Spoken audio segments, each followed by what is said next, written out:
Karan tuar male la lule nene biloy dien gwa.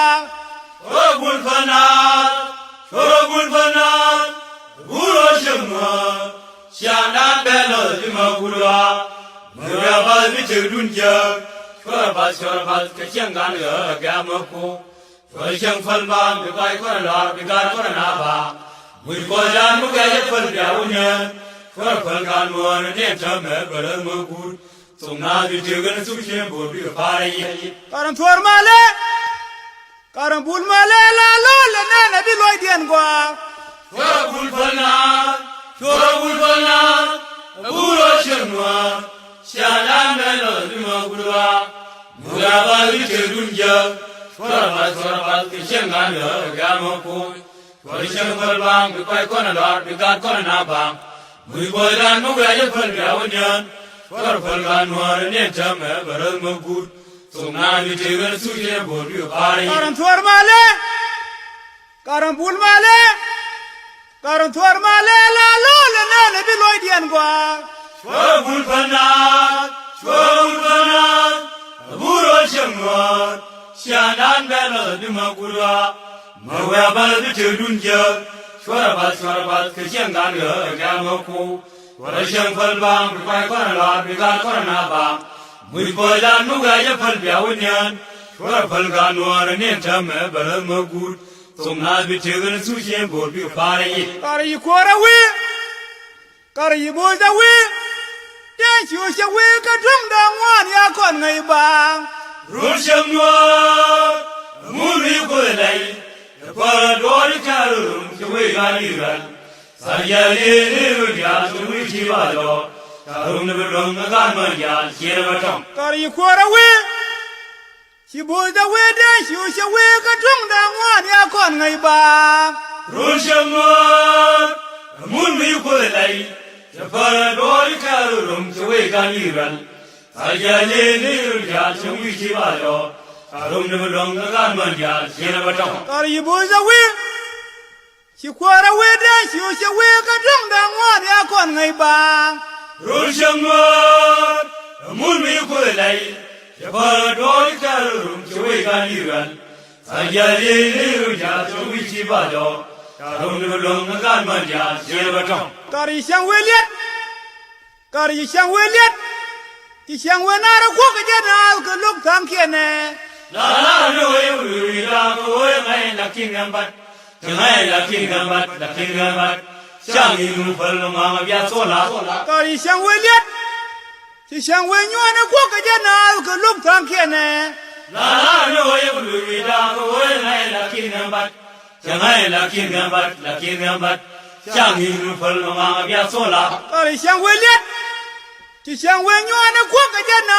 look Tankene La no, we are the kingdom, but Shanghai the kingdom, but the kingdom, but Shangi Falama Yasola. Larkane Oyabuluida The kingdom, but Larkane Oyabulumunda the kingdom, but Larkane Oyabuluida the kingdom, but Larkane Oyabulurola the kingdom, but Shanghai the kingdom, but the kingdom, but Shangi Falama Yasola. Larkane Oyabuluida The kingdom, but Larkane Oyabuluida the kingdom, but Larkane Oyabuluidora the kingdom, but the kingdom, but the kingdom, but Shangi Falama Yasola.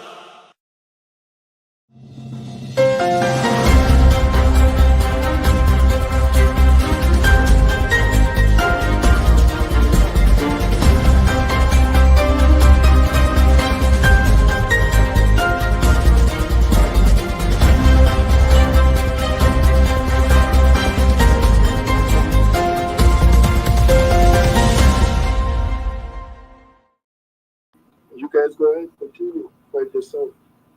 And whoever loses, come to Juba.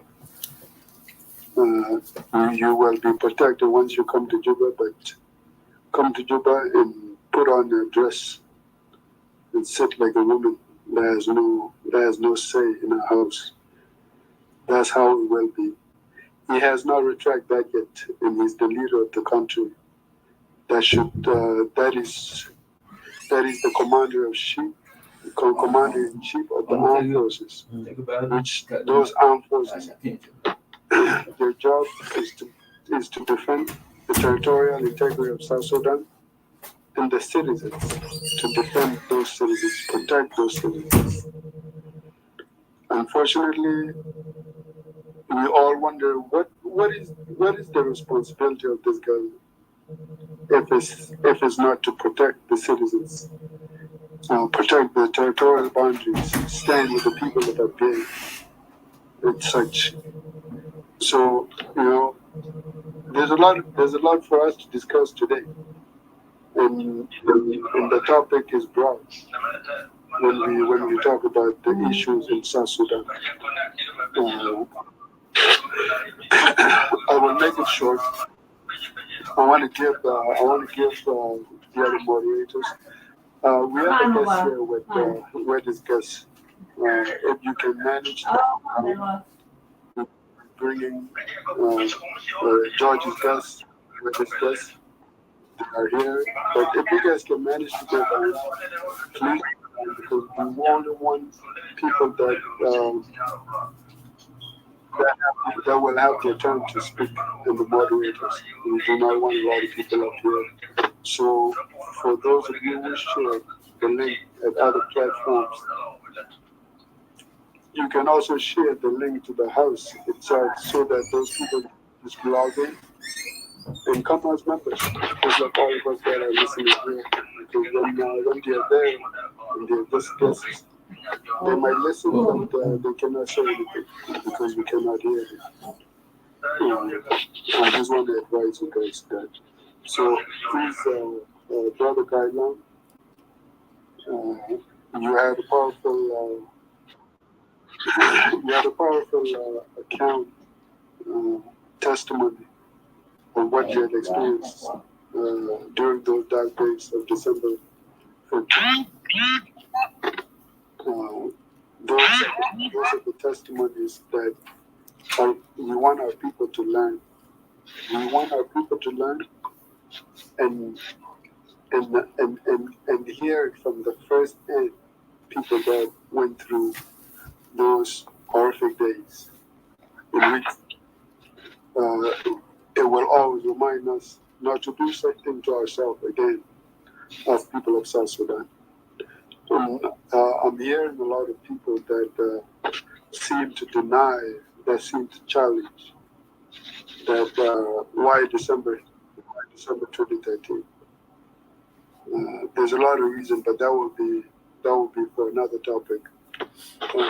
I'm going to give you the mic so you can contribute to opening our show, and then Brother Nasser will go after that, and then we're going to go directly after Danny had something to say. We're going to go directly to bringing up people.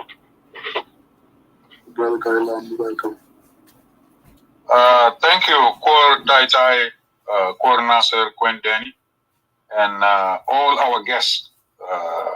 Good evening and good afternoon or good night, wherever you are. This is the second day, Hassel Fogo massacre in Juba for 2013.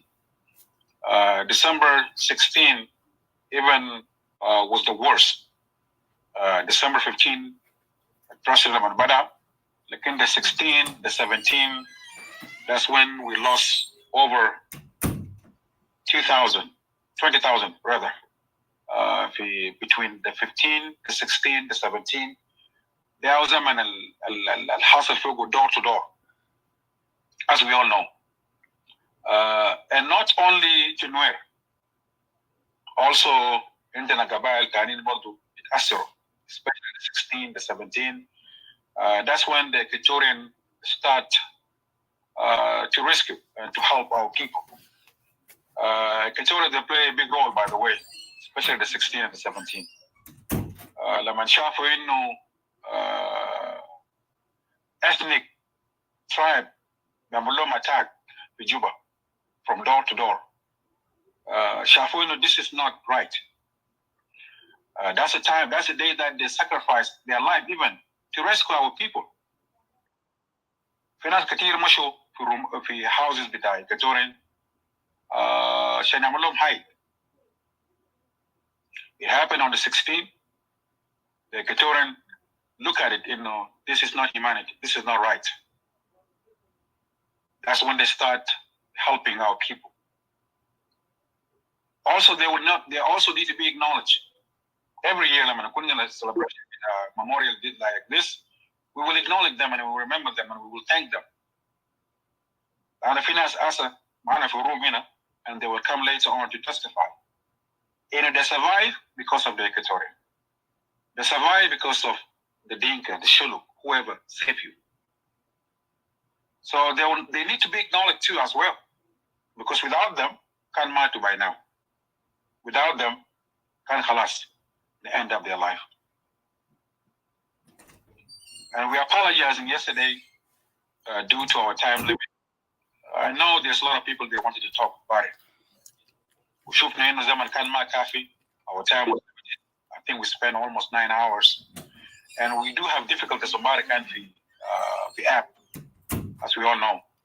Like in today, it's a day that whoever did not get a chance yesterday, today is going to be your day to come and express. Give us your experience, your testimony. How do you survive the 2013, the 16, the 15, the 16, and 17?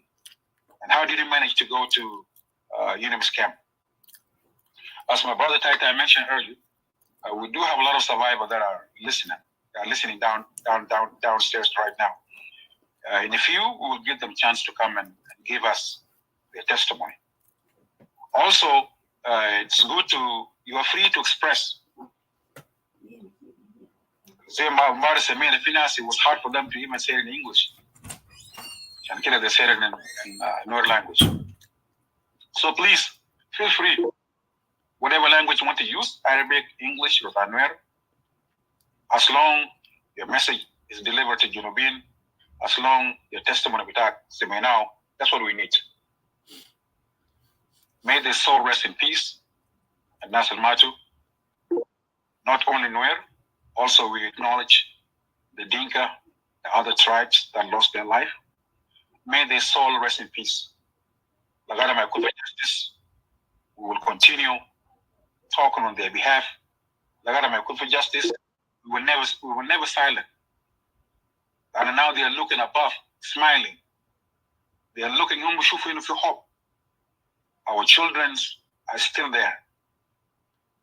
Our people, they're still there. They will talk and they will fight on our behalf. I shall tell you this date, it will continue. The legacy will continue. And also we'll teach our children too. In the Hajj al-Hasr of 2013, we don't want it to repeat itself again. But who's going to talk on their behalf? It is you and I, the survivors, the activists, the fathers and the mothers that are here. It is your obligation to take their legacy. Thank you, Ustaz Taitai. I will give a chance to either Nasser or Danny, and then from there we'll open the hand raise. And please feel free to share the room and invite as much as you can so that they can come and join us. Thank you so much, Brother Taitai. I'll give the mic back to you. Shukran. Thank you very much, Guy. Nasser, if you are available. Thank you.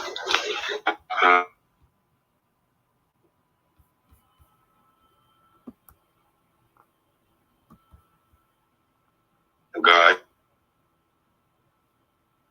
I greet you all with you for the room. Our listeners us in your house. أنا بسلم عليكم جميعا. ونحن مسرورين بوجود بتاعكم معنا يوم حزين بالنسبة لقبيلة النوير ولا الجنوبيين عامة. نتعاسف علينا امبارح ما لقينا طريقة عشان نجي فرص لناس كتار، لكن اليوم يوم لكم جميعا. نعم بدأت بالنوير وانتشرت ل 63 كلها including نوير. احنا ما بننكر ده حقائق حصلت.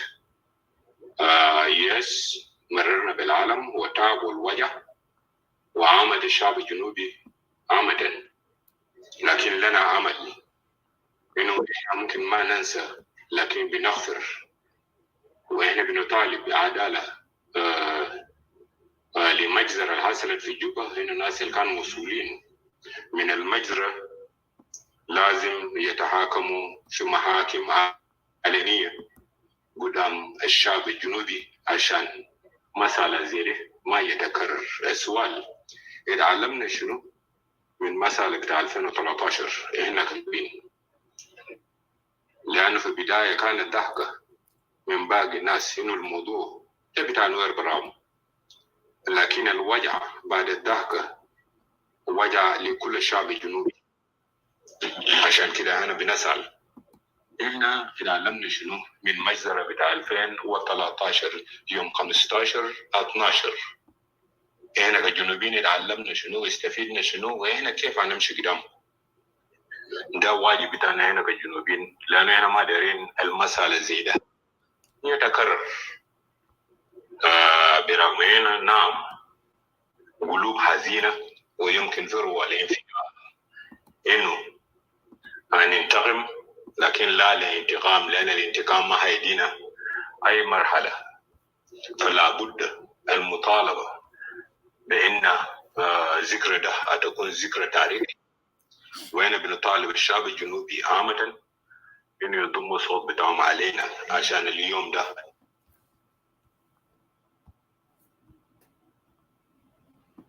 يكون يوم ذكرى تاريخ خاصة، ونداء إنه اليوم زي ده ما يحصل تاني في تاريخ جنوب السودان، ويكون درس لنا ولعيالنا ولمستقبل القادم. عشان كده أنا بالنادي كل الشعب الجنوبي تعال نضم أصواتنا مع البعض وننقذ الوطن. وناس المجرمين الحرب ده لازم يمشي قدام المحكمة، ونعافي الجنوب من الأمراض المستوطنة فيها، أمراض القبلية والعسل. نقدر نمشي لبر الأمان.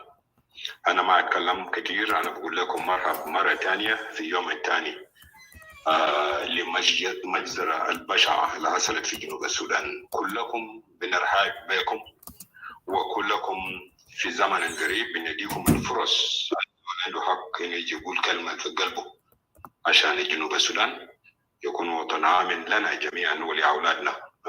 بارك الله فيكم وجزاكم الله خير بوجودكم في room. I will stop here. Brother Tai, you guys can move the room. Thank you. Thank you very much, Kor Nasser. Danny, if you have any opening statement, brief opening statement, you can go ahead while I open the hand raise, and then we're going to start bringing up people. Thank you. Brother Danny, welcome.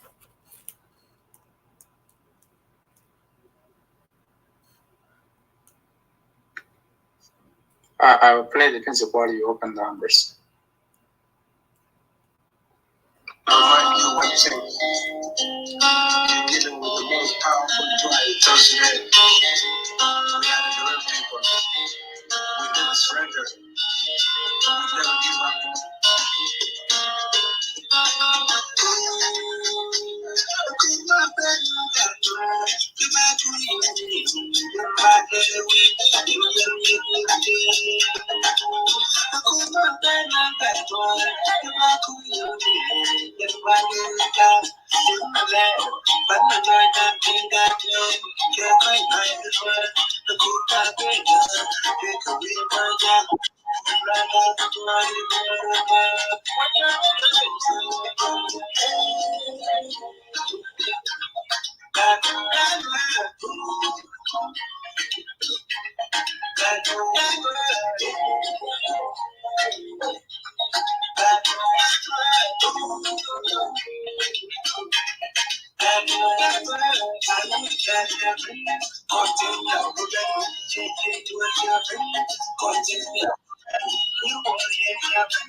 kada 91 Komren no kwilwet tunarir kada 91 Kana bita kum yugani kan asanwari Dene kadang me boliyar Dene sirvelen mwane da 91 Elwe makwilwet tunarir kada 91 Komren no kwilwet tunarir kada 91 Kana bita kum yugani kan asanwari Dene kadang me boliyar Dene sirvelen mwane da 91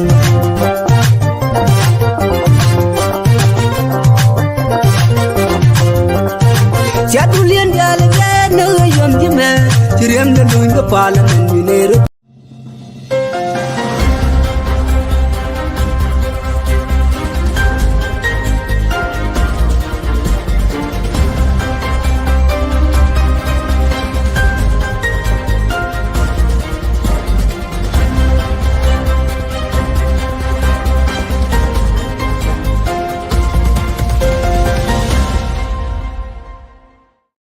Put up your hand, or I will send you an invitation to come up so you can have a word or so to say. I haven't spot you. Like the room is a lot of people so far, and I cannot spot. Yeah, and Tara, change invitation to come up. For the rest of you guys. Just put up your hand whenever you want to contribute.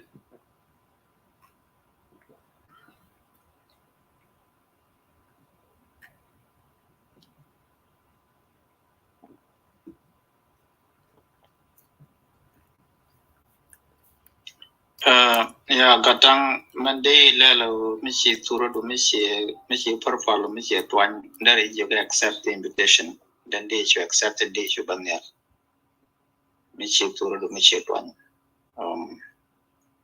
so mara turo do mara twan be you accepting there. Yes.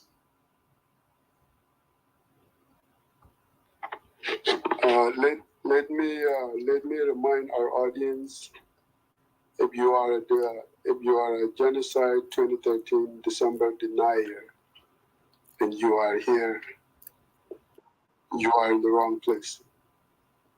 We're not here to discuss whether it had happened or not.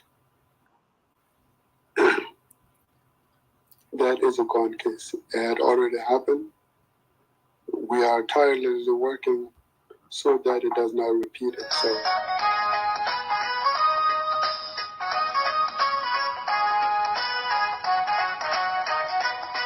Jagat bulganaman, Chanwer mimi teringran, Nyami dungki dabakan kabanyong nikenak, Sawut kan bosan nikesek. Jagat bulganaman, Chanwer mimi teringran, Nyami dungki dabakan kabanyong nikenak, Sawut kan bosan nikesek.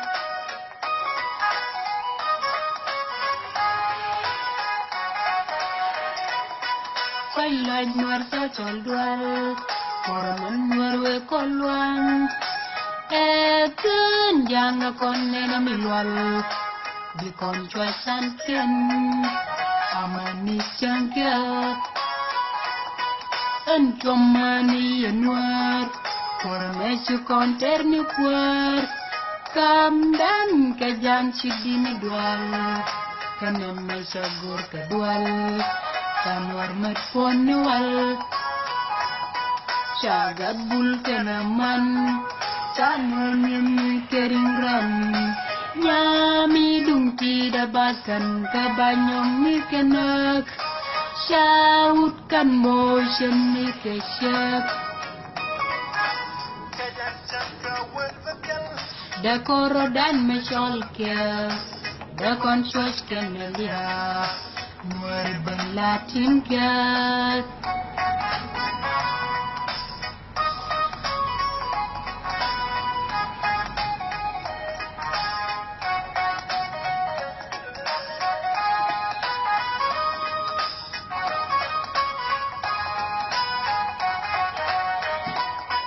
tagat bul kanaman sanwar men kerim ran nyami dung tida bakan kabanyong miknak chaut kambo shani keshak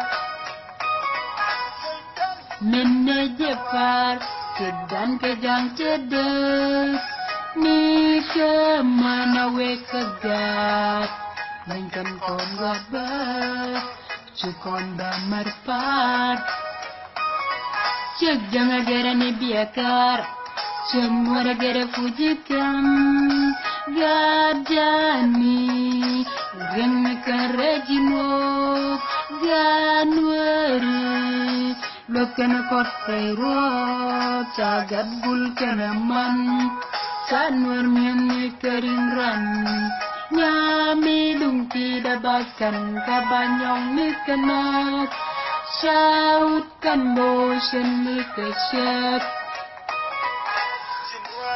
Madabwach nung nainu birul mon On misi na kutuk An babonda kunyos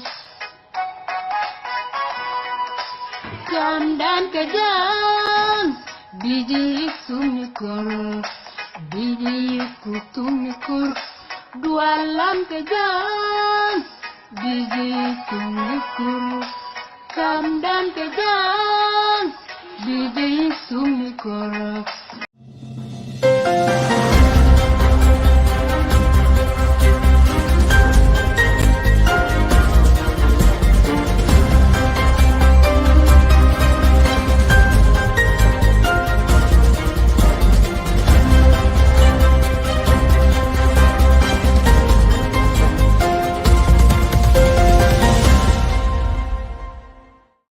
ويرجع لحياتهم الطبيعية إذا كانوا من داخل مخيمات في جنوب السودان أو في الدول المجاورة.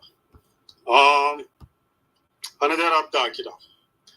أنا مرقت من جوبا زمن أنا اتولدت في جوبا. I was born in Juba and then طلعت من جوبا. 2013 أنا في أمريكا. أنا قررت بعد أكثر من كم 20 سنة ولا 30 سنة ذاته أنا قررت إني أمشي أعمل كريسماس في جوبا.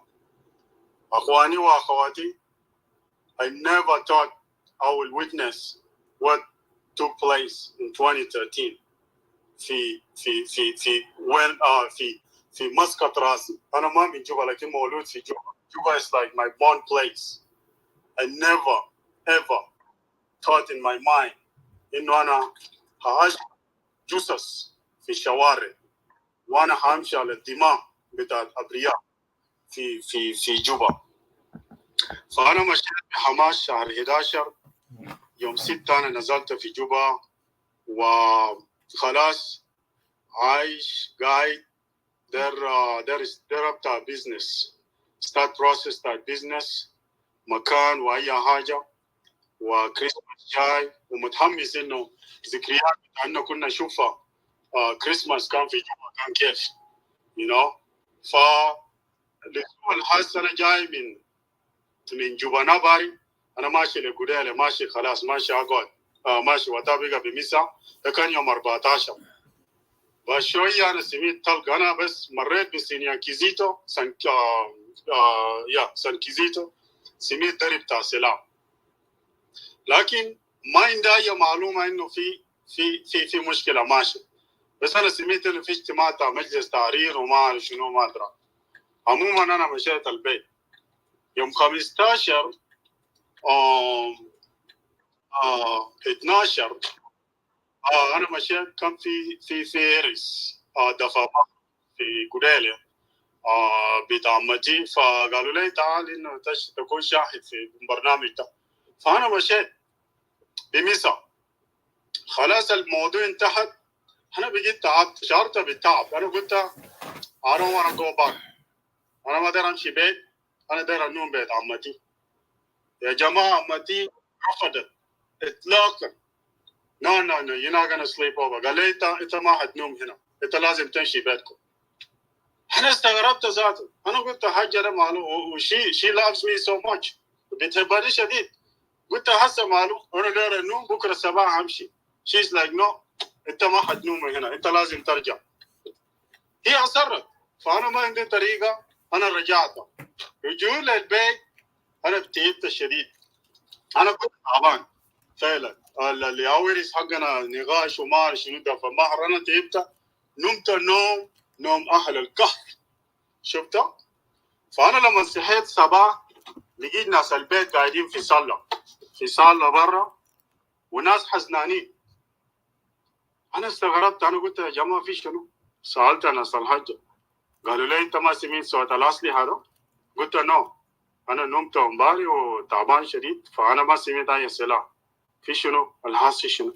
قال جوبا في حرب في جوبا حصل. فانا قلت يا الحجه قالت لي يا اخي انت خلاص ناس امريكا قاعد يشيلوا ناس، فانت امشي سفاره امريكيه خارج امريكا، خلينا هنا. انا قلت يا حاجه انا ما ممكن اخليكم وامشي امريكا، لو فيها حاجه احنا نموت سوا، انا حاقعد هنا ما همشي. لسوء الحظ احنا كنا طبعا كل اسبوع بنعمل شوبينج، بنمشي نشتري حاجات بننزل. فيوم الاحد بالصباح او الويكند ده احنا ما مشينا، يعني في بيت ما في اكل بالمناسبه. وياو درب حصل يوم الاحد الجنسايد. الدري ينكر ده مشكلته، ده زول مريض اصلا. لكن genocide was targeted specifically اخواننا ناس نوير. انا في زول انا بعرف كان معانا في الجيران في خرطوم، ولد من اولاد بتاع نيانبرا اتقتل في نفسه يوم ده، وشال العربيه ماشي قداله ماشي يجيب زول ينزل زول في الشارع هنا، بس صبت عربيه وضربه مات. شفتها؟ الله يرحم. فمن زمن ده انا عرفت انه South Sudan will never be the same again. وعشان كده انا داير اشكر زول العمل الشعار اللي انا عندي ده. انا عندي شعار ده انا امبارح لقيته عجبني شديد. احنا بنعمل حاجه ده ذكرى ده never again اي community will be targeted like what happened in 2013. We're creating awareness and alert انه اي نظام يجي في جنوب السودان ده يعمل، والنظام ده احنا بنحاربه بكل الطرق. كلامنا واضح. شفت النظام ده انه ما عندهم قبيله ولا عندهم اي اهل. اي زول تابع للنظام ده ولسه مساند النظام ده احنا هنحاربه بكل الطرق. واحنا هنطارد الاجرم، ناس القتلوا innocent people في 2013. لابد يتحاكموا يوم ما. لو مش اتدسوا تحت الوطن احنا هنطلعوا من تحت الوطن. and I mean business. شفتها؟ عشان تاني زول ما يركب راسه يقتل innocent people بسبب طموحاته السياسيه، احلام اليغزه. يا اخي جنوبين ده ما في زول يقدر يحكم جنوب ده غصب عنه. احنا جنوبين. المستعمرات الاستعمار، كل الاستعمار جاء في جنوب السودان ما قدروا. انت من انت هتقدروا لنا؟ شفت؟ مهما قتلوا كم احنا ما هنستسلم. انا كان ويتنس في جوبا وما طلعت، بالعكس انا قربت مشيت يي شهر واحد. انا وصلت في يي قفلوا الشارع في القياده بتاعت يي. طوال العساكر جو في حاله بتاعت استعداد 100 طوالي جو سالوني قال لي انت ما شفتها 3 كي واي في شارع هنا العربيه بتاع الجيش اسمه كي واي ده؟ انا ما شفتها. ده بقى بميسا. دخلت يي استحميت في مشيت البيت استحميت. بعد شويه درب حصل في يي برضه. شفتها؟ لكن ما كتير زي بتاع جوا. المهم انا قعدت في يي اسبوع تقريبا ورجعت من يي رجعت في جوبا. المهم بقى في الشارع ده كان في مناوشات في كتير في شارع بتاع جوبا ويي. في شهر 1 2014. فمنه أنا رجعت في أمريكا. أنا أقدر أقول باختصار إنه يمكن ربنا أشهد أكون شاهد للحاجة الحاصل في جوبا. صحيح في ناس حاولوا بكل الطرق عشان إنه حاجة دي ما يمس أخوان نوير يدخل. في ناس دسوا أخواننا نوير في بيوتهم من أهالي، وأنا داير نشكرهم في الحاجة دي. وبرضه من أخواننا من باقي القبائل كله، يعني في ناس عندهم قلب. عشان كده في قبيلة أنت بتلقى في ناس كويسين وفي ناس كعبين. ما في قبيلة عنده ناس كله كويسين أو ناس كله كعبين. شفتها؟ فإحنا نعرف إنه في أخواننا برضو من الدنكا كان ما عجبوا المنظر ده، ما عجبوا، فهم شنو؟ ساعدوا أخواننا ناس نوير إنه يقدر يخارجهم أو يدسون في بيوتهم. وأنا بتفق مع وإحنا كل سنة حنذكر حاجة ده. وتاي كلام اللي أنت قلته كلام تا زول حكيم، إنه إحنا قاعد نعملوا حاجة ده عشان ما يحصل again. Never to happen again. لأن we want to draw a clear line. الحصل له خطأ، ولا بد الناس الخسروا إحنا ما حنقدر نرجع ناس الكتالون، لكن لا بد نعودهم بأي طريقة. شفتها؟ الخسائر الحصل له لا بد يتعاود بأي طريقة. شفتها؟ لو في عيالهم قاعدين لازم يكون عندهم full scholarship 100% لأجياله لأي مدرسة في الدنيا ده. لو اختاروا دار يمشي يقرأ في هارفارد، دولة يدفع له. لحد لو دار يعمل PhD يكون على حساب دولة. لازم يكون في تعويض. ما إنه ما حنقدر نرجع لوحدنا، لكن لازم يكون في تعويض للحاجة الحاصلة. فأنا ما أقدر أكتر كلام، أترحم وأشجع كل أسر فقدوا الناس إنه إحنا معاكم وما حنخليكم براكم. حقكم ده حق ناسنا أخواننا وأخواتنا اللي خسرناهم ده، وأنا متأكد هم in a better place. هم في أحسن مكان هسه مع ربنا، وإحنا إن شاء الله هم السابقون وإحنا لاحقون. إحنا حنلحقهم، ما في زول حيعيش للأبد. الإحصاء بيقولوا 10 من 10 ما في زول عاش للأبد. إحنا هنموت، ولكن إحنا هنسعى للعدالة والتعويضات للحاجة الحاصلة. شكرا جزيلا، وأنا بقيف هنا.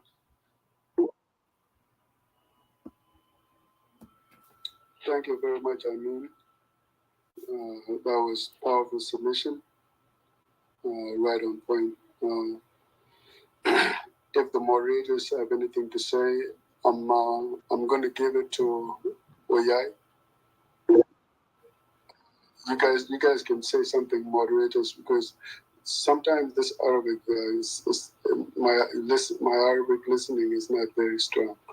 If you Nasser or Gailan have any compliment to what I mean just say, and then Oyai is going to come.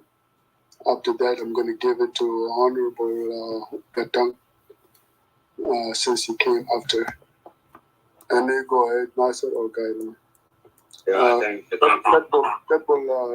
Michael, by invitation to come up.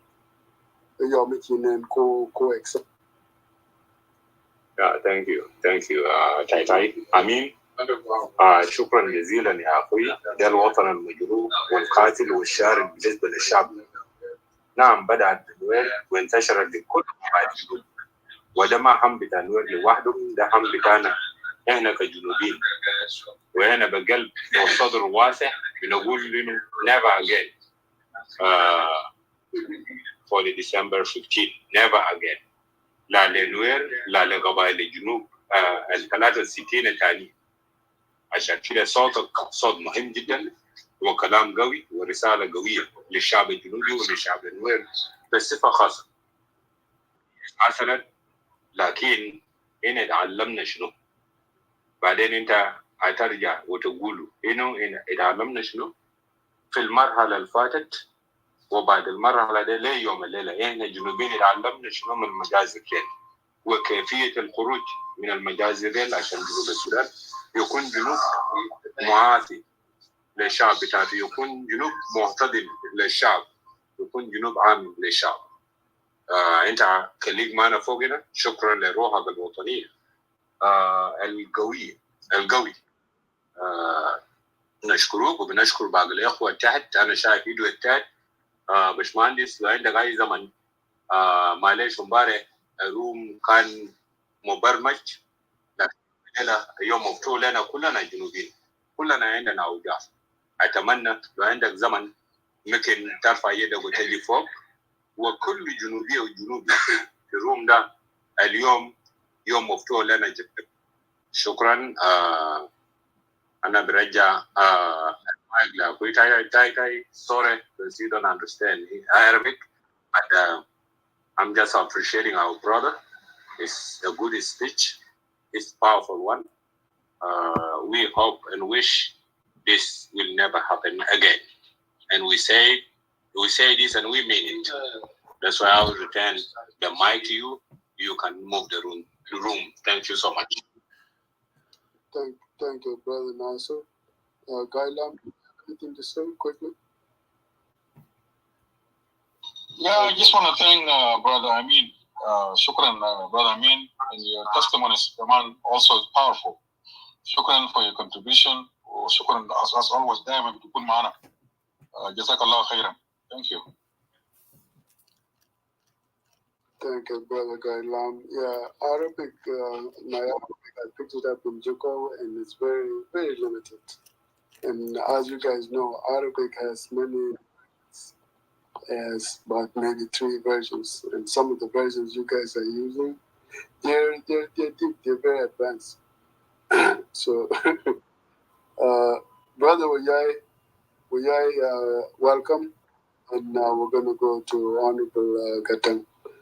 Gadmakir, I have sent you an invitation to come up because you put up your hand. You have not accepted that invitation to come up.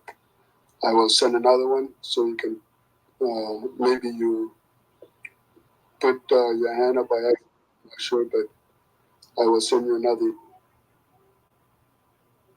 Brother, welcome. Yes, yeah. خلينا نقدم لكم شكر لكم كلكم جزيلا وانا بقول لك تيتي جاندويت تاي I hope you are doing well. I'm doing fine, brother. Thank you. Okay, thank you. كمان شكرا لك كمان اخوي غايلام my brother Nasser and then Comrade Amin. السلام عليكم كمان وانا بهي honorable رث وكله الرفاق القاعدين تحت في قادة كلهم قاعدين تحت. أنا بحييكم باسم بتاعت النوير هاوس today because أساسا من امبارح ومن أول امبارح ده ذكرى أساسا بتاعت الحزن. ناس كلهم حزينين بالموت اللي حصل في دولة بتاع جنوب السودان العملوا كومراد سيلفا كير ما يردد ما أوان بتاعه ما تفوقوا كله أهل بتاعنا بتاعت النوير فقدنا أرواح بتاعينه في جوبا والما تفوقوا كمان كله أرواح بتاعت باقي أبناء بتاعت جنوبيين من أبناء بتاعت شلوك في على النيل وباقي أبناء بتاعت إيكاتوريا في إيكاتوريا also. ونفس الرجيم ده لسه يعودوا وقاعد يقتل في ناس until today. زي ما انتوا كان شفتوا الحاجة اللي حصل في أبيج وحاجة اللي حصل في لناس بتاع عنواق ده نفس الرجيم بتاع سلفا كير ما يردي يا قاعد يعمل حاجات. فاليوم بتاعت الذكرى بتاعنا الموت بتاعت الناس اللي ماتوا ده طبعا ده حاجة مؤسف ومؤلم جدا لكل جنوبيين أساسا لأنه سلفا عمله وبيعرف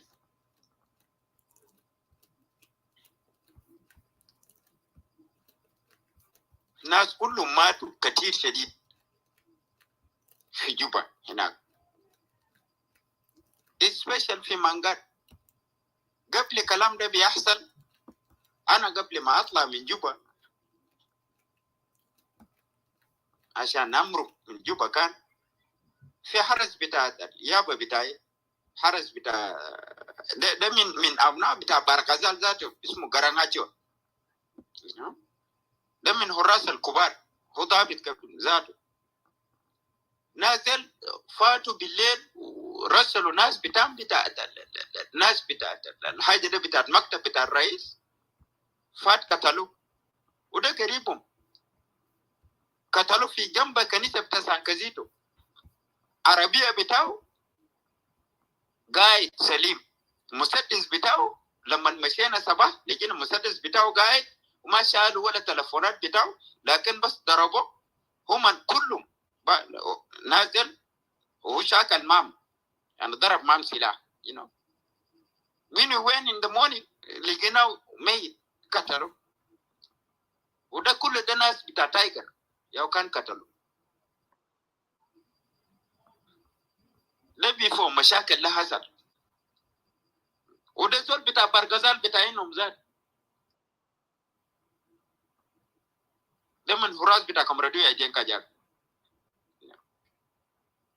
فطيب زي ده البيكتو الناس بتاعينهم، طيب ده زول سي بيصلح عشان ما بيقتل الناس اللي قاعدين في دولة جنوب السودان كله.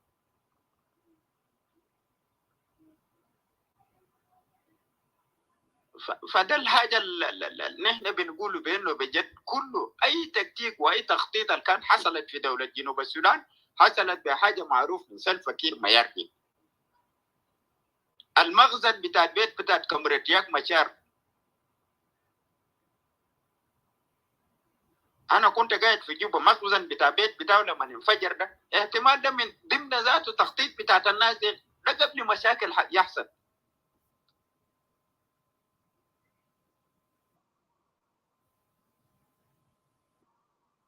لأنه كله هي أمارات، ده كله ناس قريبين بعض وناس عارفين الحاجة الحاصل شنو هناك. فكله أي تكتيك الكومراد سلفا كير بيعملوا وبيعملوا بتكتيك وبيعرفوا مع ناس بتاعهم شغالين معهم في الحاجة. فكله أي حاجات اللي حصلت في الدولة بتاعنا ده والموت اللي حصل في الدولة بتاعنا ده كله، أن إحنا لازم نقول بجد بأنه ده حاجة معروف مخطط منه ومدبر منه،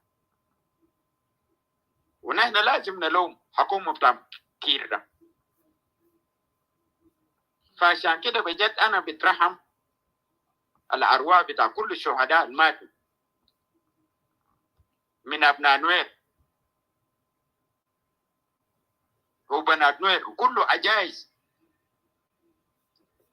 بتاع نوير الماتوا في دولة جنوب السودان في 2013. لازم يترحم الأرواح في الذكرى ده. والذكرى ده أساسا هو ما بيشيل محله ساكت، لازم في حاجة بقول له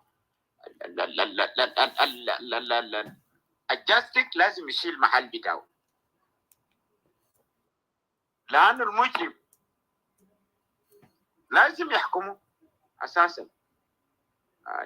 خلق الحاجة اللي بقول له بينها في انقلاب عمله، وكان ما في انقلاب ذاته في حد ذاته، لكن عشان يقتل الناس بس، عشان يقتل الناس. وده حاجة الأمل هو نجح فوقه. يهو جاب القبلية وزرع الفتنة وقتل كل باقي جنوبين until today. Now جنوبين ده suffering.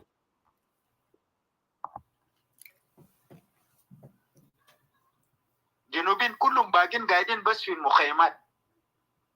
حتى ذاته ده دولة بتاعنا ده في جنوبين قاعدين في جوبا ذاته في مخيمات. And then he's very happy with it.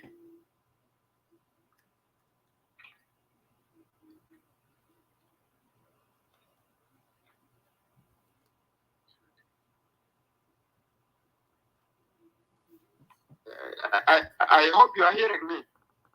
Hello?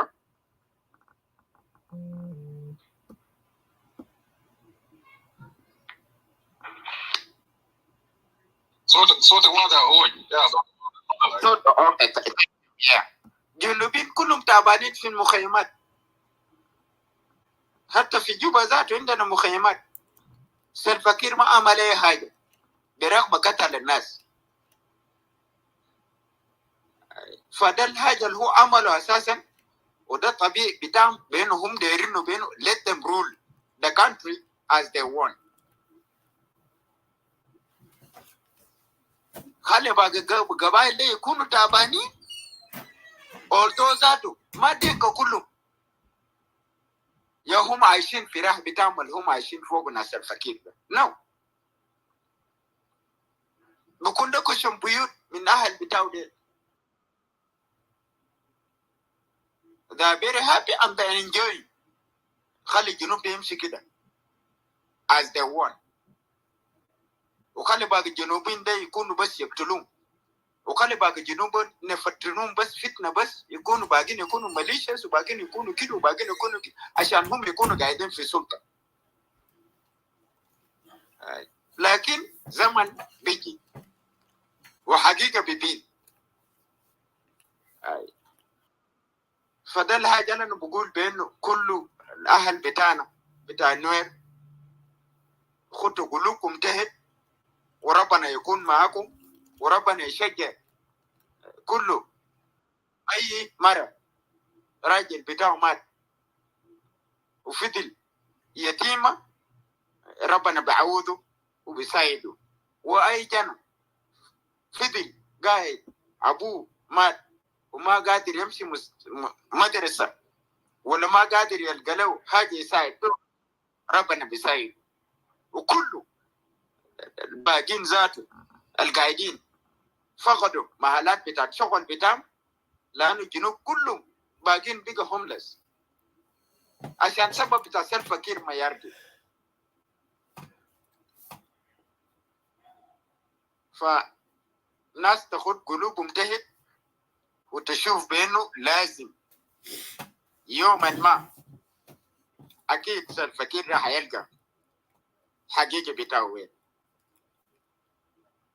لأنه الظلم الأمل لكل جنوبيين حيلقاو.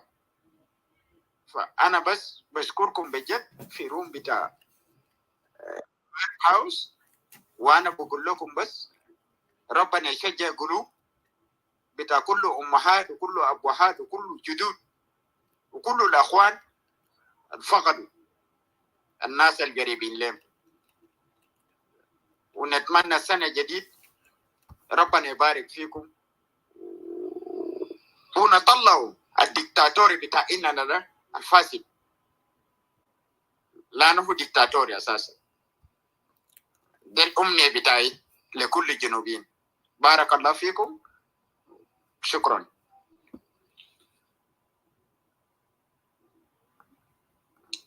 Thank you very much, brother Wayai. That was good. That was good speech, good submission. Brother Tawfiq, welcome up. You will have your chance very soon. I read the comment section there, and I believe we have amongst us Honorable Pagana Momokech. I believe he's here with us. For those of you who are personalities within South Sudan, if you are in the room and we notice you, we will give you your space and acknowledge you. And we will also acknowledge those who are less tribalist, less controversial, because we know ourselves here in the room, in the clubhouse hallway. And we will give ourselves a chance to come and spit out what is bothering us, as long as you're not here to deny that 2013 had happened. Because it's not the day to debate whether it happened or not. Just as a reminder. For all of you who are not acknowledged here and you're still here, once we notice that you are here, we will acknowledge and we will invite you to come up. And if you're free to contribute and have a word or two, you will come up. as a way of acknowledging you, giving you your space, because you're the high-profile leaders. You have weight. You have a big weight when we discuss our issues and decision-making places. So that comes along with us acknowledging that we look up to you guys. And having said that, we also want you guys to lead by examples. That 2013, let's join together so it doesn't happen again. In that regard, I welcome Honorable Rai Mutang. Thank you for joining us. Please, you can have the mic. And welcome.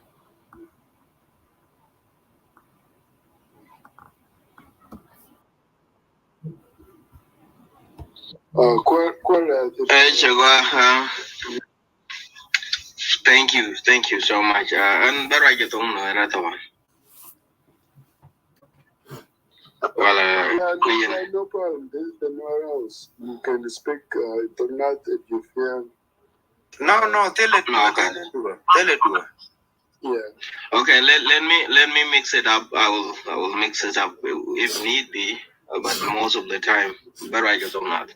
So, and she ordered the opportunity. I'm really so humble that you consider that I should be one of the finalists on this very important day. Kenya Moon and Nadi Alte Chilu, Chang Me Chang Pan on 15, Kawala Kerun, Kenya, Tony, and yeah, along Kamal Nisham, and Tagwad and a Twang and ni Cohen made and me Wagakuma 2011 me cha parliament and me cha through lat a chine lat ke referendum I was appointed to be youth leader in Upper Nile State that organized the referendum. It's called a youth forum for referendum. May she ladded on a chine lat major dog SPLM I've seen into that one and a chagalan chine lat konwani. Then they have suggested when it take Kafka Steny down well by shoot Kubaga suggest to leadership go the name the Council of State key National Legislative Assembly. So I'm a shooter bangan.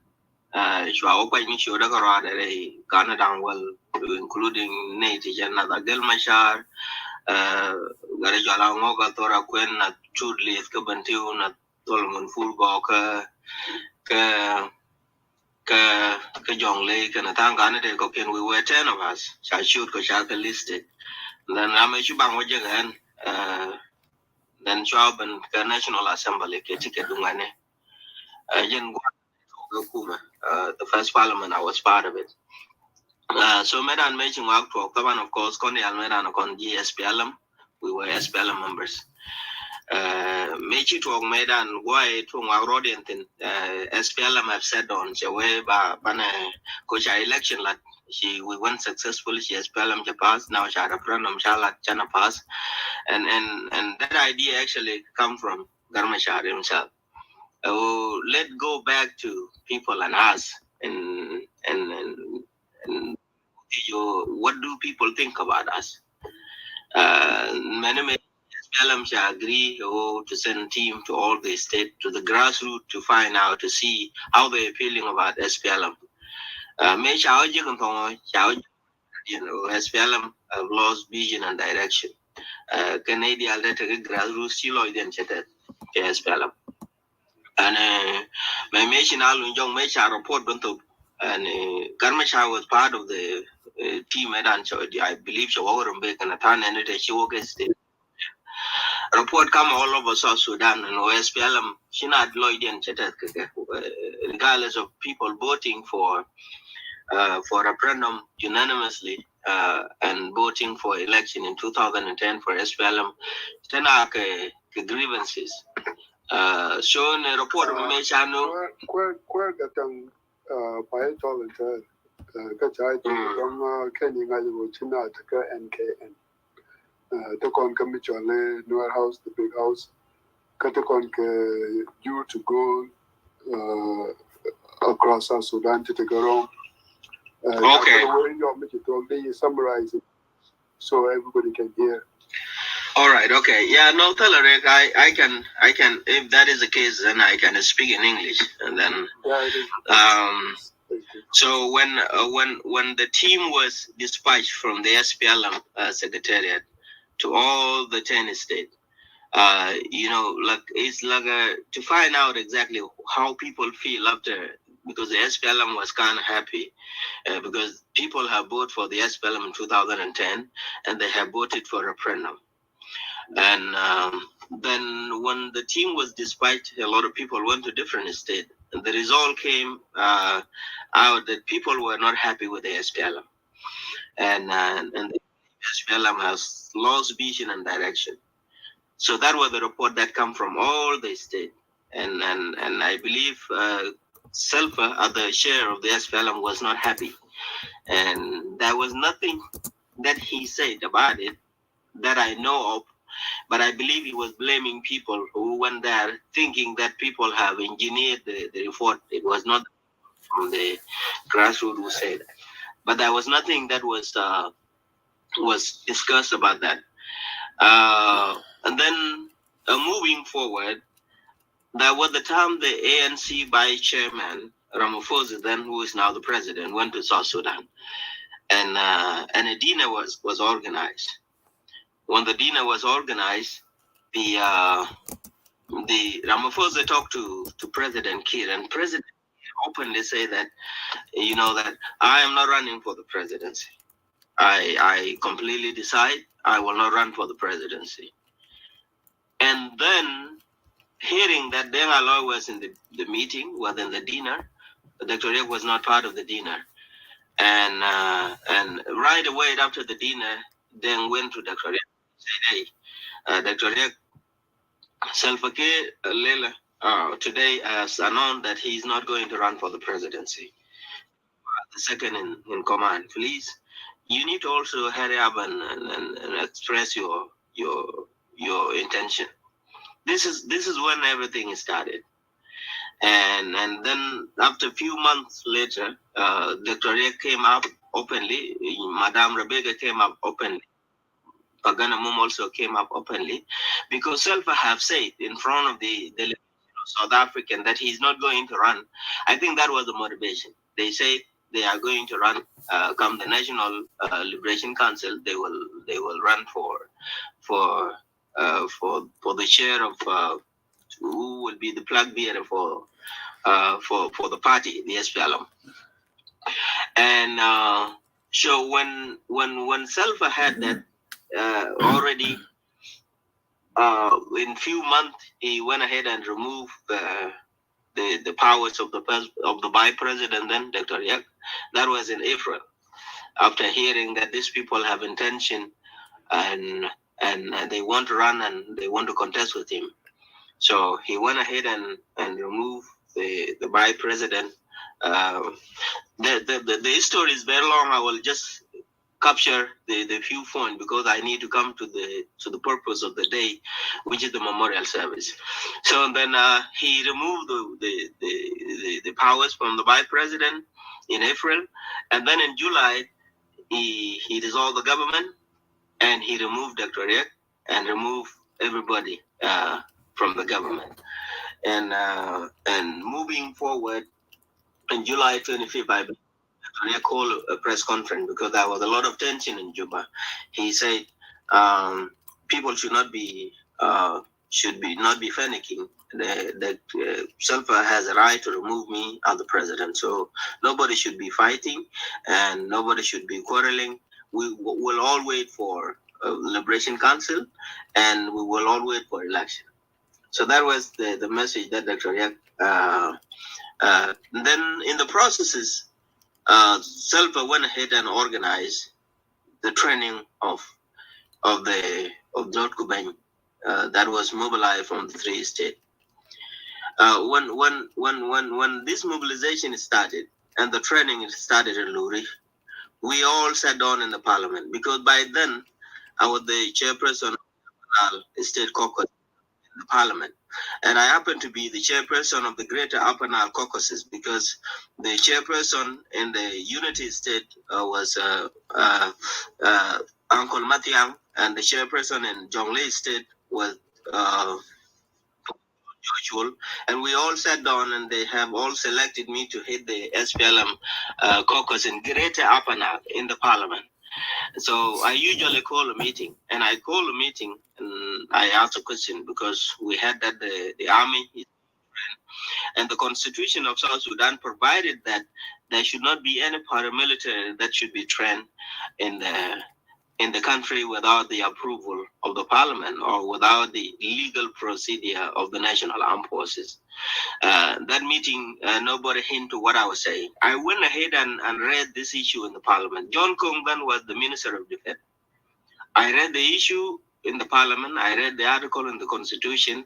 John Kong was there, and I read it, and then they ignored it. When we came out, he come and talked to me, say, Garama, you know, there are things that we could not discuss in this parliament. I say, no, we have right to know that why the military is being trained. And from that time, nobody talked about it. For your information, when we were in Juba, I was the person that was appointed, not appointed officially, but selected by Dr. Riek. When things were happening and people were fighting, and there was mobilization that there was going to be a Liberation Council, and Dr. Riek was actually intending to go and run in the Liberation Council.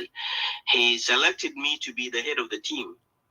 Actually, I was the one talking with people like G10. For example, if there is a meeting, we used to meet in the house of Uyai Deng Ajak. It was me and next to me was Honorable Borgarwich, Lam Cholte Chong was with us in the team, Goy Joyal was with us in the team, Poirek Dang, we were 7 of us in the team. So our work actually mainly was to talk to all the comrades, like those whom we now call G10. People like Deng Alor, people like Deng Atorbe, Paul Mayoma Kate, Nial Deng Nial, we were talking to them. You know, if Dr. Riek wants something, he will send us. Even the December 6th, we were the one drafting it. That letter that was read in December 6th. I was one of the people who did that. So the main issue was Dr. Riek Khan Mosiruno, he wanted to contest in the election of the Liberation Council. So then we thought that everything was going to be peaceful, and we have divided ourselves. Some of us were going to go to Barel Gazal, some of us were going to go to some estate in Equatoria, and some of us was going to come. We were only targeting the members of the Liberation Council because we thought that the voting would be free and fair. So I was the one in charge of meeting people. Even when Ezekiel Lol Taban came and joined us, because they were not with us in the beginning, they came and joined us. Taban was relieved. We were the one also that facilitated that meeting, and then when things got into to the point of now the army is being trained, and there was a certain time that Selpa even dissolved the SPLM. They dissolved the SPLM Liberation Council, and now we have led to. We have gone to Liberation Council, and you know what had happened, and the army were trained. The Juba was divided into zone, and all the commanders that are in the report of the African Union, they were all divided into zone. Those of Selpa Matok and Marial Chino, they were divided into zone, and there was a cleaning in Juba few days before everything had happened, and then. Come the Liberation Council, December 6th come, Selpa was not there in the country, and everybody were there in the meeting in the SPLM house, including Alcohol Kora and Makwelwa. And then now come the Liberation Council. The first day everybody was there, and when people Selpa went and insult people, the next day Dr. Riek and people like Rubega Nyandeng, those of Pagan was actually under house arrest by them. And then the fighting started in December 6th and December 15th. And after the fighting started, the Nuer were targeted and they were killed. According to the report of the African Union, it said that the Nuer were targeted and the killing was pre-planned and it was in pursuit of the government policy. I don't know if they have changed that language now, and that document is online. You can go and read it, all of you. So now coming to the point of the killing.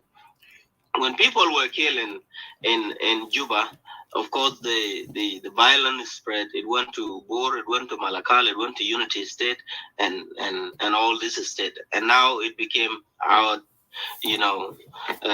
a war that is open to all the country. When we come to December 15, that was the plan.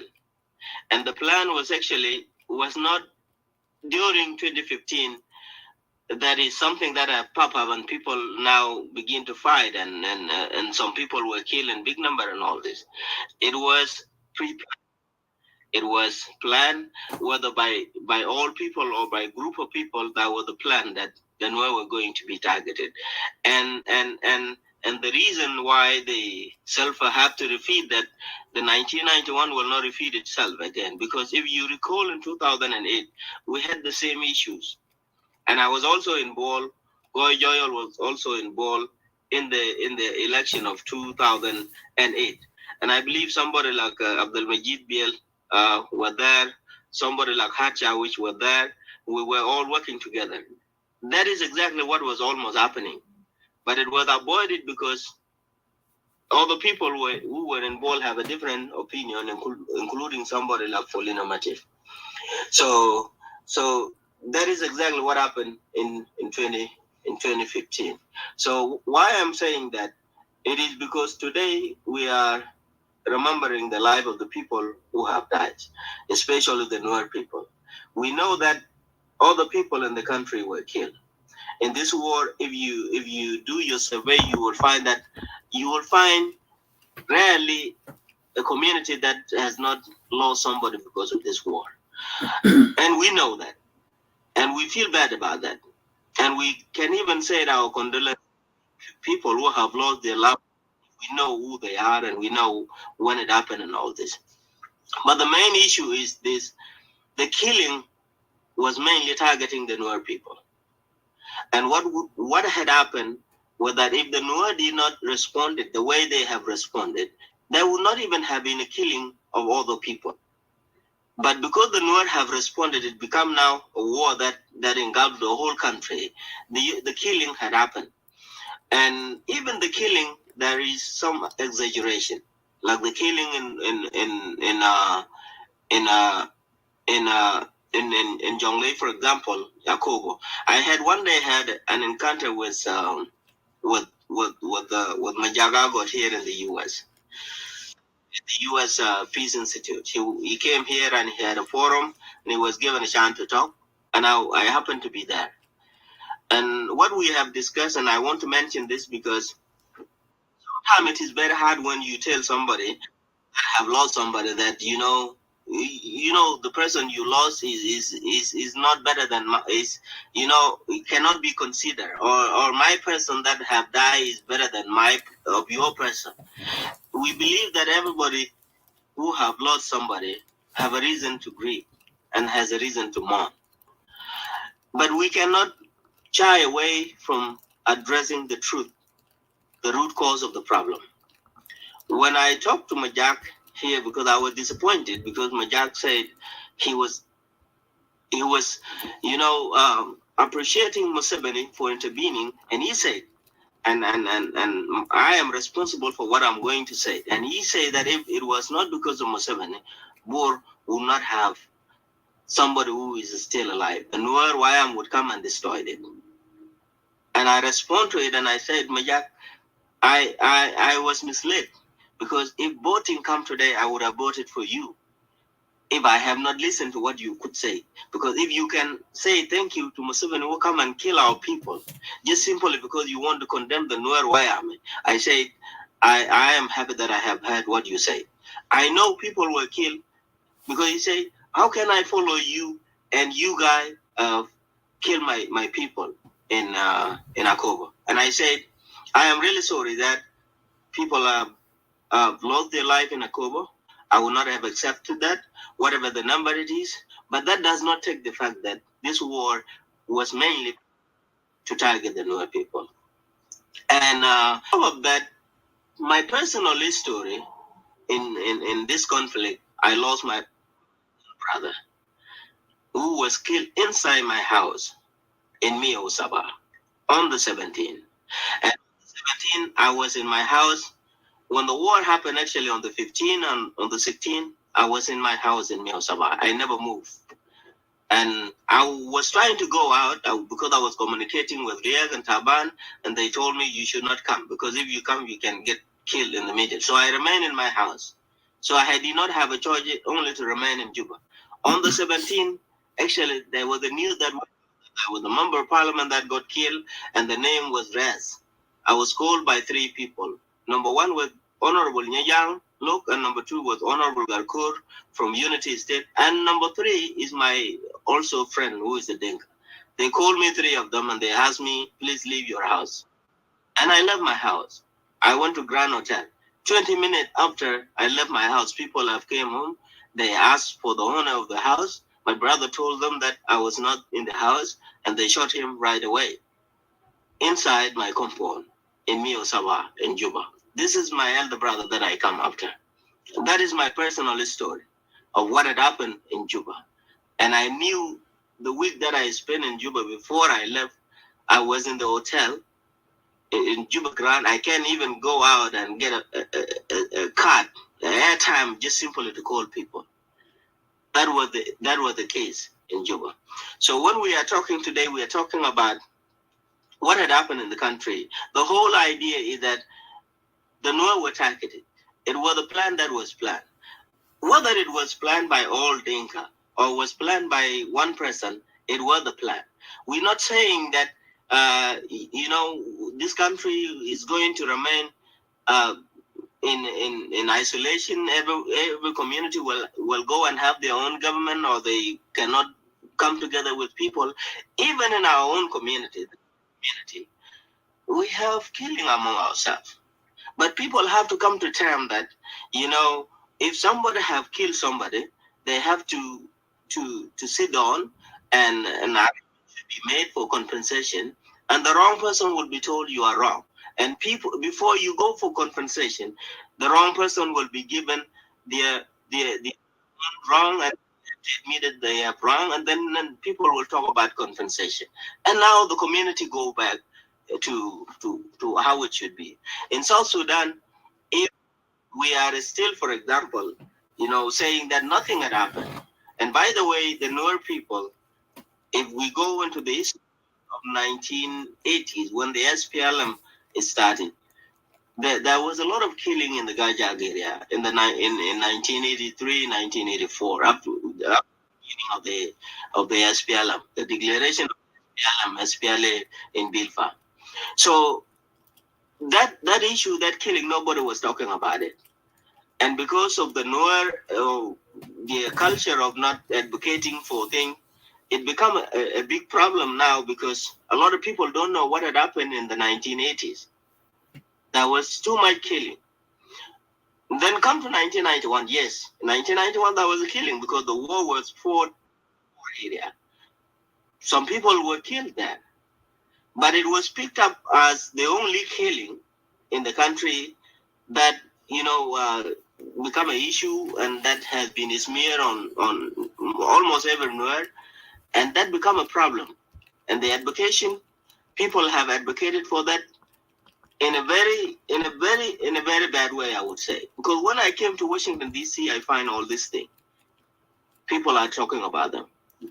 But what we are saying is that whether it happened in 1984, whether it happened in 1991, they are all bad. We should not go back to them, and we should work to reconcile.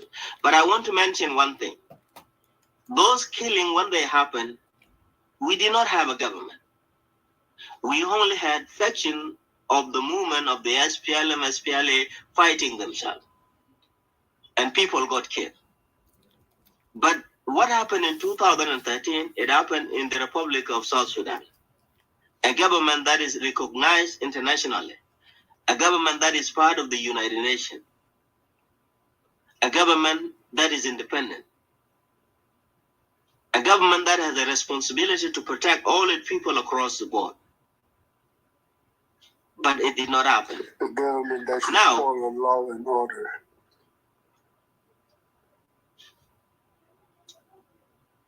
Now, my message to the Nuer people it is. I believe what had happened in 2013 is a genocide. It is a genocide because genocide is not the number of the people that got killed. It is the intention of the killing. You can even kill 3 people, 10 people. But if you pre-plan it, even here in the Western world, we have, you have the charge of the killing. They are completely different. If you meditate on killing a person, you got a different charge. It has to be a first-degree murder. And if you just kill somebody by accident, it has a different charge. That is exactly what happened when you talk about the genocide. Genocide is not a number of the people that got killed. It is the intention of the killing. Now, with the African Union conclusion saying that the killing of the Nuer, they even detailed them, and I believe all of you have gone through the African Union report. The cleaning of Juba, the division of all the general who are mainly from the Dinka, who have been given, areas in Juba, that was clearly an intention to eliminate the Nuer community.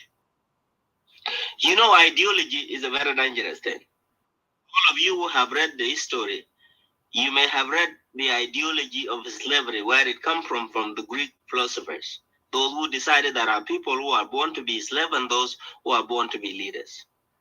And that has gone into Roman Empire, and then from Roman Empire, it go to Africa, and people get to be picked up from Africa, shipped through the boat and come to the US. And we have the history of the slavery. It came from 3 people. And ideology, it doesn't matter. Even if a lot of people are not supporting it, when you have an ideology of ruling a nation by saying that you are the only person who can rule the country, you will never have a stable country in South Sudan. The Nuer can never believe that they should be the one who rule the country. What about Chuluk? What about Morley? Anybody who is a South Sudanese, whether he or she come from the minority tribe of only 500 people or 200 people, they have right to rule South Sudan. Now the problem is we are now being, we are in a situation that if you, for example, if you talk about the Dinka right now, you would be hurting a lot of people because there are truly some Dinka. They don't even know what is going on. They are not even part of the government. But how do you divide them when there are a group of Dinka who are using the name of the Dinka to kill other people or to dominate other people? It should be Ahmed Hali say, because he was referring to white people as devil, and he was asked, "Why do you think everybody is a devil?"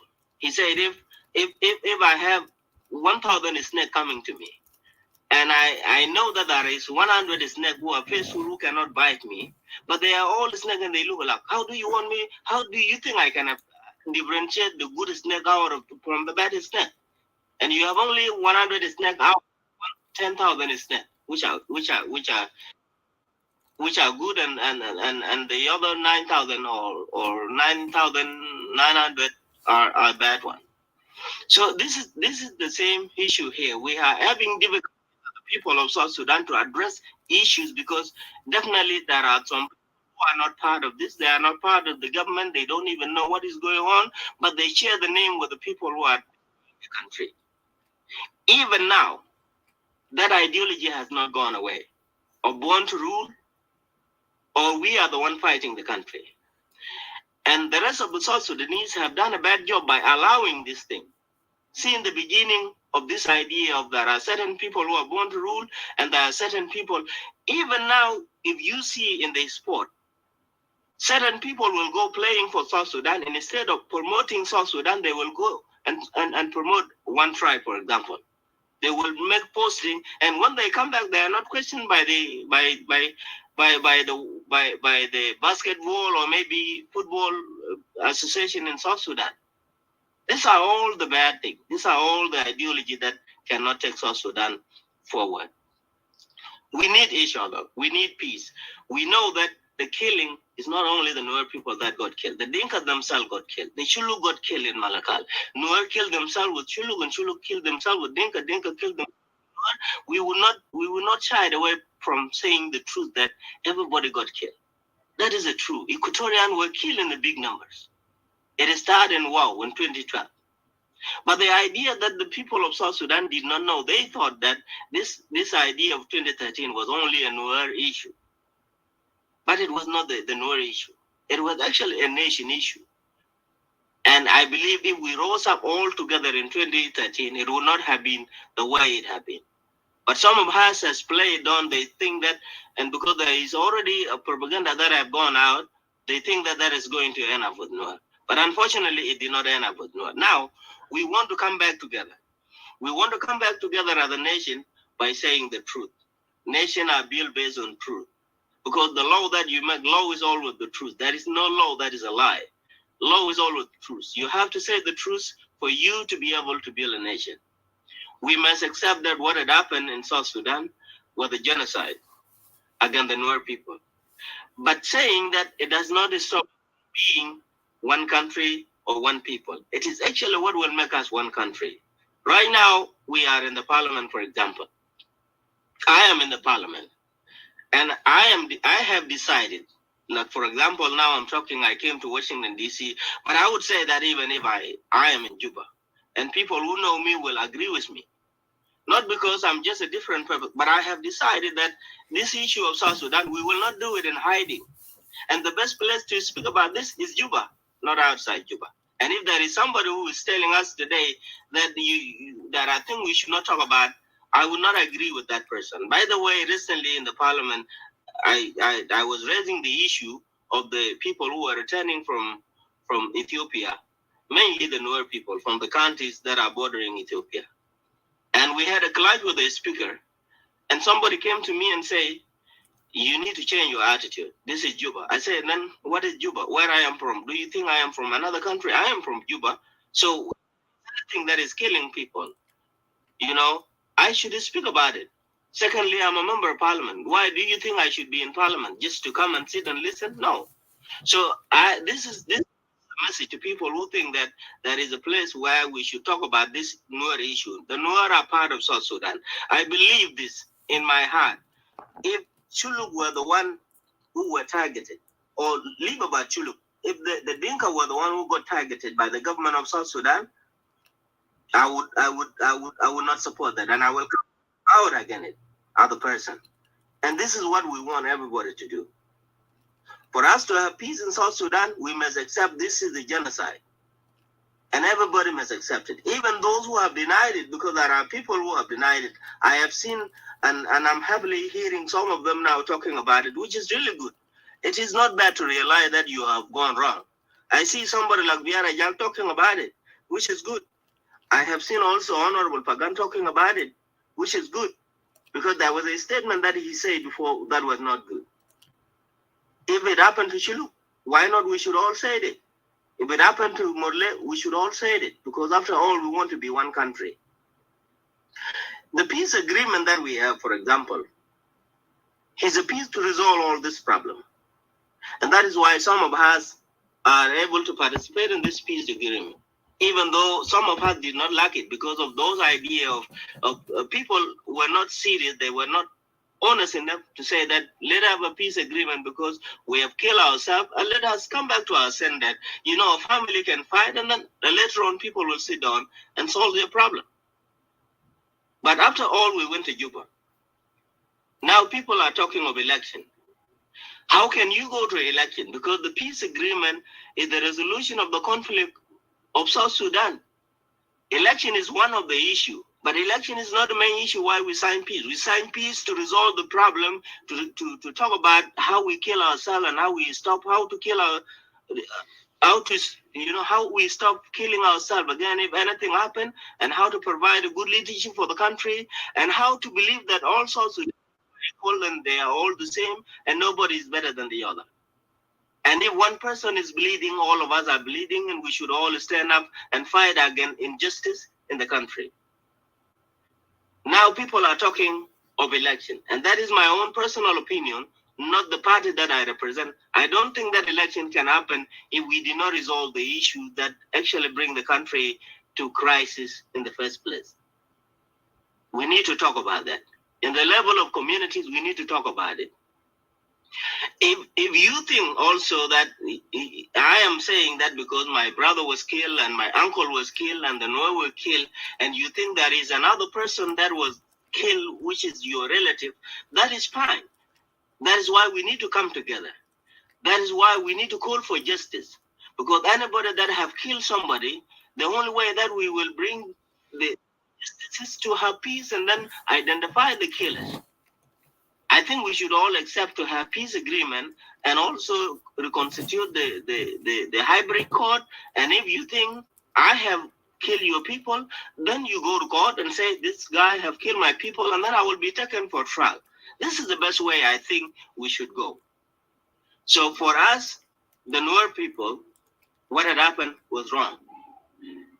But we will not rebel as other person who immediately lost my own brother, who is not even a politician, was not even a military person. I already take a decision. In the Nuer community, we say, that is a saying, I did my research. I did my research in the languages of South Sudanese, and I'm not yet to find a community that say that I buy the country with the blood of my brother or my uncle. That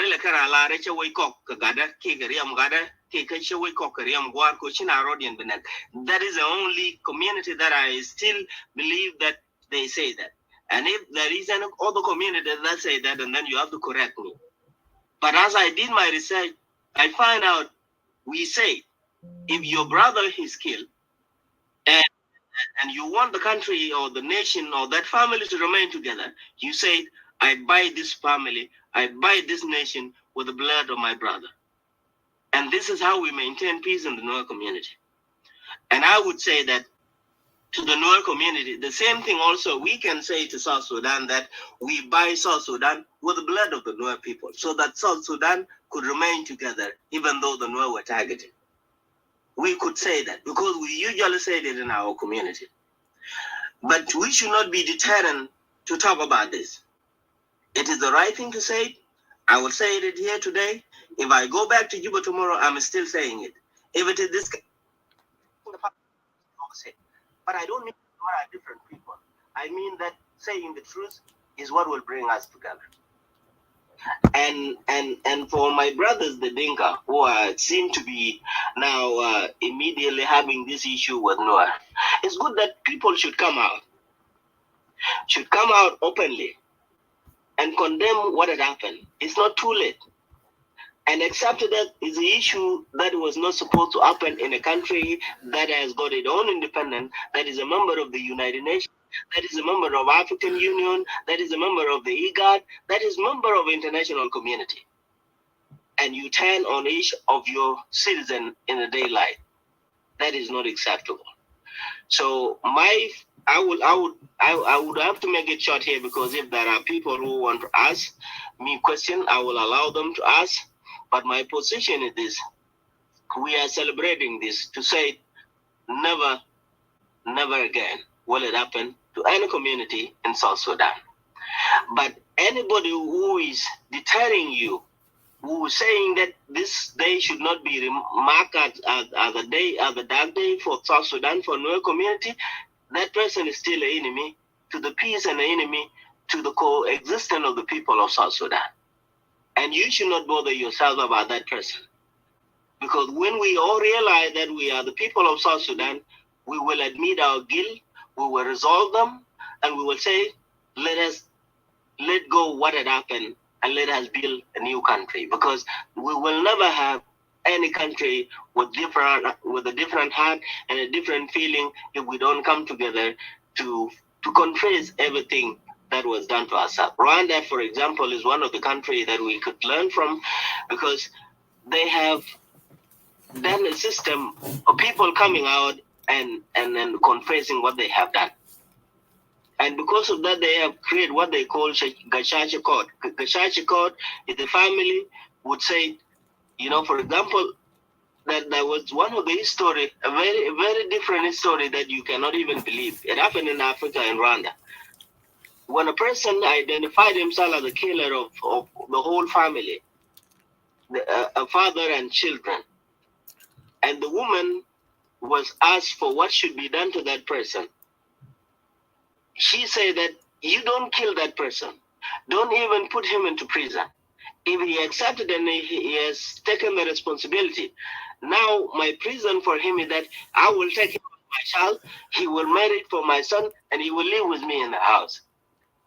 That is still happening in Rwanda. We can do the same thing. A community that is still deny the wrong thing that have it done to itself is a community that is not willing to come together. The ideology of who is better in South Sudan, it is not a good ideology. And it still exists until today. Even if you look at the government right now, there are people who are not talking in terms of, can Lemakol become a president? Can Pagana Moon become a president? Can Riek Machar become a president? Can somebody like Wai become a president? People are thinking that can if self have gone, can Akol could become president? Can Niall Deng become a president? This is an idea that does tell you that it is not even a party. Even when they are in the party, there are people they keep in that party without even having their own right to claim that they should become a president. They are told to sit in that row, don't even cross that line, but be with us. And if we talk to other people, you go in front. For example, my brother, the Nuer people who are in the other party. No person should be openly dreaming today to become a president, because it is an idea that people have already given themselves a position, said that doesn't belong to us. They should talk who should become a president. We will be listening here. And if they want to fight, we will fight to defend that. That is an ignorant. We will not prosper in this 21st century with all this ideology. Wrong is wrong. It should be given its name. It is a wrong thing to believe that the country belongs to certain people. It is a wrong thing to believe that the killing of all certain people does not make sense, and it should not be, remembered. Even if it become an international issue, it is wrong to believe that we should not openly admit our guilt and forgive ourselves and build a nation together that will last for the next generation to come. I will stop here, and then I will give you a chance to ask questions if there is who want to ask me questions. So thank you so much. Thank you very much. That was a very elaborate account of your personal experience in regards to the situation that took place 2013. We appreciate knowledge that we're getting from you. You as a first-hand experience person that experienced the ordeal. I'm gonna give the mic to the people that are up here. If they have any compliment or question, a quick addition to what you have said, and then we will move on. I'm gonna need some help. Nyotnel, you're here. Danny, you're here. Brother Guy Lam is not here right now, and I think Nasser is busy.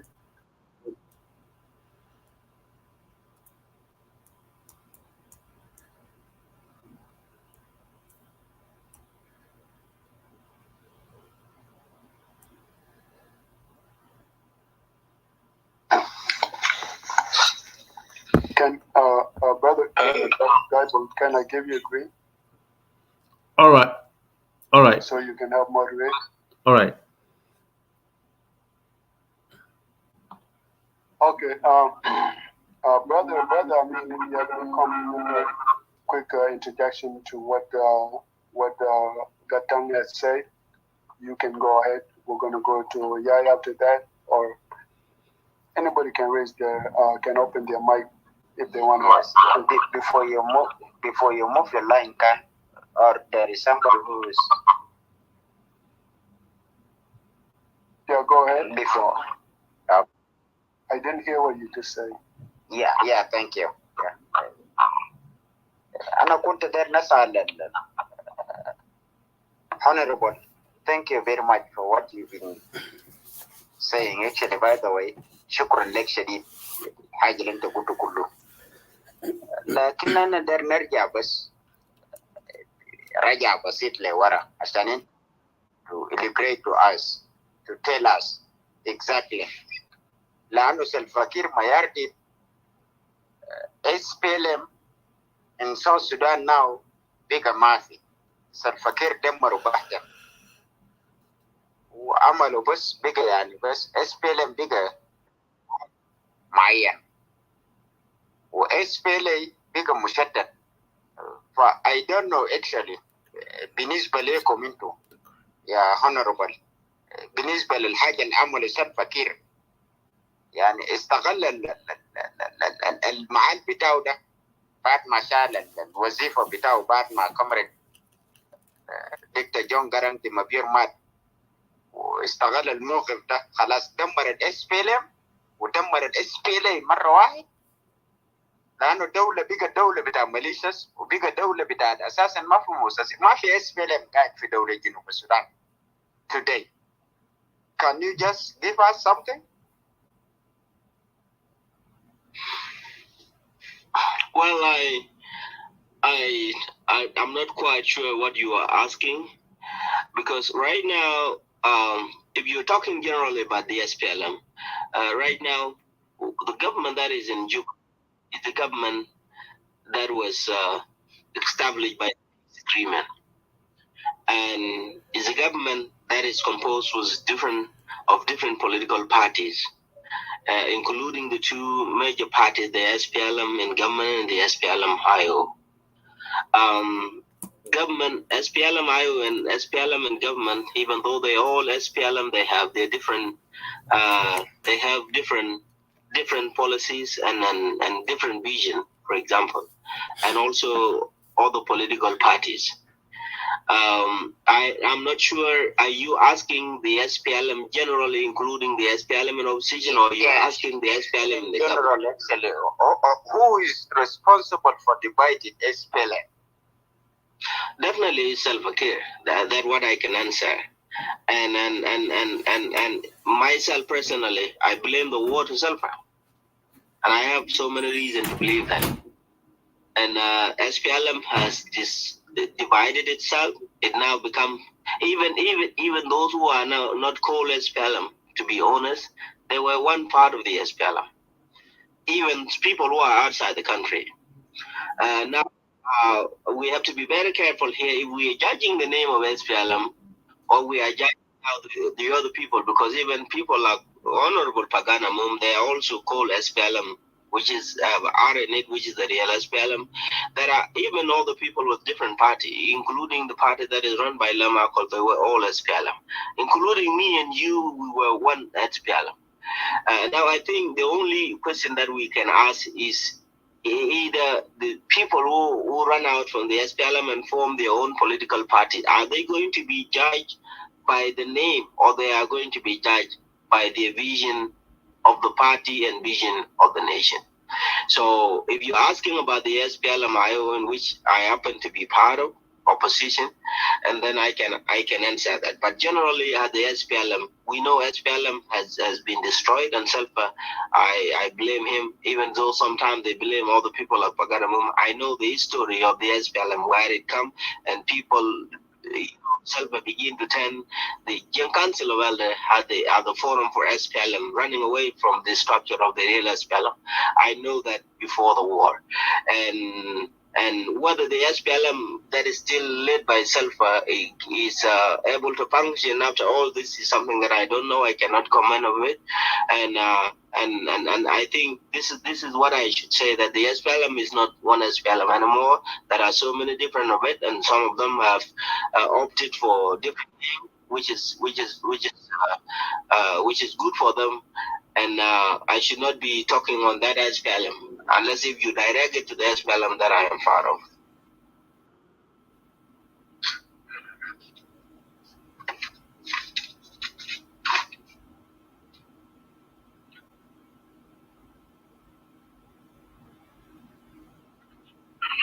Thank you, Honorable. You're welcome. Yeah, moving on. I guess nobody else have any quick interjection. Garland, welcome back. You disappeared for a minute, so I ended up helping myself with Guy is here, and Danny came up to help out. Guy, you're still here, right? Yeah.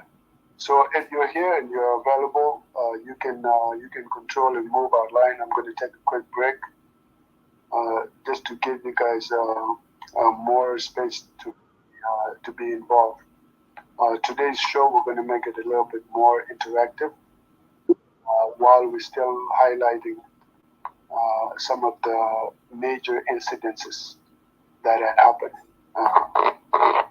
They were yesterday, but today we can still bring them up.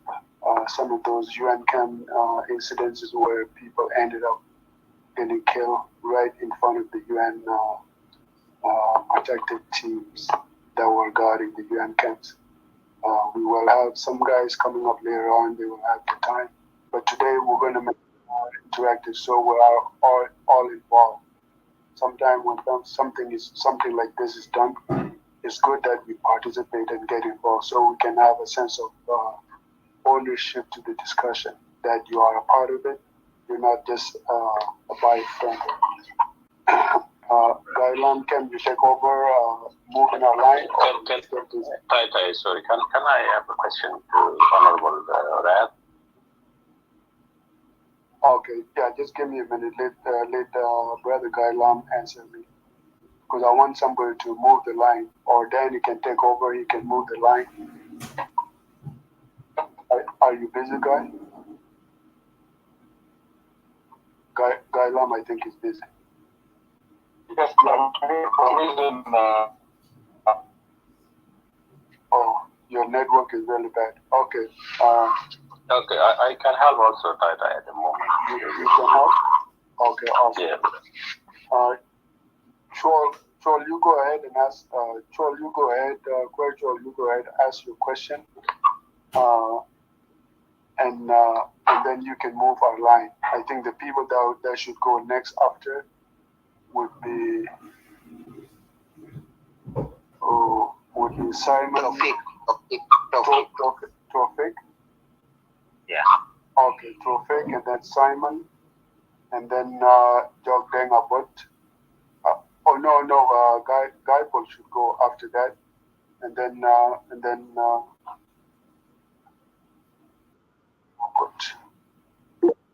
if I mind, just forgive me. I'm going to take a quick break, but you go ahead, Chol, and ask Katan, what's your question? Oh, thank you, Ty. Thank you, Honorable. Okay, Honorable, you want to say something? You blink your mic. No, I'm just listening. Okay. Go ahead. Okay. Yeah. Thank you, Honorable Rad, for his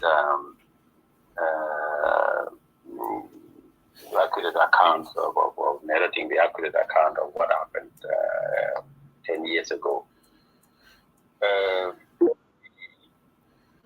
Concur the same analysis and story with you. I was in Juba in 2000, from 2010 to 2013. On the onset of December 15, it happened that I came back to Australia. I'm Sholden guy to Australia for family reasons, and the big day happened after me. But I have witnessed most of the incidents and the atrocities that happened since the removal of the powers of the vice president and the removal of the entire cabinet. Up to you. I was a part of the youth, very youth group that used to also mobilize. I was involved in mobilizing young people from other ethnicities in the idea of Dr. Mashar, and we used to go most of the time to his house. We were assigned Brother Lam and Ezekiel Lowell. There were the two people who were assigned to us. Most of the cases, we get our information from them. We carry out mobilization around Juba, and we had good interaction and members from mainly from Equatoria and also from Rumbek, young people and also some elder people. We were going to be successful. And I believe it was one of the reasons why President Kiir sees that people were turning to support Dr. Mashar or other candidates. And the only reason for him to remain in power was to cause violence and kill people. My question came from the conclusion that yes, you are a real survivor and one of the family victims, like any one of us. Myself, I'm a black nephew of Rap Wagwa. Come from Yomding, the same family. Now, I will say that yes, we in Nuer community from west to east, we usually say that for this community, for this society to remain together, even though my person has been killed, you bought the community, the blood of your relative. That's what keeping the Nuer community together. But that one, as you acknowledge it, always come after meeting, after settlement, after people, perpetrators admit their guilt, and people sit together and rituals are performed, conversations are done, and this spiritual leopard skin people will perform rituals and be reunited together outside of the country or outside the community to remain together. This is yet to take place in our country. For some of us who are still remaining in country, we believe that until those such things are done, it will be hard for us to come back together as one country. For this country to come together, the government of SPLM are pushing now for national elections, which is not far away, maybe less than 12 months from now. This morning I saw a report from Tricare countries acknowledging the loss of the life of the people, South Sudan people in Juba 10 years ago, but advocating for elections. And they are firmly saying that they don't support anyone who will obstruct elections. And they believe that it should take place on time. Honorable as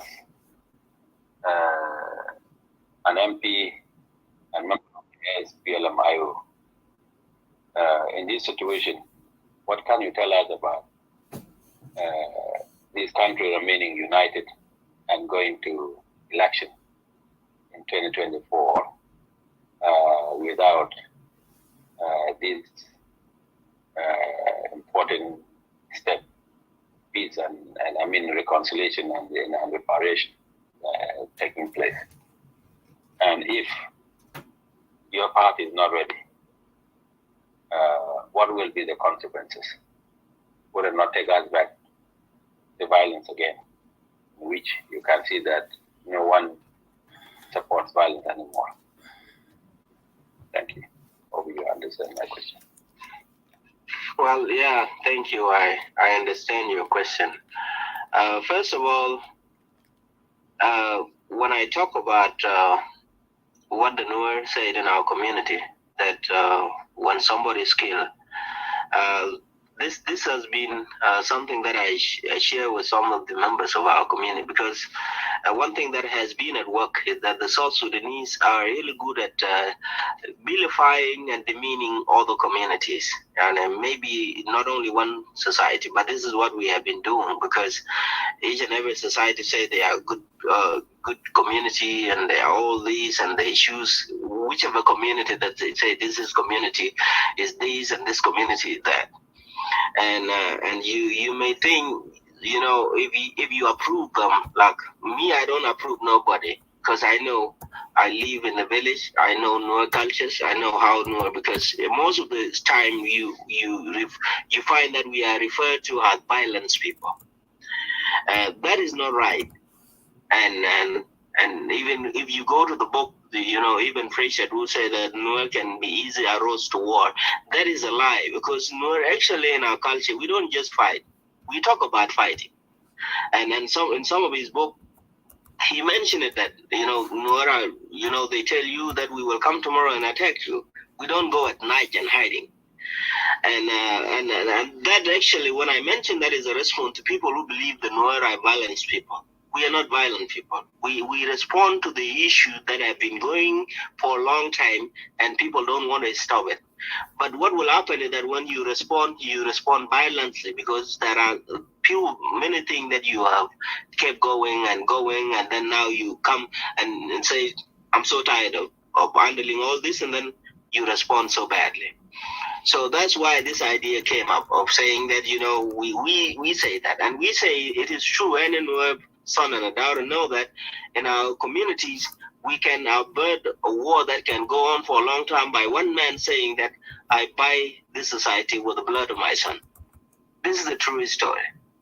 And it is something the Nuer could promote for people who believe that Nuer are just violent. We need to come out and tell them, no, we are not violent. We talk about our issues. Coming to accountability, yes, there is no peace or reconciliation with leaving the justice out of this. You cannot leave justice out of this. Justice is very important. And if you go to this peace agreement, for example, that peace agreement that is not being implemented right now, it is everything out, everything that we are talking about. There is reparation in it, there is compensation in it, there is truth and reconciliation in it, and everything in this peace agreement are there. I'm telling you, and I should not tell you, because I know you have read the peace agreement, what it is, that peace agreement. Now the challenge is whether this peace agreement is going to be implemented or it is not going to be implemented. And for those of us who have gone to Juba, we believe that if this peace is implemented, will be a blueprint for South Sudan to come back, because everything that we are talking about right now, it is in that peace agreement. And for myself, I would say that if we know all these things that we are talking about, they are there in this peace agreement. Our challenge is how can we make this peace agreement to be implemented? The accountability, you cannot leave it out. That is why in the peace agreement there is a hybrid court. The hybrid court was the opposition suggestion saying that we should not have court in Juba. We should have a hybrid court that, like what it up in Rwanda, that they have their own court that was in all the country in Africa. I think it was in Djibouti and somewhere. That is the agreement. So I'm not saying that we should say, I know even when the compensation is done, it is not enough, because you lost a person that you will not see for good. But because you say that I buy the country with the blood of my brother or my sister, it does not mean the conversation cannot take place. You are not saying, no, don't compensate my son. We are trying to stop the rebellion or the killing to continue in cycle. So I am saying this, that we should not think of rebelling, because if it means that the Nuer are not rebelling, should bring the country together, that is good. It is the same as we said when we fight in our own small clan. But the compensation must take place. And that compensation, it is in this peace agreement. Now, like I say, the question is that whether this peace agreement is not going to be implemented or implemented, this is a different issue. For election, I know, one thing that I also know, I think the South Sudanese, what they want is more important than what the international community want. International community is coming alongside. You know, if you look at them since the beginning of the war, they have no leverage to say, hey, don't do this or do this and all this. They have their policy that is consistent with, of course, their own interests that you may know and I know, that they are doing the thing the way they do it. Otherwise, if they are somebody that is coming, in my own opinion, coming to solve the problem, they should speak different language. In my position as somebody who is in foreign affairs, my conversation with them is different, because I tell them, if two people are fighting, and you telling them when one does done wrong thing and one done right thing, you will lump them together. You say you people, and when all of them done wrong thing, you say you people. You are not solving the problem, because at least in a fight, one person is the wrongdoer. And if you single out that person, you will be able to solve the problem. This is what I know. Now for election, like I said before, election is an essential part of the peace agreement. But it is not the peace agreement. The peace agreement is what we are talking about, like compensation and reconciliation and resolving. That's why it is called, resolution of the conflict of the South Sudan problem. Okay, so the peace agreement means to resolve the issues that have divided us, that have led the country to the war, that have destroyed our country, that destroyed our economy. Like, for example, economic-wise, South Sudan is in a level which is a very dangerous level. When I left Parliament in 2013, you buy $100 in Central Bank is 290 South Sudanese pound. But in the black market, it should go 300 to 400. Again, $100. My salary used to be 10,000, around 3,000 to something US dollar. When I went back after the reconstitution of the parliament, my salary is 25 US dollar. So right now, the $100 that you buy with $300, it is now 10,000 South Sudanese pound. You can do the math. I know all of you are economists and you know that. So these are the problems that we want to resolve. Of course, the election is a part and essential of this peace agreement. But it should not be, should not be put past anybody who is advocating for election before resolving these issues, and then he's not doing the right thing. Because we have signed the peace agreement, we have to implement it, because none of us was supposed to sign the agreement. Only people who refuse to sign them. Honorable Fagana Moon, people like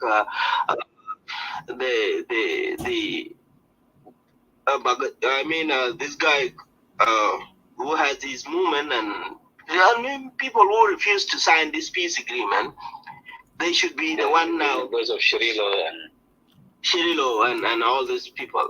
Thank you. So, but anybody who have signed this peace agreement have agreed that you should sign. Peace agreement is the law.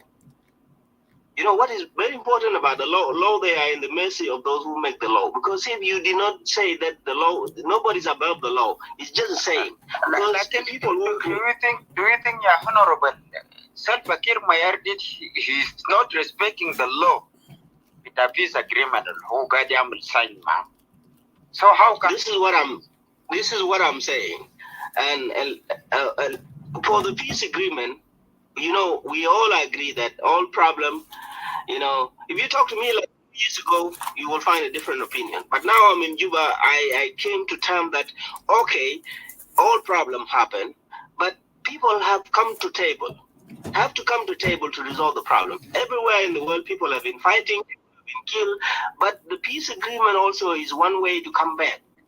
Even the brothers who are still outside the government right now, they're even calling for the round table. That means that we fight, but let's come back and resolve our problem, because they believe some of the problem will not resolve because the peace is not being respected. The idea that Sulfur will implement the peace or will not implement the peace right now is something that I cannot say yes, he will implement it, and I cannot say no, he will not implement it. Part of it is implemented, and some of it is not implemented. And I have my own personal opinion that he thinks agreement is just a paper that you can sign and throw away. This is what it is. But we have all committed to the peace agreement. Now we have gone to the middle of the river. I would not encourage people to pull back right now and say, let's go back to war. I think through this peace agreement, the person who is against the peace agreement, if all the people of South Sudan are united can be defeated, and the peace agreement can prevail, and the people of South Sudan can come together, and the country would move forward. I stop unless if there is something that I did not answer. Well, thank you, Honorable. For sake of time, I think we will go along with the line. Very good. Before I move the line, Brother Nyanyel guy, you are now the moderated team. Are you going to say something before I move the line, or you can wait? I wanna say something. Okay. Make it brief because we got the line. Yeah, I will make it very short. Yeah, I'm always very precise and short. Thank you, everyone. I will say this in English, very brief and short. Today, we are marking the 10th commemoration of the Nuer Genocide, 10 years ago. We are doing this not to forget our people who have been killed in 2013. And that's why we're here. And that's why we did. We want to remember them because they are part of the Nuer. Today is the worst day, the 16th, the 17th. The regime killed a lot of them this day and tomorrow. And that's why we are mourning. So what is about this day? We want to hear from the survivor, like they did yesterday. We want to know how they survived, how the regime killed the Nuer in city, Juba, South Sudan. That's all matter. I want to hear from them. We want to hear from them. We have to give them a lot of time so that they can express how they survive. This is very important. This is the first time ever in our history. Nothing happened like this in last 30 years, 100 years, 200 years ago, in the beginning of the Nuer community. No single tribe, no foreign government, nothing had happened like this. This is the first initial, a system that we are part of it, a regime that we are part of it, a country that we fought for it, like other tribes, become our killer. And that's why we're crying all the time. So, to make my last remark, so we don't need no forgiveness from Salva Kiir regime.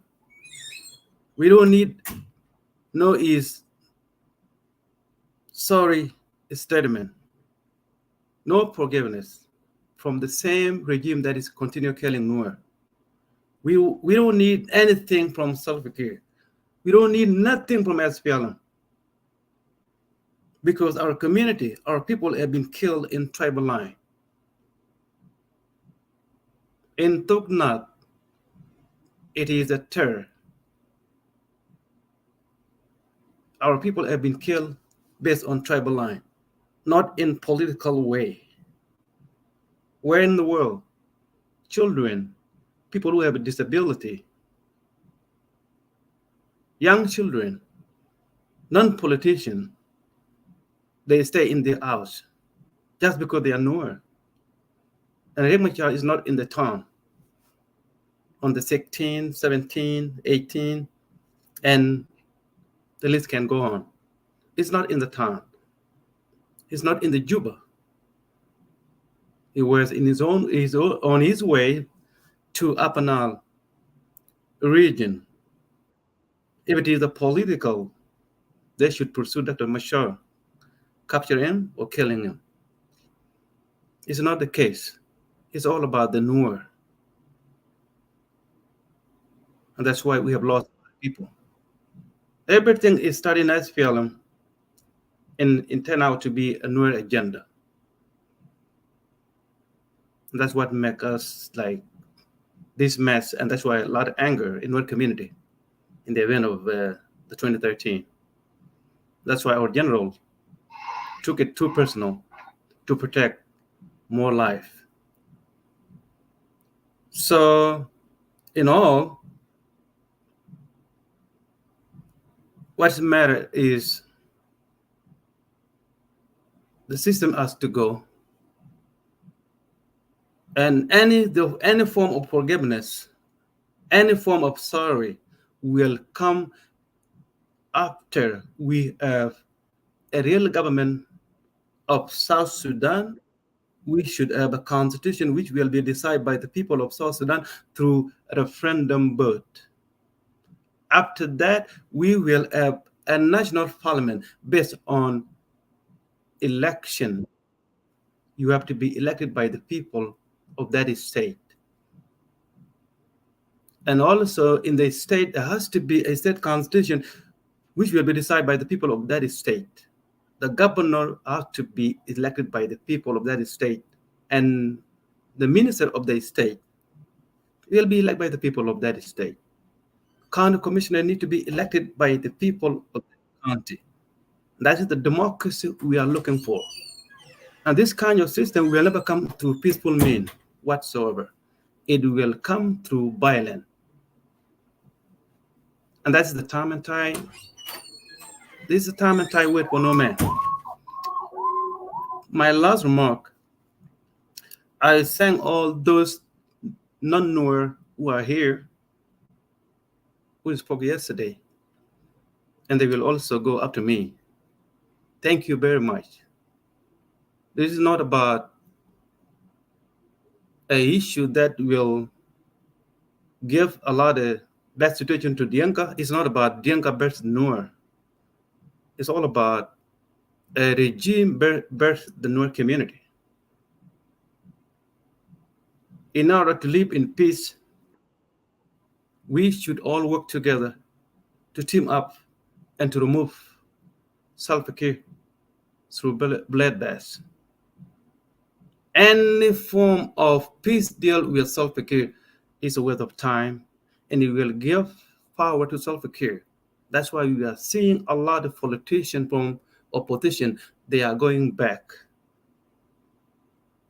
This is the mess. So, this is the day we will remember our people every year. The best of South Sudan will come after Salva Kiir. There will be no forgiveness. There will be no sorry. And the Nuer community will never accept any form of sorry. Not only from Salva Kiir, from people who are surrounding Salva Kiir. It happened to be a Nuer or any single tribe. We will never accept any sorry. The word sorry will come after we have a new government in South Sudan. And the Nuer community will say, will sit because we have a new direction for the country. We have a new president. When we say if the president say I'm sorry, it means that you are not the one who just do the work. Salva Kiir, he planned to kill the Nuer. Do you think he will say sorry? He will never say sorry because he just execute the action. So that's the word of time. So he knew it, he planned it so that he killed the Nuer. He will never say, I'm very sorry. When Dr. Riek Machar say sorry to the Boer community, he did not plan the war in 1991 or in Boer Town. It was the work of the general. They just fight there. Civilian caught in front line, they lost their life. If you are a leader and you did not order your soldier to kill that community, you have to say, I'm very sorry. That's why Riek Machar says so. John Garang never said that I'm sorry before he died. He knew it. He did it intentionally. Salva Kiir will never say the same thing. He will never say, I'm very sorry. He did it intentionally. And that's the reality. So I can say thank you for your coming, the non-Nuer speaker, on this particular day. South Sudan will come. We have a heart for the nation. If there will be a new government in South Sudan, we will forgive. Like the previous speaker say so. We are not intention. We are in any intention, or we are not even planning to plan a genocide to target innocent Dinka.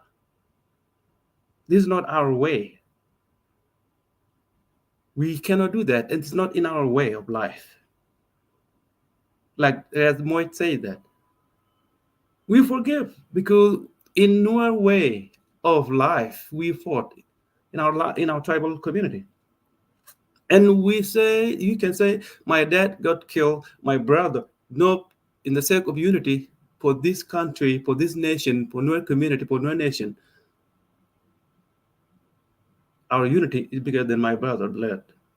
This is our way of life. And we will do that after we have a new leader in South Sudan. It could be a Dinka, it could be a Kakwa, it could be Lotuko, it could be a Luo, any tribe. And we will do that. So my final remark is that Sudan will be a good country after Salva Kiir, and we will forget and forgive all bad things we did to ourselves. But we will never forgive those things if Salva Kiir is still in Sori leadership. Thank you. Thank you, brother. Nyanyan, okay. Let forgiveness and reconciliation will come when wrongs are acknowledged and reconciliation is done. Thank you. Let's move the line. Brother Tofik, are you there? Yes, I am here. Okay, welcome. Let's keep it to maybe under 10 or maybe, I'm not sure. I am actually somewhere, so I will keep it under 5. Okay. So first I would like to say thank you to the Nuer House for raising awareness and also keeping our people's memories alive. And I hope this initiative it's just the beginning, and that we in diaspora we will continue to remember our people for foreseeable future until we will have a people government by people for people. And when that government comes, then December 15, 2013 will be adopted and made a national memorial day for all to remember the genocide that happened to the Nuer people in Juba. And there are those who tell us you should not say it is Nuer genocide, you should change it to Junubin genocide. Yes, there are some Junubin that might have lost their life in 2013. But remember, the target people, the target group is the Nuer. As such, it is fitting that we should describe this event as the Nuer Genocide, and then while remembering the non-Nuer that were killed indirectly or directly because they resemble Nuer.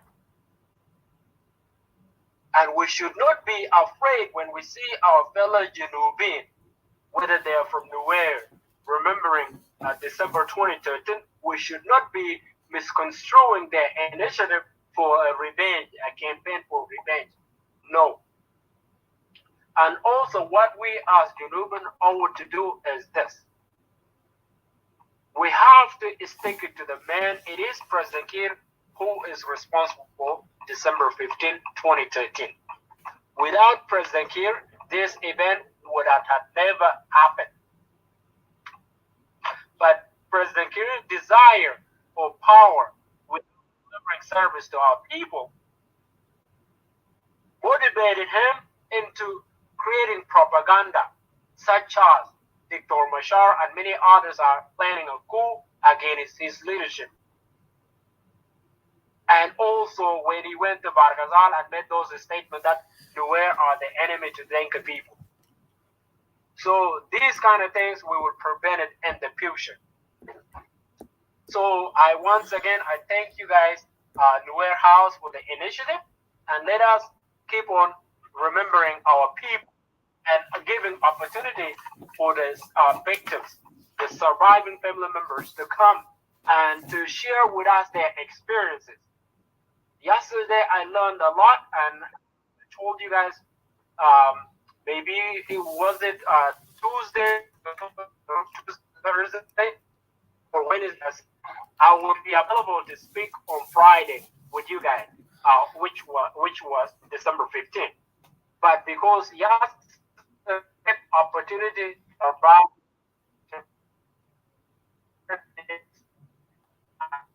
I should not. Yeah, the network is cutting. Learn from the people. How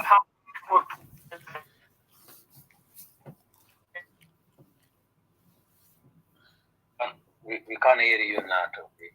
Sorry for the network. Okay, let me try to reach the place where at least there might be Wi-Fi so that I will. So how about now? Yeah. We can hear you better now. Go ahead. So now it's good? Yes, it's okay. Go Topic. ahead. We can hear you now. Okay. Clear. So as I was saying, in yesterday's room, the first day we commemorated December 15th, I felt that I should not come up, and instead I should remain down as a listener and learn from the victims' experiences, how they survived December 15th, 2013 genocide. And I thank you once again for the great job that you guys have done. And to our fellow Junubin, we owe to do better as Junubin. Remember, there would have never been Junub Sudan if it's not our collective effort.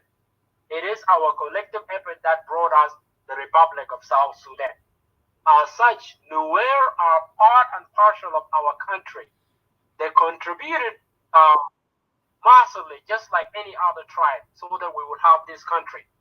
And many of us today, the reason why we allowed so many of our Nuer people to be killed, because we never accepted this killing as killing of Junubin. We never accepted that this is a genocide taking place in Junub Sudan. And instead, we accepted that this is a genocide being committed by the government against the Nuer tribe. Nuer are our people. We should not wait until it's done to one of our tribe in order for us to come out and condemn President Kiir and Juba regime. We should be wise to prevent future genocide. And that is why all of us, we have to come out in solidarity and to always remember December 15, 2013 as people of South Sudan. And because I said I am somewhere, I don't want to take all the time. So this is I have listed down for nation's suggestion, and maybe this suggestion already have been thought by many of you. One of the first recommendation is this. For this initiative, we should not stop. Memorialize our people every year, and not just ask to where. And if it takes all of us to change our profile picture, we should do that. We should always remember December 15, 2013. Second, President Kiir must be held accountable and responsible for December 15, 2013. The third, Kiir must accept responsibility for December 2013. All in all, the last one is this. After President Kiir accept the responsibility for December 15, 2013, the last result would be in preventing future genocide from taking places. And which is, in our future government, we have to adopt December 15, 2013 as our National Memorial Day, remembering those who lost their life in Juba and many parts of the country as a result of the genocide. And yes, there's other non-Nuer that have died through crossfire, and also fellow Dinka who, by the account that I heard yesterday, is that they had scarring, the mark similar to the Nuer, and as such they were killed because they resembled Nuer, or they were taken for Nuer. And we should not allow this to happen. And another thing, those of us who tried to compare 1991 to 2013, yes, both events are painful and they ought to be condemned. But we must remember, when 1991 took place, we were still part of United Sudan. We don't have a government back then. But 2013 happened after we are already independent. Our fellow citizens hailing from Nuer tribe were killed by resources belonging to us as Junubin. And that is unacceptable. It should never happen today. It should have never happened yesterday. And it should never be allowed to happen in the future. So I thank you guys for the opportunity. I will go down and I will listen to you guys. Thank you very much, Brother Tofik. Thank you for wonderful recommendations. Hopefully, people who have ears will hear your recommendations. And in order for this problem to be settled, it needs to be officially recognized and educated to generations, such that it never repeats itself to any of any community members or group. Thank you. Yes, we are still keeping the line, moving the line. Is it Simon now? Oh, Honorable Rad, you're blinking. You want to? No, I know. Your mic is open. Okay. Yeah. I think it's Simon turn. Okay, I don't know if my voice is clear. Let me just check that first. Now we can hear you clearly. Okay, thank you. First of all, let me thank you all, the moderators of Nuer House, and also let me thank the people of South Sudan who are listening down here. And thank you for the opportunity, especially Brother Nasser, for bringing me up. And I've been here for some quite time, and I've listened a lot of things from Honorable Rad Tang. He say a lot of things, but I will say something at the end of my speech. First of all, this day is a day that I don't believe that for some of us who really put South Sudan so dearly in our heart will never forget this kind of days, because this is the day that we know our brothers and sisters, our uncles, our aunties, our daughters from Nuer were murdered in Juba. We have listened to a lot of testimonies from yesterday. The survivors came and give their testimonies. And today also, I have listened to the testimony of Honorable Brad, who survived that December 15 also. Sometimes we, as the people of South Sudan, if we speak the truth, I'm very sure the healing will take place. But when we try to deny the truth, and we always try to take things for granted, we will never have peace in our country.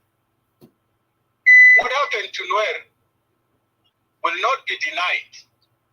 Nobody will ever deny it, even though there are few people that are trying to deny it. But this is not something that has to be denied. Also, when people talk about 1991, because I see some rooms yesterday were talking about people are now crying, but what about 1985, 1986, 1987, and 1991, and so forth? If we were to talk about those days, I'm very sure some of the people will not even speak. Because even the genocide started with not 1991. There are Nuer that was killed before 1991. There are even Equatorial de Mondari that were killed. And that's what actually made Mondari not to decide to be part of the SPLM in the beginning. And we are not talking about those things. 1991, it was not a tribal war. It was the SPLM split into two, and they massacre each other. And then the genocide or massacre happened in Bor. It was done by the SPLM National Function, which if they divide themselves, there was National Function and Torit Function. So it has nothing to do with the Nuer tribe. It has nothing to do with anybody. But that's just the SPLM themselves. They caused that pain to the people of South Sudan. And if we are to speak the truth, we're supposed to condemn the SPLM for that killing. And Riek Machar as a leader, and that's why sometimes I give credit to Riek Machar. Because being a leader, Jama, even if sometimes you don't do something, but if something is done by your forces, you have to take responsibility for it. And that's what Riek did.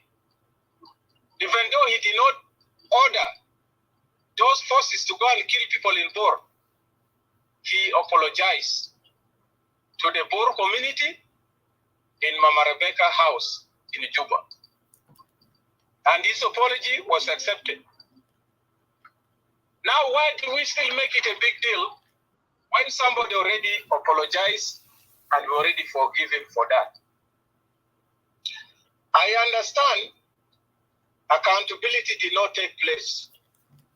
But if the accountability to take place, even the atrocity that was committed by Garang, no accountability was taken for it because that was a movement. It was not a country. Today, why we are speaking about this massacre or genocide of 2013, it was because we are a country. South Sudan has gained its independence and massacre its own citizens. And this should not be accepted. And it should not be compared with 1991. Sometimes I wonder how our people really think. And there are some of the people like Jamal, when I look at them, sometimes they come to public forum and they speak as a nationalist, but they're the most tribalist people. So those kind of people, I have made up my mind, I will not allow them even to come on my platform. Because I don't tolerate this kind of people who have tribal mentality. I don't tolerate them. It is better for you, if you say you are a nationalist, you stay in your ground forever. Don't just switch side every time and causing issues among the communities. You know, when this incident of 2013 happened, I was not in Juba, but I listened to 2 testimonies, and those testimonies I will never forget about them. One of the lady was in Juba. She's from Dinga. And when she came back, she gave the testimony in an occasion. It's not something like privately, but it was an occasion. She said what happened in Juba, it was something that unacceptable. She said even herself, they saved some of the Nuer's life. Because endum kan bet kibir endum osh, o zaman ga turujunas mon fata osh, bagnas jere they locked them in their compound. And people were looking for them, they say nobody have come here. So if this was not a target killing, why will you chase people based on tribe and it are resolved them in where it abituruji times warau? If it was just random killing or people with the gun, go after those who have guns. Civilians with no gun, why will you kill them? What have they done? Why will you go to houses of Nuer and kill them door to door if it is not a target killing? Number 2, Honorable Ezekiel Lulgarkoth led a delegation to United States, and he came to my own state. He was the head of that delegation. And the meeting was held in one of the church called Seventh-day Adventist Church. And all South Sudanese attended that meeting. It was an open forum. It was not only for the IO members, but it was open to all South Sudanese. And we went there. And what Ezekiel Lulgarkoth himself was telling us, it's really shocking. And he said, Ajama Ajala Asilde, Yani, if it is not some of the Dingas, he could have not survived. His life was saved by Dinga. And he said even some of the Dingas took bullet on his behalf. Just like what Honorable Pagan said yesterday in his testimony to Rumta Ibn. Some of the Dingas was killed on his behalf. When they tried to shoot him, they jumped in front of him and they were shot. That is Ezekiel Lulgarkoth himself. So if it was not targeting of the Nuer, why will people be killed because this person is a Nuer? Maluma na maeno fittinga tanina ala mulumo target while any Equatorian based random kid bikatulumon because no. Most of the Equatorian they die in crossfire. Or some of them because they were hiding the Nuer, and that's what made them to be killed. Lakin the target was actually on the Nuer. Dema ajanas bangur fogo. Unless it is all in that miskila, then you can try to deny that. But God will never let people to be killed all at the same time. Even though they have killed a large number, still God was able to save the rest of the lives, to stay after today to give the testimonies. Like Brother Guy yesterday, when he was giving that testimony, how he survived. Many people lose their lives. But God said, it is not your day, I will spare your life. And that's why some of our brothers and sisters from Nuer, their life was spared. In 2016, dogfight in J1, one of our Nuer brother live here. When they were to be evacuated from Juba by the United Nations or by the United States, the guy was captured on the plane.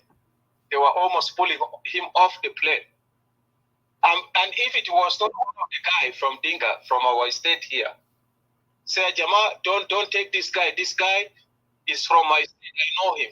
This is from our state. Don't touch him. Please leave him. And then he snatch him from their hand and push him on the plane. Say, go. That's how this guy survived. Even some of the Dinga from Agar people, they have the same mark as Nuer. Most of them, they were killed in 2013. People from Rueng were killed because of having the same mark of the Nuer. So people cannot say it sometime, Jama, this genocide, people should say all South Sudanese were genocide. No, it was not all South Sudanese. Yes, South Sudanese all died, but the target was on the Nuer. So in order for the healing to take place, to me personally, the accountability have to take place. Without accountability, we cannot move forward. And that's why people like Salva Kiir are making hindering of the justice not to take place by giving the retired senator of United States $3-point-something million just to stop the hybrid court. They spend too much money bribing people in order for these things not to happen because he knows he's guilty of that. But we'll push for that accountability. Now to conclude, for my brothers and sisters from Nuer, this day will be remembered for the rest of our life. But to make it as an official day, it will only happen in South Sudan if Salva Kiir leave power and the new government come in place. That we will make that day as a holiday for us to remember our brothers and sisters that were killed on that day. Just like July 30th, where we remember our martyrs. So at this juncture, I will stop here. But my final, I will ask a question to Honorable Taban Womin Ayo, and is in Juba, is a member of the parliament. And now we are talking about the peace implementation, and the election is coming and all that. Makwenlet said very clearly, I will ask the two questions, and that will be the end of my speech. Makwenlet said that the CPA was not complete implemented, and why people should talk about the implementation of this agreement. So this agreement should not be implemented fully because the CPA was not implemented fully.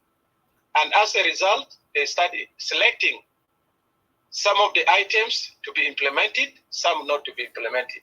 And some of these key items are left out. If they decided to go for election, will you guys also go for the election without the complete implementation of the election? That's one question. Number two, we see that the Unified Forces were graduated and they were assigned to go to Upper Nile with empty-handed, without weapon. And there was an interview that was done by John Tanza, the Voice of America. And in that interview, he asked them, and one of your minister is, I think, Stephen Barco, when they were asked, he said that they had the weapons because all the SPLM-IO, when they were going to training camps, their weapon was collected and put in a storage. Why are they not given those weapons back when they were graduated from the training camps in order for them to go? If they go by bare hand, will they be able, if anything happens to them, will they be able to help themselves? That will be my final. And thank you.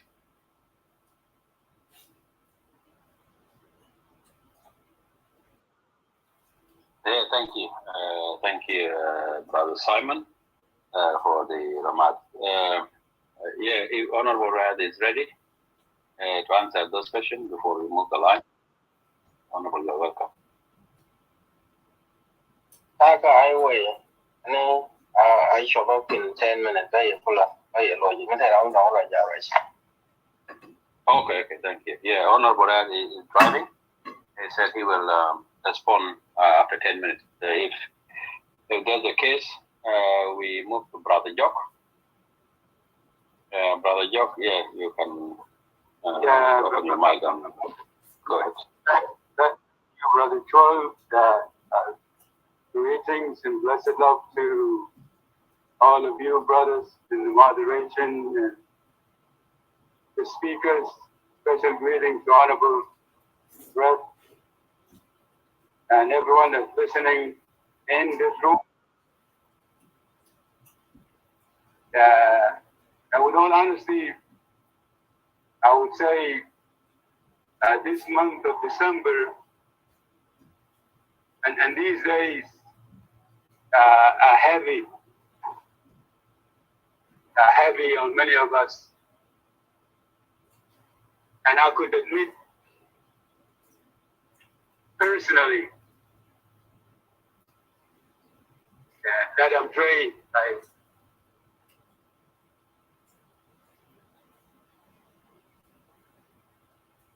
I would like to thank all my brothers and sisters,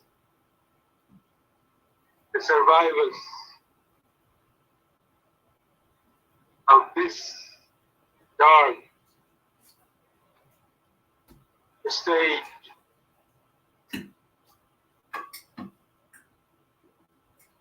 This mark on the body of South Sudan, the Nuer Genocide.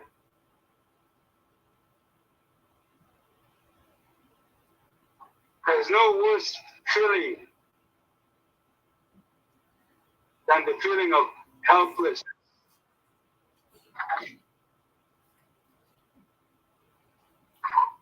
Particularly for people that are courageous.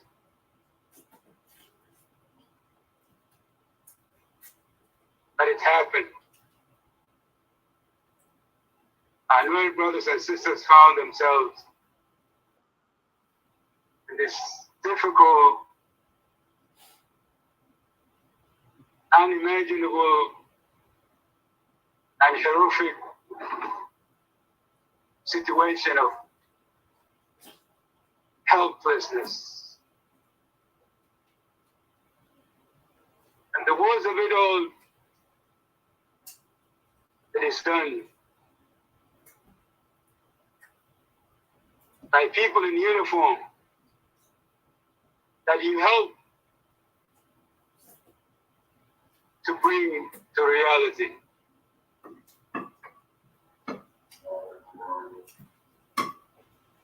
I am a wounded person. We are a wounded people. There are no games of comparison here to be played. And I listen to people raising complaints. If that's not lack of humanity, I don't know what to call it. You cannot run into your brother or sister that is in pain of unimaginable atrocities committed against him or her. And all you fixated on is attempting to compare pain that was inflicted on you somewhere, sometime.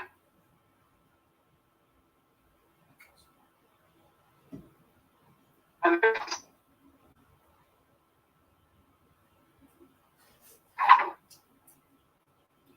it's concerning because if that's how we're thinking, then that tells any mind that is fixated on comparing their pains to their brother who's grieving or sister who's grieving, I could say that person is guilty. Because if you're not guilty, sometimes we even forget our own grief. Because we are human and you would feel your brother's or sister's pain is more unbearable. And it takes away from you your grief of your own pain. Why? Because you're human. And you care about what is happening to your brother or happening to your brother or sister. My apologies, I'm driving and it could be very loud and noisy in the background. This is a reality that we are witnessing, all of us. I personally appreciate the democratization of media. We are all now exposed to each other. If there is anything that I could ask all of us, is that we pay attention to each other and be genuine to detect sincerity and insincerity. Because what befell our country on the month of December of 2013, from the 15th leading forward,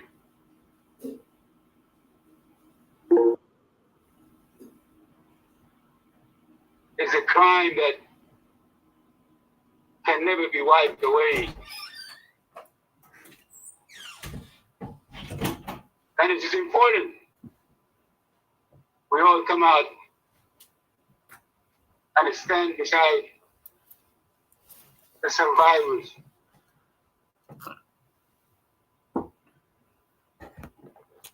Your victimization, the victimization of Nuer National, as sad as it is,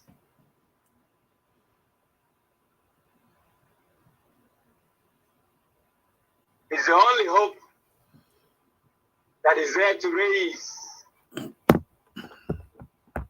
dying humanity in us. I would like to generalize people of South Sudan, but I think we are all sick. We are all affected. And if there's someone who's denying that, I would say you're not sincere with yourself.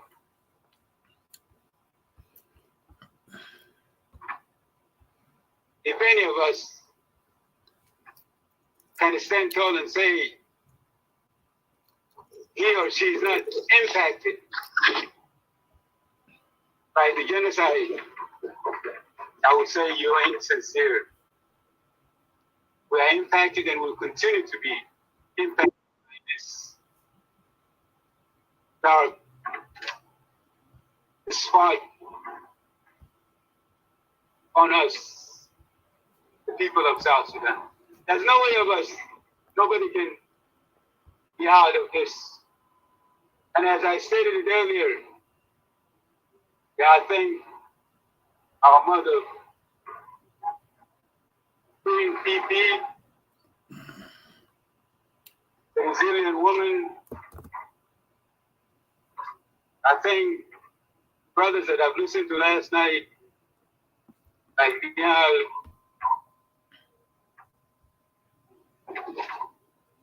Brother Galuk, Brother Nial, and many. Too many names to be. And many others did not speak. Brother Guy, I met Guy a few times here. I also do speak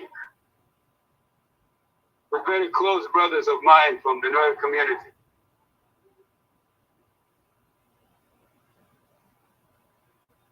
I'm familiar with pain myself. There are a lot of things that I've never spoken to anybody. And I would like my brothers from the Nuer community, there are those of us who know what it feels like to be helpless. I come from a VA in particular. I grew up in Khartoum, left home when I was young, but we did not leave willingly.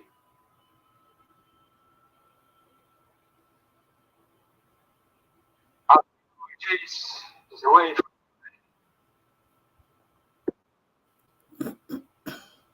Some of my relatives and people from my community were slaughtered.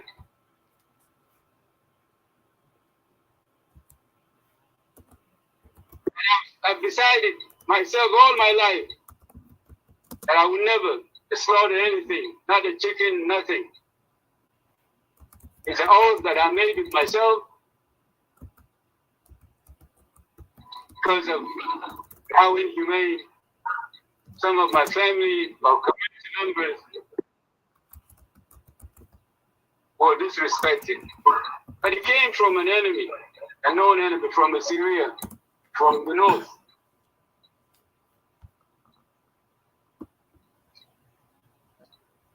Growing up in Khartoum, there were kids from communities from region of Kordofan.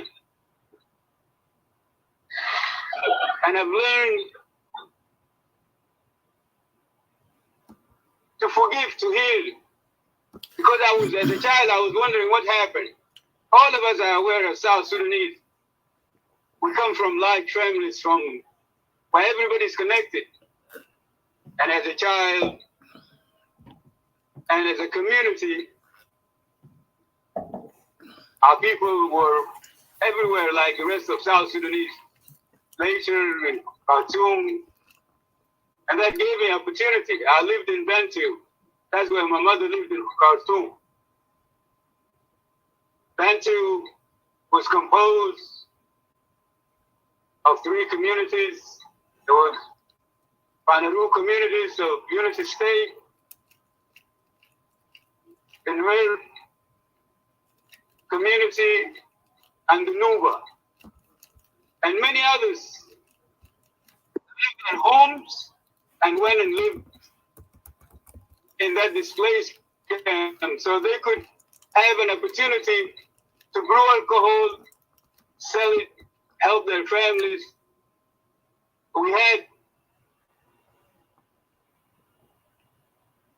our mothers whose husbands were ministers and people in the government in Sudan, but they went and made home out of those communities.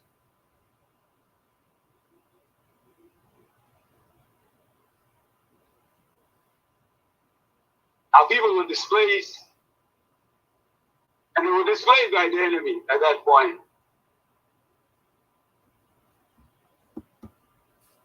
There's nothing that I could tell my brothers and sisters, the survivors. And I know nobody would understand the ordeal that you've been through and what you're living with. Only the people that are quiet with their own pains that may feel, and they may not also get to the depth of your individual experience. I've said it earlier. You have the power. You're the only one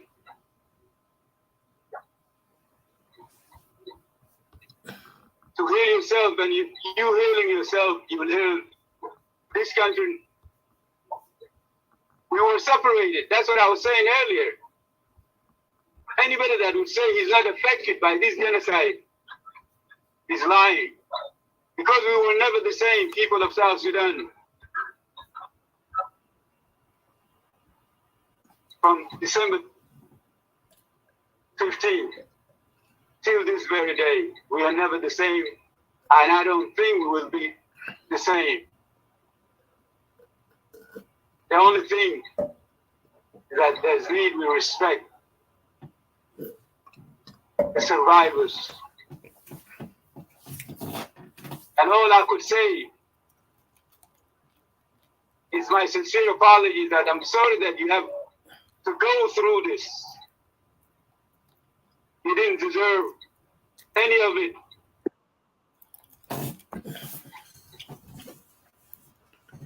I and many others are powerless. All we have is our voices. And I think our voices are powerful. all of us, the people of South Sudan, who are sincere that genocide was committed against our nationals of the Nuer, is that we stand firm in our position as people of South Sudan and maintain our call for justice. And you were right, Brother Kaita, yesterday when you mentioned justice delayed is justice denied. I also thank Honorable Rest for all that you've said earlier. That people now are jumping and talking about elections. It's missing and it's skipping everything else. The process that could have led us to heal and have an election so we could build ourselves and heal ourselves. I stated earlier that in these events, it's sad, didn't want to speak at length that I did. I would apologize, I would stop here. I prefer our survivors get a chance without interruption to express how they feel. And we should not stop people that are breaking down people. We must let the cycle of living take its course. Nuer as nationals are going to rise stronger out of this. And all I could encourage is what everybody spoke of yesterday. Our people unity. When Nuer are unified, people of South Sudan can be unified. Know that across South Sudan, from the Guinea society and from the rest, we all are standing with you. We are one. I personally say we are one. Something I dearly believe in. There are many schools that we have not been given an opportunity to explore as people of South Sudan. And that's why I've opened up by saying we are all victims. Our people are great people, but we've allowed misleaders, miseducated, to misrepresent great values that we all know that are and exhibited by many of our forefathers. We are an African people. Our struggle is larger, and what is happening is happening because those are the victims. The victims do destroy themselves without knowing that they're destroying themselves. If I destroy a guy today with the notion guy is Nuer and he's my enemy, I've lied to myself. By destroying Guy, I've destroyed myself. By destroying Nuer community, I've destroyed the Dinka community and the rest of communities across South Sudan. Many of us believe wholeheartedly that we are one people. It's our quest, it's what we're living for.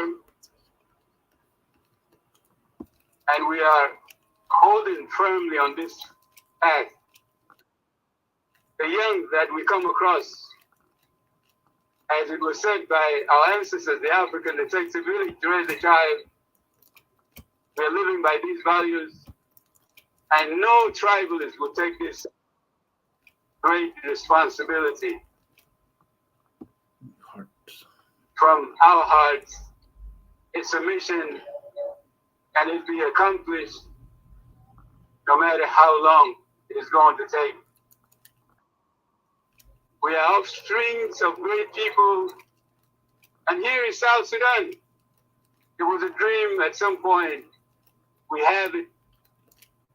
It is not a state in a real sense, but we've achieved something together. We can only continue. There's no going back from this point. My apologies to the moderators and the listeners. It's a bore you for taking this long. Thank you. Well, thank you. I'm ready to respond to that question. I stopped. Oh, okay. Thank you. I just want to say thank you to Brother Jock.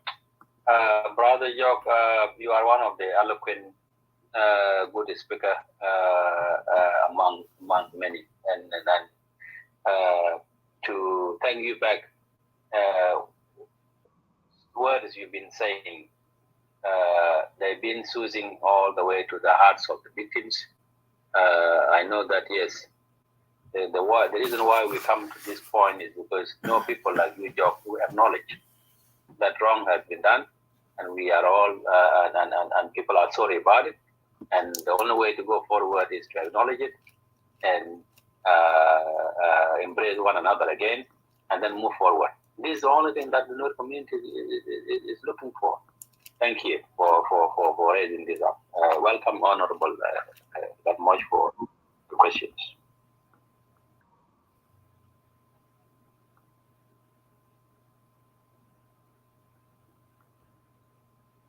Yes, no, you can come in to answer the question. All right.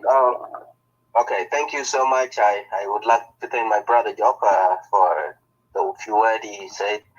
And the question was about the graduation of the armed forces and what Makwe was saying.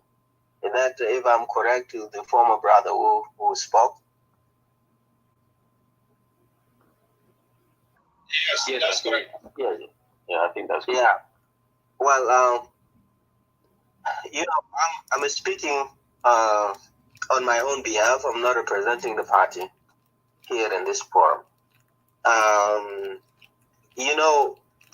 What I said as me, there is, of course, a lack of political will on the side of the government. And that lack of political will is not hidden from South Sudanese. They all have seen it. They know it. And even the international community.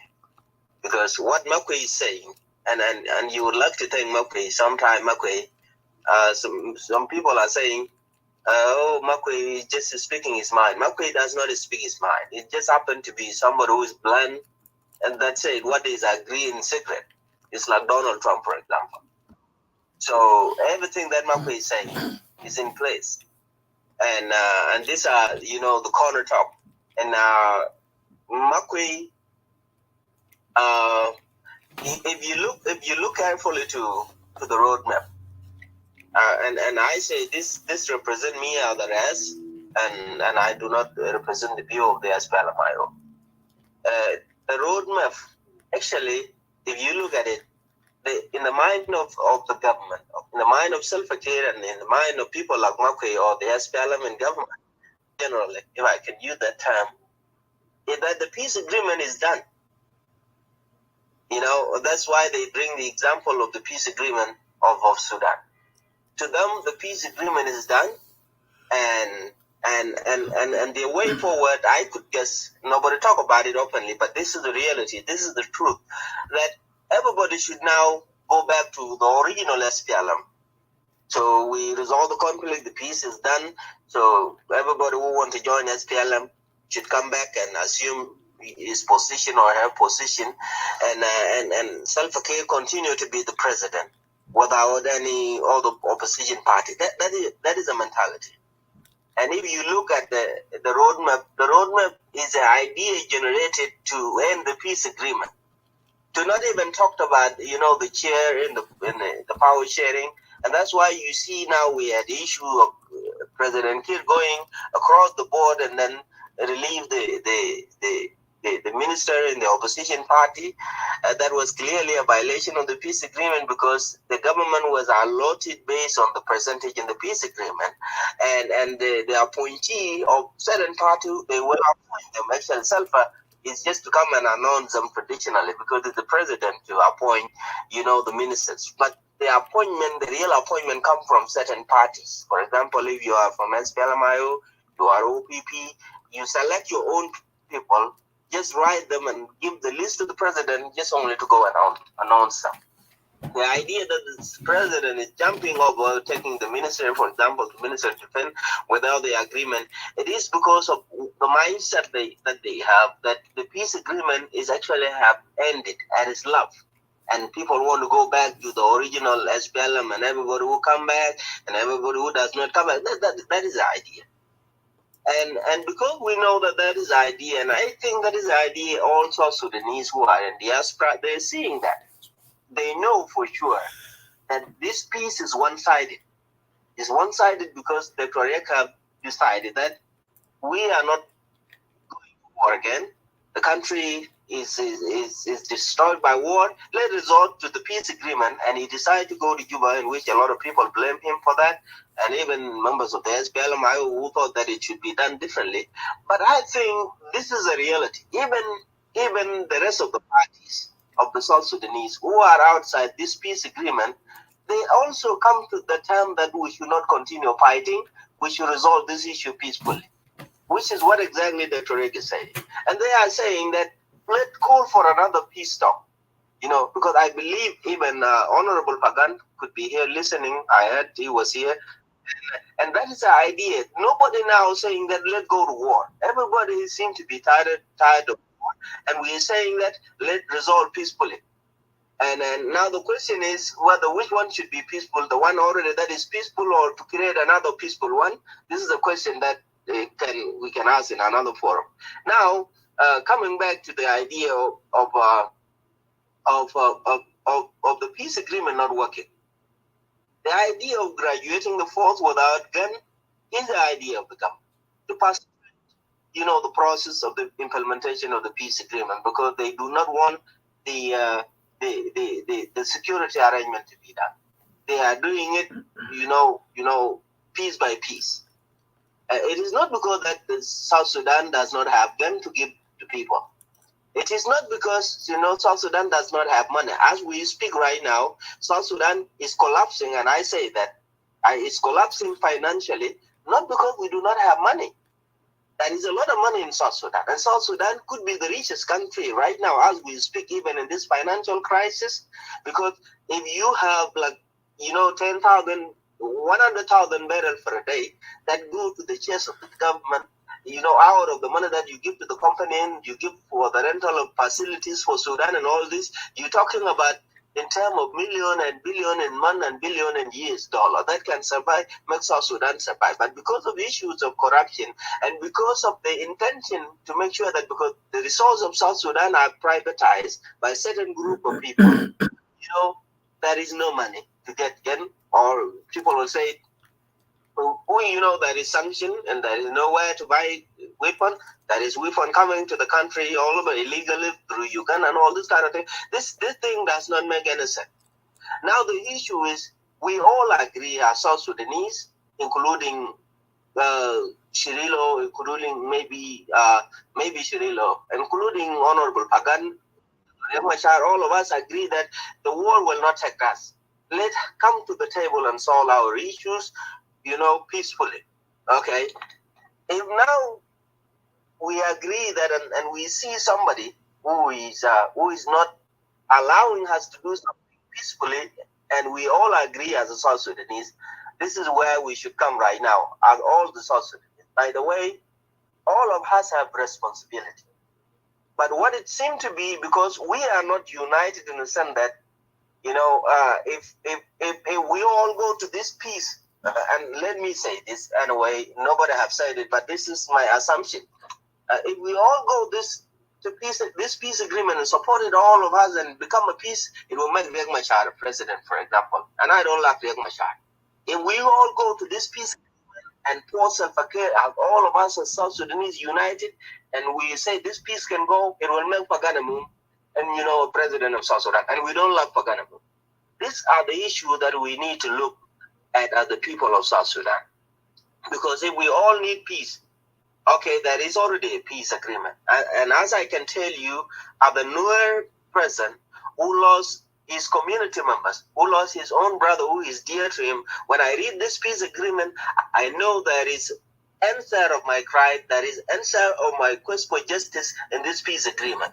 The only problem that is in front of me right now is that this peace agreement, there is somebody in front of me who does not allow this peace agreement to be implemented. There are other people who I don't know what is their issue. They know this peace agreement can bring peace to South Sudan, and they are still blaming me for going to Juba, and they say we don't want to go back to war and we need peaceful solution. This is the confusion that we are in South Sudanese. And I will end with this by saying, Simon and all the brothers, that there is something diaspora could do. If we all agree that this peace agreement lacked only implementation, we can unite. People here in the U.S. can talk about it. The diaspora, the South Sudanese can unite and talk to the international community and tell them that this guy is the only problem. Maybe it's Riek Machar who is an obstacle to the peace agreement. The all South Sudanese can unite and stand behind Salva-Kiir, whether in Sudan or in diaspora, and talk to international community, because all of us have power. We live in a state that there are representatives. For example, if we talk in the United States of America, some of us who live here right now have power because we have our representative. But there is something that is not allowing us to speak out. And that's something is an issue that we need to look at. Because all of us agree that we should really move this country forward peacefully. And that peaceful is what we are doing now in Juba. And the letter that is written, which is the peace agreement, is the one can lead us toward a peaceful and democratic election. Now coming to election issue. The election issue, we all want South Sudan to have election. By the way, South Sudan had never had an election. The election of 2010 was done under Sudan under the certain, certain provision of the peace agreement of the comprehensive peace agreement. What we were supposed to have done was, when we declare ourselves as independent, we would have gone for 6 months as the international norm and conduct our, credible national election. That was not done. And there are reasons why that did not happen. Because even when the constitution was adopted, there are issues. Because Salva was not even ready to allow it to happen. And it could even cause war before 2013 if people insisted that we had to go for election after 6 months of declaring the independence. Salva would have even, fight a war. But when people have seen it, and I believe Comrade Fagan was part of it, and we, and all this leaders of the SPLM, they said, well, we got the independence. We got what we need. Let's give this guy another 5 years after 2015, and then we will go for election. You see this? So now my quest to all the people who are listening, to all the South Sudanese people, is that I know all of us, or if you really want to fight, and you believe that you have power to fight, and you prepare yourself, you can go for it. I will not tell you don't do it. If I decide to go to Juba, I will continue implementing peace until you come and chase us all out, and then you establish the new government. But if you're not prepared for that fight, saying it without preparation is a confusion. It does not make any sense. It will not solve the problem. You better do something that you have planned, that you know that it will bring the solution to South Sudan. Now coming to genocide of Nuer people. The genocide of Nuer people is a genocide. Everywhere I go, I say it. I am in Juba is a genocide. I debate with people, I tell them why it is a genocide, and we all agree with that. And to my Nuer brothers and sisters, you don't now need to convene nobody that is a genocide. You just need to do what it takes for people who have, who genocide have been committed upon them. What I would say that I would not support is that we're not going to go for campaign for revenge. because we need this country to stay together. That is why I say the Nuer used to say, and by the way, this is good for me to say that because some people believe and advocate that the Nuer community is a violence community. And I have a different argument about that. Because even the word concourse, in my own term, I'm not saying that is a bad word. You should not compare it with somebody who said, I give my brother for this country to stay, or I buy the blood, I buy the country with the blood of my brother. That is all why I bring all this stuff.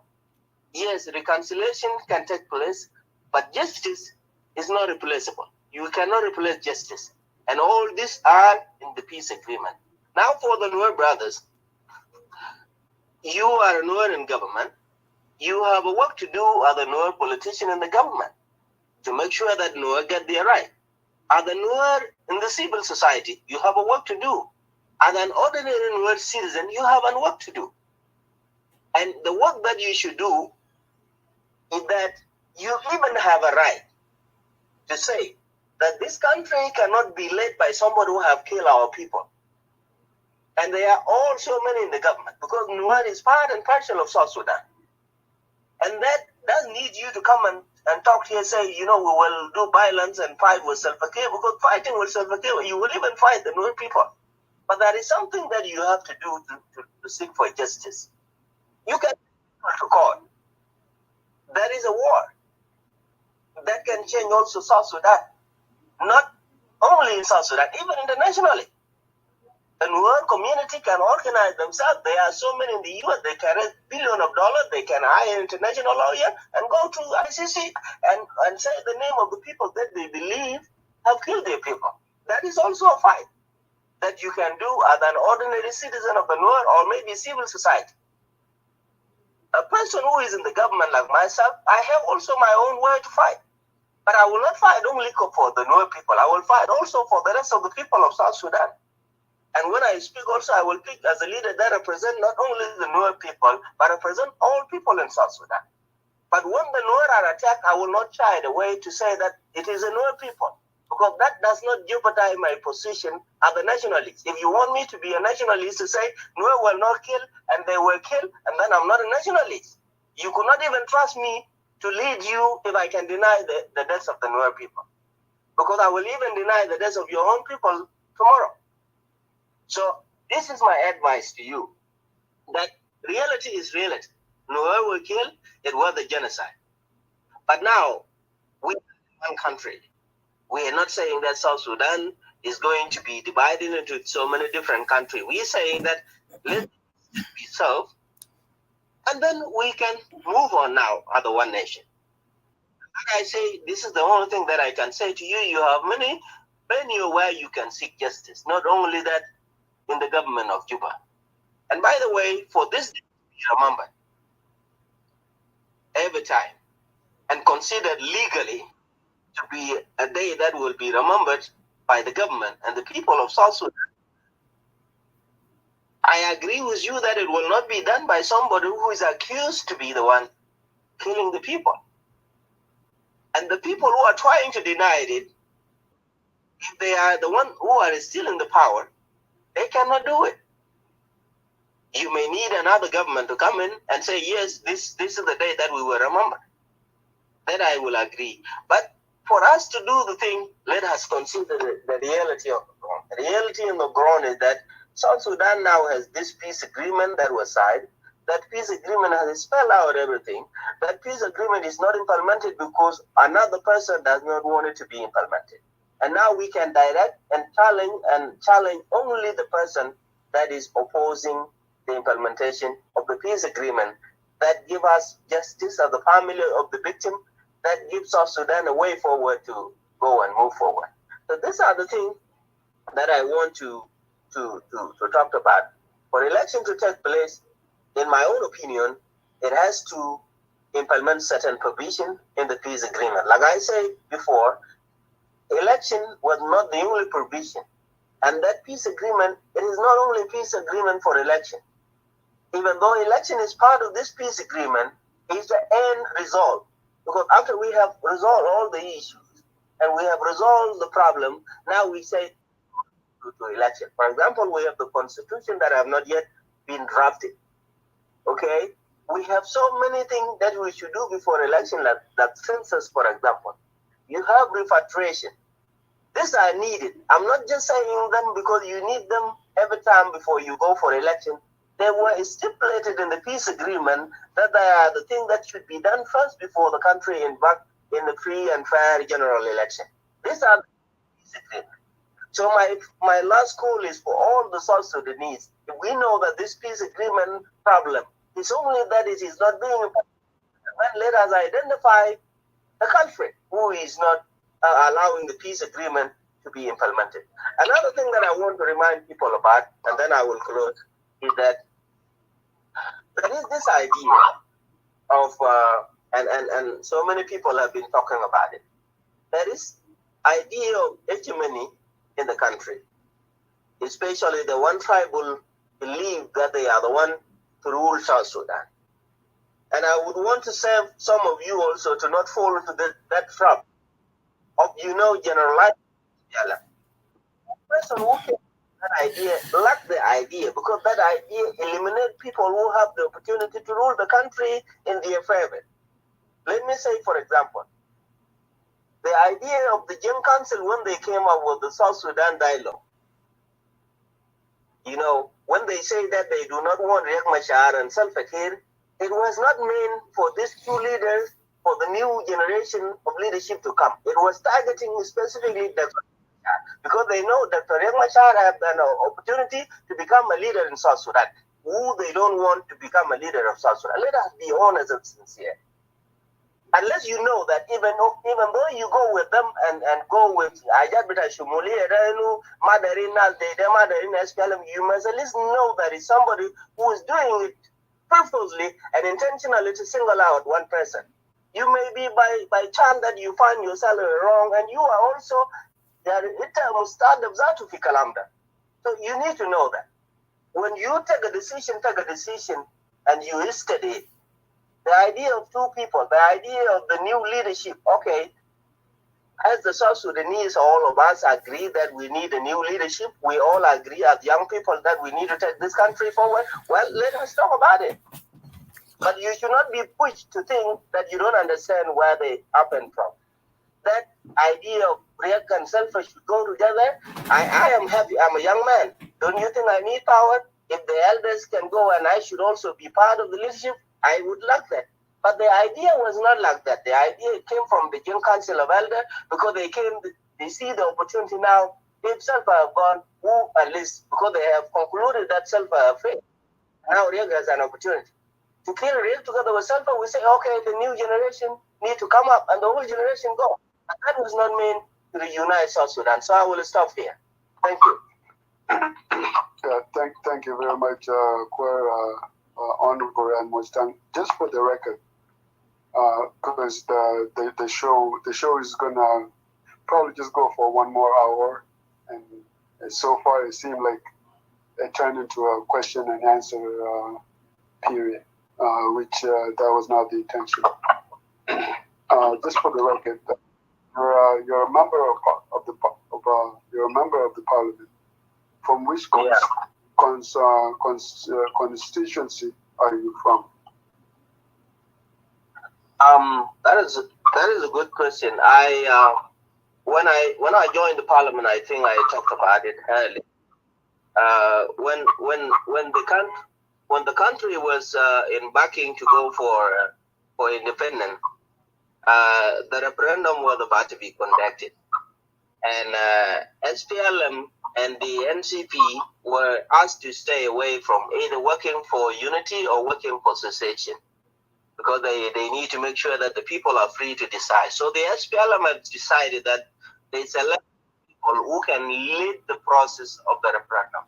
So I was elected to be the youth president in Upper Nile State, for example, to mobilize and conduct civic education, because we feel that the vote can be manipulated and all this.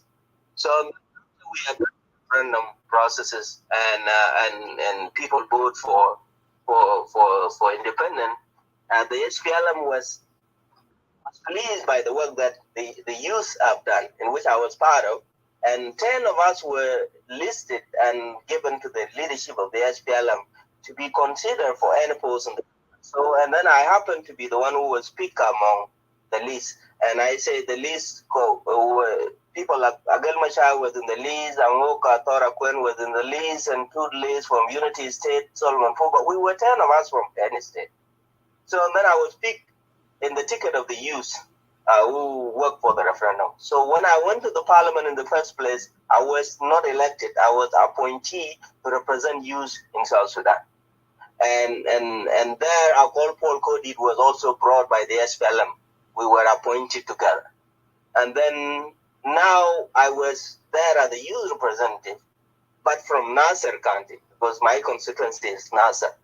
And when the war broke out, I left with Dr. Riek. I resigned. I was, if you remember, we were the first MP here, myself and Boga, which we resigned from the government.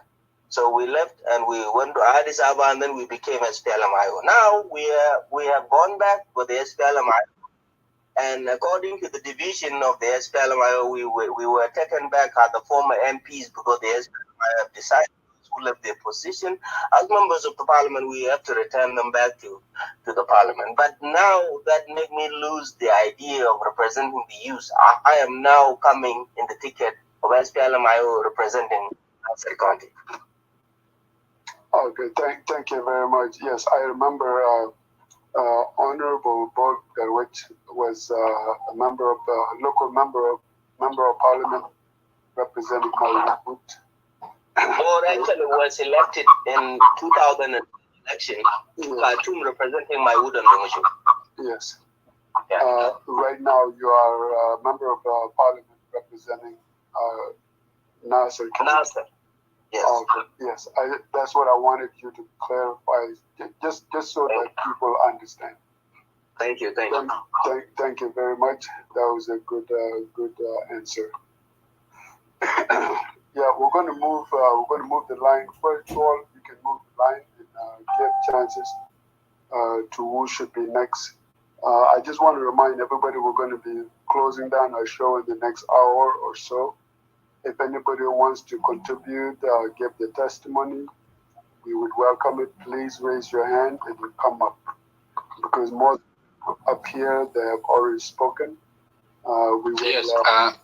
We will not. Thank you, Taita.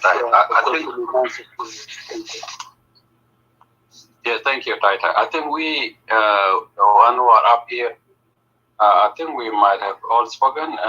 Maybe that Peter? Yeah, I think Peter. Peter can have the chance. And if there are more, because we still have 1 hour, if there are more to come, they can come from.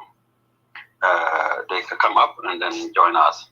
And if you don't have much to say, you are up here. In the meantime, I will be sending a request for people to come up. If anybody sees the request, an invite to come up, please accept it. If you have time to come and give, just contribute. This is more of a solidarity show for all of us because we do have to empower ourselves. Nobody else is going to come and empower us in standing together. So we drill it into our minds and our hearts that we cannot go this way. These things cannot repeat themselves. Thank you.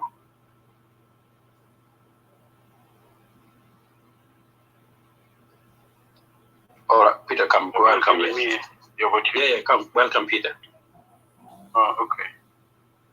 Well, thank you, the moderators and the other people below there who are listening. I thank you for the opportunity to be given the opportunity to say something about what happened at the UNIMIS camp. Just one quick question, not to interrupt. Am I okay if I can leave, or do I need to stay online for maybe more questions? No, you're okay. You're good to go. You can excuse yourself. We appreciate you being here. Thank you. Oh, thank you. Thank you so much. Simon and Andrea, you can go up to Peter. After Peter is done. Thank you. So I will be sharing a bit of an account of what happened at the enemy's camp in Bor, what I was asked to present by the organizers of the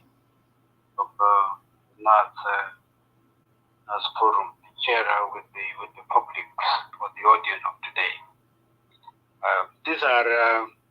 These are very obvious sort of narrated information which are available on the public domain.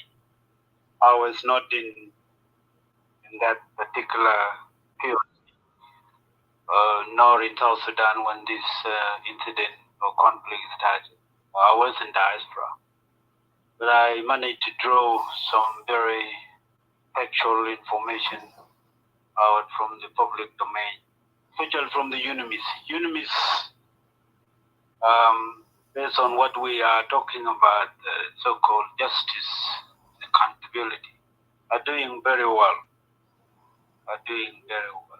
Yearly, monthly report documenting all the injustice that are happening at a different time, either between communities or involving armed forces. We are having all these and know exactly who are those perpetrators. Time will come where all those people involved and responsible for conducting such atrocities probably will be held to account and brought to book. I'm hoping.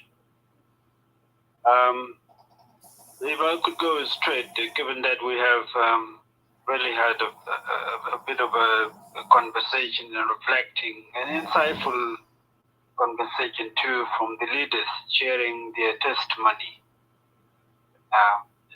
reflecting on the livelihood of the current peace agreement. It is so good. So let me go straight on. 15th of April, as many of us would know, 2014, the incident at the UNIMIS at Bor Town had happened. According to the UNIMIS report, it said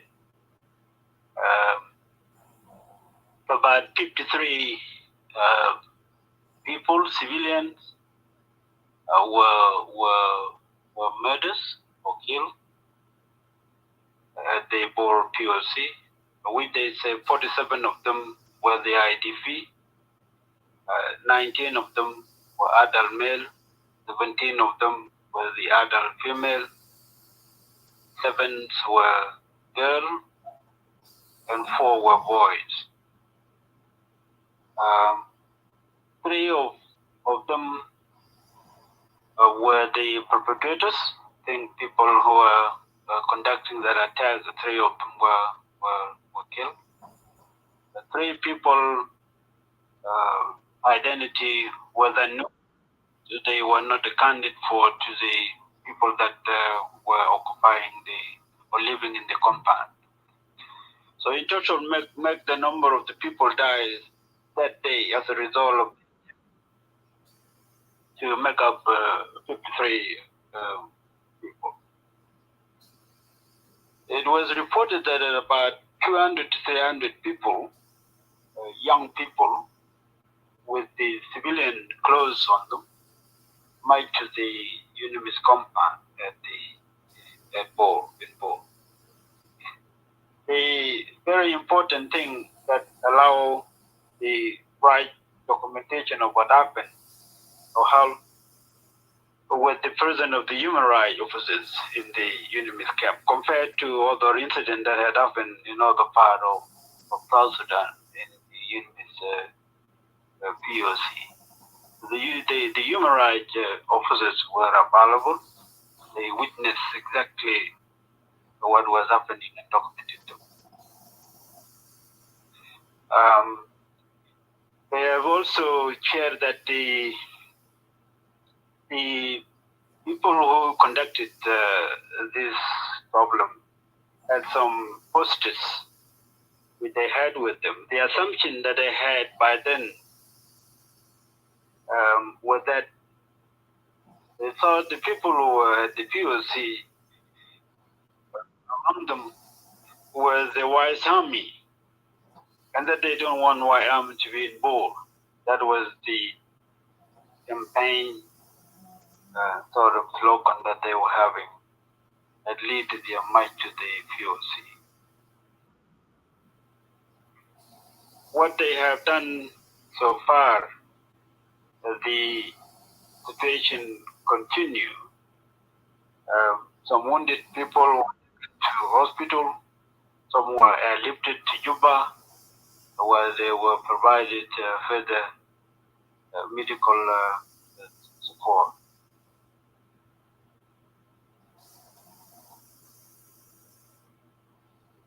It was also concluded that the justice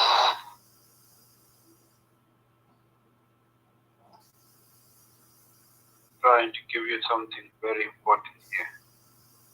It was concluded that the need for justice for what happened on that day would be significant. And if there is no justice, based on what they quoted from people, we may get stuck in a cycle of revenge.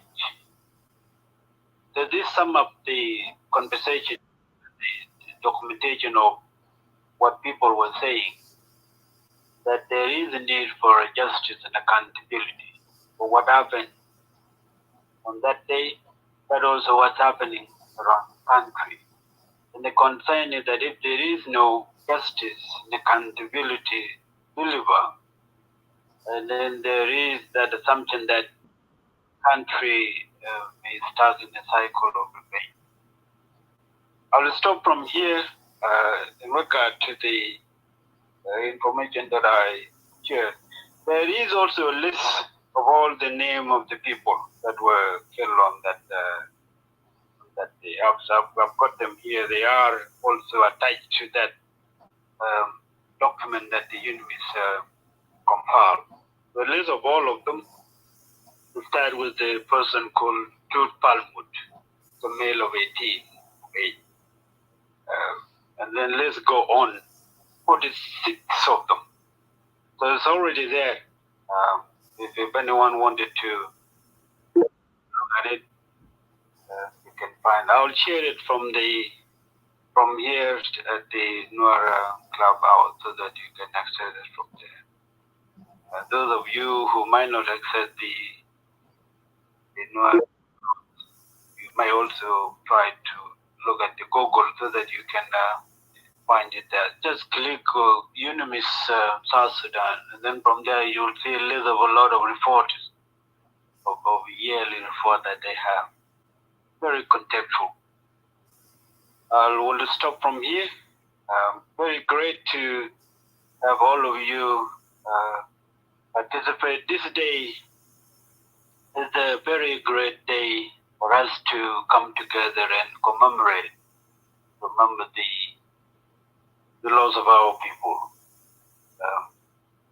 Very great message that I would sympathize, as many of you echo previously and yesterday, is that we are all called for justice. Justice is the only way. It is an assurance for peace and stability of our country. But I would also like to urge us to remember that for us to understand what trigger very clearly, what is continue to kill our people now, we must reflect from the CPA. Because as I said by Honorable Reyes previously, that Kiir personally announced that he is not going to contest for the leadership of the SPLM. In front of many people, very dignitary. The fact that the leadership or members of the party, all the members of the party come up wanting to continue representing the party and even the people of South Sudan within the SPLM, it should not be a problem. But what needs to be really find out is what prompted or changed his mind to wanted to really contest for the leadership of the SPLM. And even not to want it to really follow the democratic process that could or may allow him to have the opportunity of changing of mind, to still continue to be the flag bearer of the party. That didn't really happen. So I think it's something that needs inquiry. It may not be an urgent thing, because we are now at this stage where the masses of change are marching and calling for that change, not with him, but with other people. And if that will also require whoever partner with him in peace to go, then they must go too together.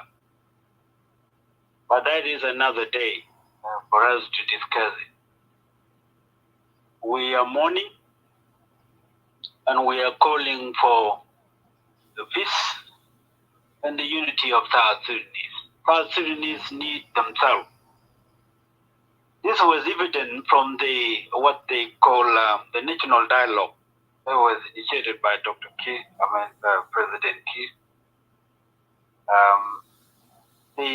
There is the civilians of South Sudan from different parts of South Sudan, particularly the three regions, was very clear. I hope many of you had the opportunity to look at what was narrated in those papers. Very clear. They wanted to live in peace. But there's something there that's giving them hostage, and that they are crying. We are now crying at this stage, and the world is hearing it. Similar to the other platform, the different things that are being conveyed. That present to the world that this society is very hurt, is fragmented, it lost direction, it needs help. The society of the world has also stood behind us for a very long time. Grant said one day at the Geneva Convention, the forum that was organized by the Christian solidarity, that what divide and kill Sudan is what we don't want to talk about. Similar thing to what's happening in South Sudan now. What will make this country not to continue living together in peace is when we fear talking about what's hurting us. We must be brave enough to say it loudly, so that we're correcting it and move forward. Our leaders too need to stand up for this. They need to stand up for this. Any leader who does not really show up and cheer with us this particular day is not our leader.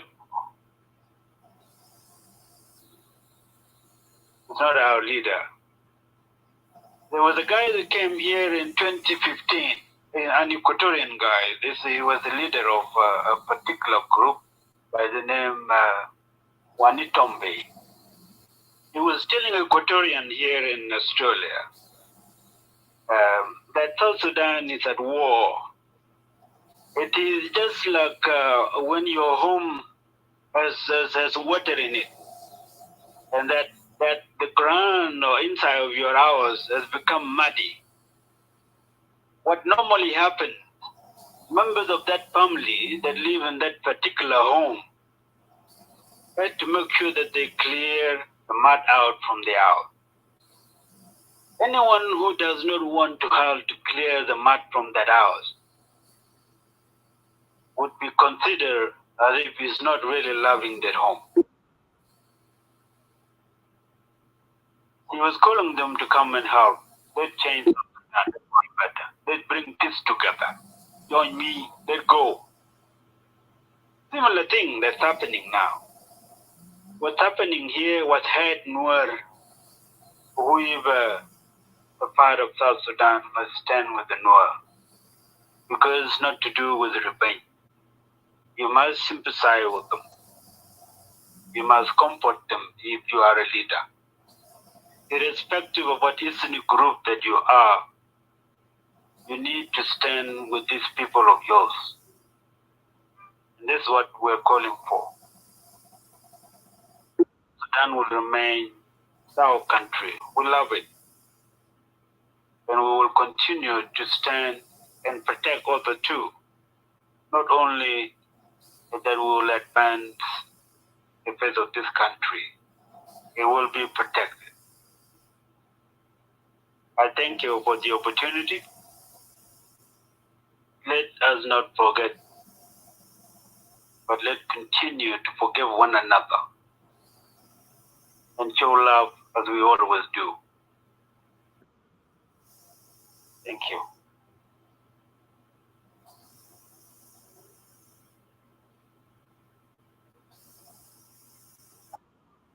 Thank you very much, Peter. That was great narration, great contribution, and great support for the contribution based on our show, standing in solidarity. I'm gonna have the chance to. Oh, sorry. I think Simon Andrea wanted to have something to say briefly after Peter was concluded his submission. Simon, go ahead, and then Ustaz Chang, you will be next after that, and then Niel, you can have something to say. After that, I'm gonna give everybody that have already contributed like a closing remark, and then everybody can go down so that new people can come up, because after an hour we're gonna shut it down. And then, Simon, go ahead. Garwinyat and Pastor Troll, I'm going to be sending you guys an invitation to come up. So please come up, accept the invitation when you see it. Okay, sorry. Is my voice okay now? Yes, you are good. All right. Thank you so much, Brother Tai Tai, and all the moderators and the people that are up here, and those are down there. I just want to make some quick correction, and then after that, I will just go down and be a listener. When I was giving my remark earlier, this is what I need people to pay close attention. African House, sometimes you try to make things up, and that's not good.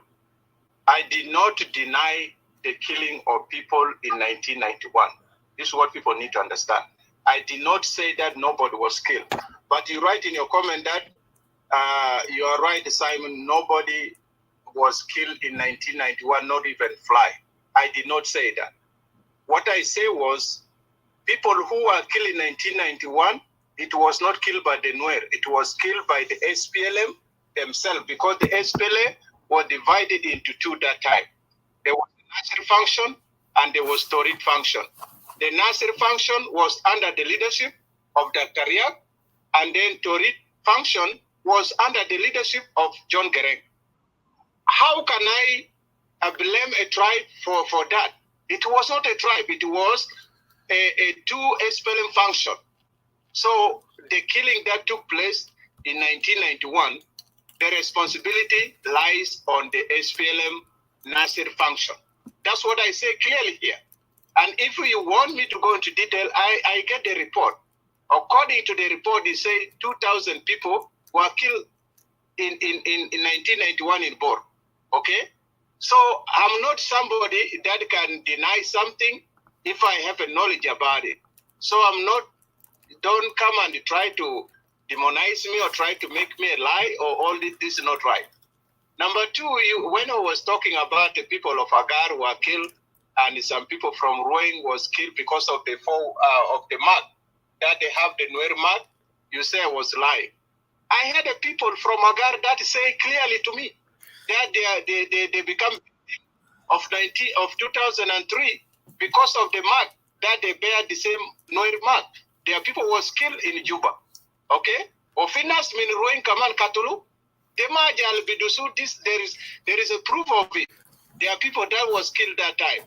So when I talk, I don't just make up things, but I talk about what people give the testimonies. Number 3, I did not talk about Stephen. I talk about Ezekiel Lol Garkos.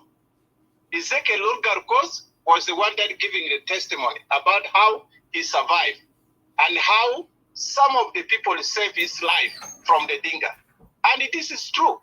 Even General Pagani yesterday, when he was giving his testimony, if you are there, it will move you how General Pagani was survived. He was actually, they sent forces to go and kill him. But the person that was in charge of the forces that went there to get him, they start arguing among themselves at the end. He was taken to national security detention. And that's how we survived. The person that was given order to go and kill him, they killed that person actually because the person did not do the order to kill General Pagan. So the person was killed instead of General Pagan. So what will you say here? Sometimes we need to speak the truth, Sajama. In 2013, it was horrible. Dema Aja Al-Aizol begged them. This is a life of people we are talking about. Okay? This is not something to joke about. These the people that their life was cut short. Instead of them living, now they are not there. Yala al-Sukarin al-Katulufi Zamanda Lukan Monhaye Lela, they could have been making 14 years while come Sena. Lakin those people are killed. Finish Awin Katuluma Mayal Viboton. And according to the testimony, some people say, Finas, you are told to sleep with your mother, thinking that you will survive the end, you will get killed at the end. This kind of things, Sajama, it never happened anywhere in the world. Only happened in South Sudan. Why people do this kind of evil things? Even the evil will not be happy to see this kind of things happening to the people. So I'm not here to say that the Dinga, Yaukatul Nazel, but I'm putting the responsibility solely on Salva Kiir Mayardit as a president. He was the one that trained the private army. He was the one that went to Barkazal and he speak incitement there, that there is Lukuris Bitakun, Kelis Lukuris Bitakun, Kelim Lenas Lake State, Guleaki Tum Gadin Katulbad Kumini, Nueria Geribini. Why don't you guys kill the Nuer instead of killing yourself? This is the president is speaking such a word to the citizen. If I'm from that tribe of Kir, I would not even be happy with Salva Kiir. Well, that's why even today, some of the Dingas, that time you see those of Dimoto, they were with those of Riek Machar because they know things are not well. At the end, Finas Kutar Zato Mintika Al Katulu because they were members of Ayo. Finas Yomdak Fi Yajere Fi Barkazal. What happened to them? Because they were members of Ayo. So we are not here to sugarcoat or to try to say things that are not supposed. No, we say things that we know about, the things that there is a proof about them. For Senkide, Anamazolta propaganda. I talk about the things that I have knowledge of. So when I'm talking about the things, I talk about the things that I have a knowledge of it. Not just coming to the public and speak about it, because one day if I'm asked, how am I going to defend myself? Okay? Some of us talk with the proof. So if you don't have a proof, it's up to you. But the reality is, what happened in 2013, it was horrible. To close it, Salva Kiir gave his speech when he came out with my uniform Tajesh. Ukeli Mgulu, what happened in 1991 cannot repeat itself here. What Salva Kiir doing? Salva Kiir was inciting. He was telling the Dingabur that Nasal Kalka to Litum Yomdagde, Umoni Adeni. Because according to Salva Kiir, the Bor was killed by Noel. Okay? Even though he knew SPLM was split at that time. But according to him, he was saying that the Dingabur was killed by the Noel. So Itumaya Dingabur, Nasal Katulkumde, Umoni Bijay. You go ahead and kill them. It's a clear message. Shukran, brother Tai Tai. Brother Nasir, Brother Gailam, and all the rest of the moderators and the panelists. I appreciate you guys for the time. I will go down. Thank you. Yeah, someone before you move down, يا أخوي أنا بشكرك كثير لوجودك في روم. أنا من جبال مشكور، لكن مشاكل بتاعنا في جنوب السودان ده مشاكل واضحة جدا. أنا شايف أنت بترد على كلمات بتاع زول يمكن كتب حاجة غلط هناك. حاجة ده واضح. دفن الروس على رمال ديل أنت ما تشتغل بو يا أخو، لكن أنا بشكرك شكر جزيل لأن أنت جيت دمرت صوتك معك في 2023.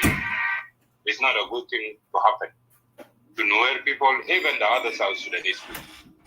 We really appreciate you being with us here and your support. And this, a record, my brother, is not going to be forgotten. We all deserve to live. Everybody, every tribe deserve to live.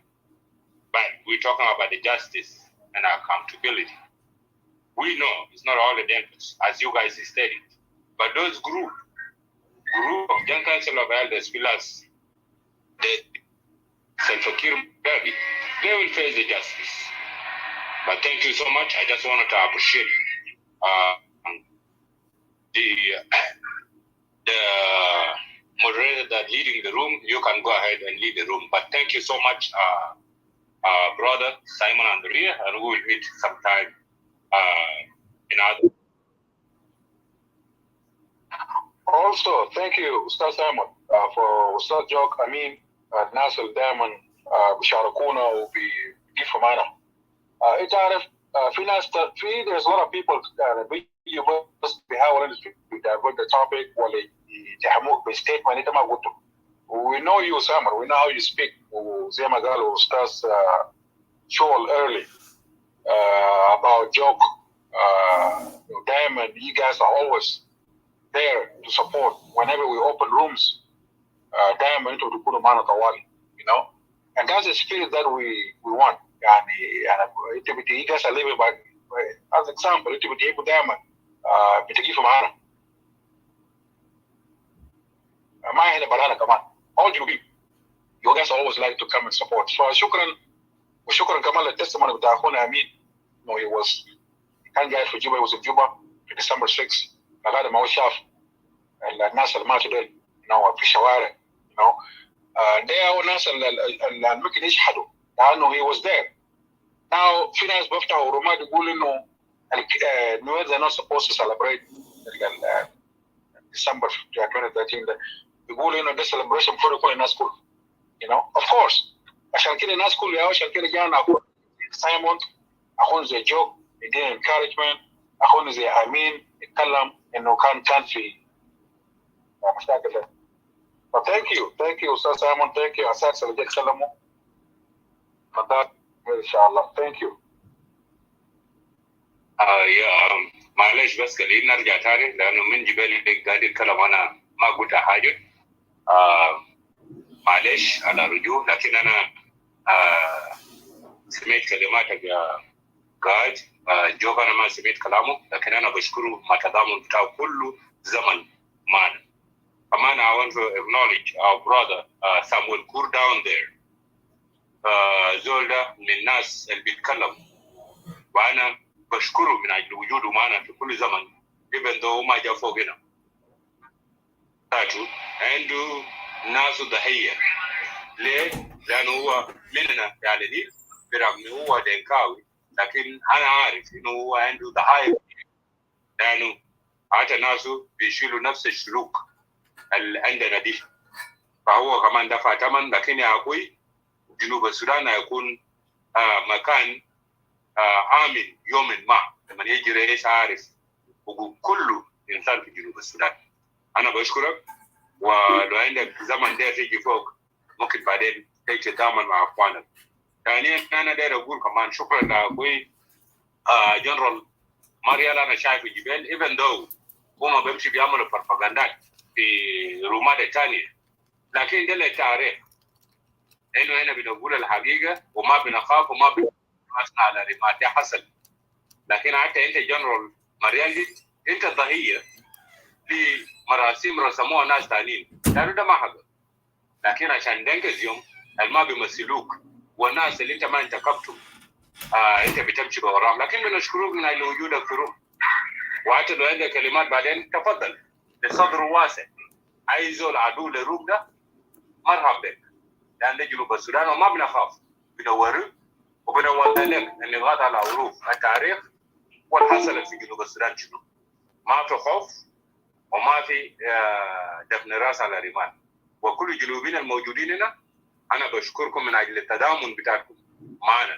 هنا عارفين 2013 امتد لكل اركان جنوب السودان.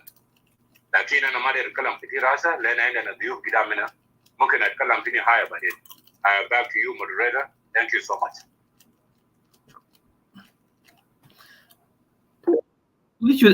We should have a break and play some music. I don't know. I think it's a good idea. Can I play one? Yes. Yes, go ahead. That's a good idea.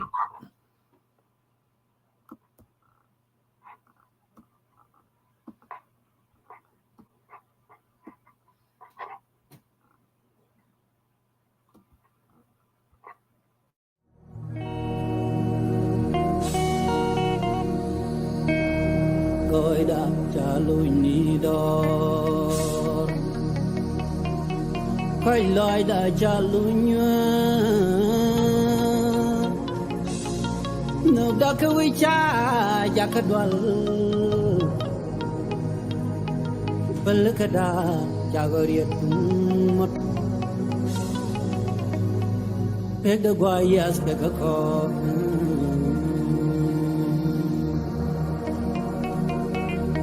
Coi đã cha luôn ni đor Coi lời đã cha luôn nhuan Nụ đã cứ quý cha ya ka dwal Balakada cha goriat mot Pega guayas kega kon Ay ay ay ay ay ay ay ay Jiwa kain kudin charan mena jannan kanagat kagat Jiwa kain kudin charan mena jannan kanagat kagat Siapa lagi kejir celiabal Judi yana rame cegerai cuni Siapa lagi kejir celiabal Chotga ke baat chiga chiga Siapa lagi kecil celiabal Toy keran ngabung kanaman Siapa lagi kecil celiabal Ada toy keran ngabung kananyman Siapa lagi kecil celiabal Balkitu daga chavramirol Siapa lagi kajir celiabal Du ketinca cepkan wantare walajab Siapa lagi kajir celiabal Kena metwa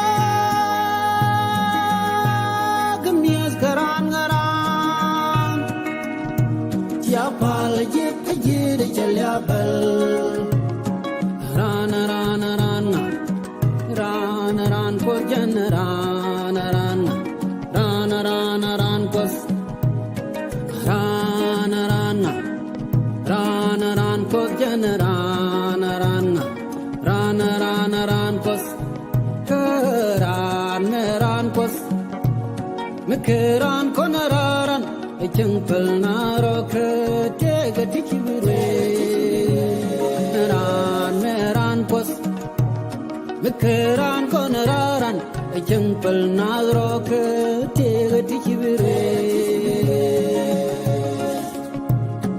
Goida chalun nido Koi loy da chalun nyuan Nuga kewicha jakadwal Balkada jawa chagoriet tumot take the guayas kagako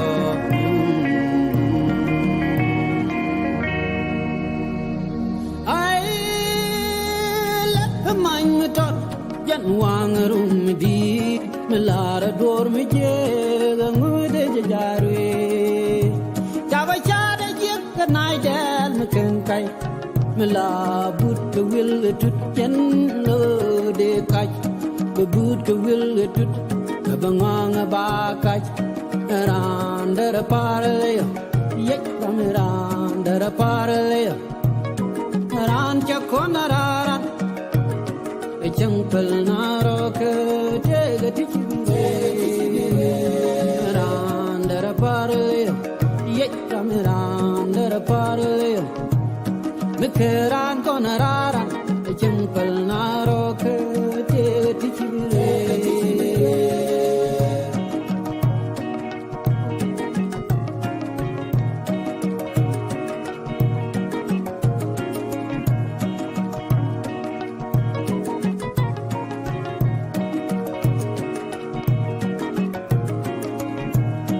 I left my tot wang rum di lara dor me je the ngude je jarwe awa yo du ke ked bering dago ke wi ye be pin do ka bangwang be bentale jwele lunyen nyam du tandara parale ye ramirandara parale ran cha konararat Chimpal naro ke te tichibire randera parle ye ramirandera parle mikeran konararan chimpal naro ke te tichibire goida chaluni do kai goida chaluni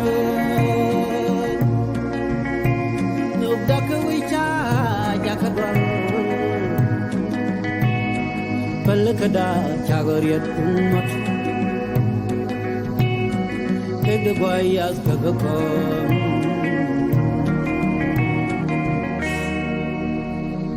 Champal naro ke dega tichibirwech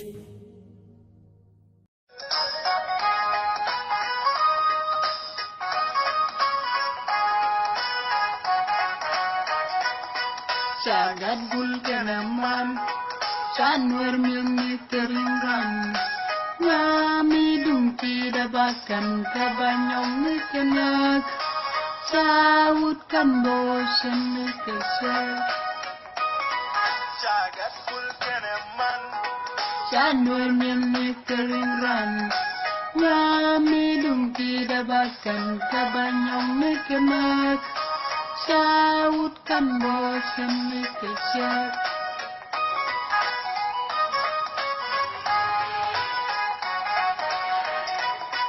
Quay lại nuor sao chol dual Korman nuor we kolwan Ekun jang kon nena milwal Di kon chwa san ken Amani changkya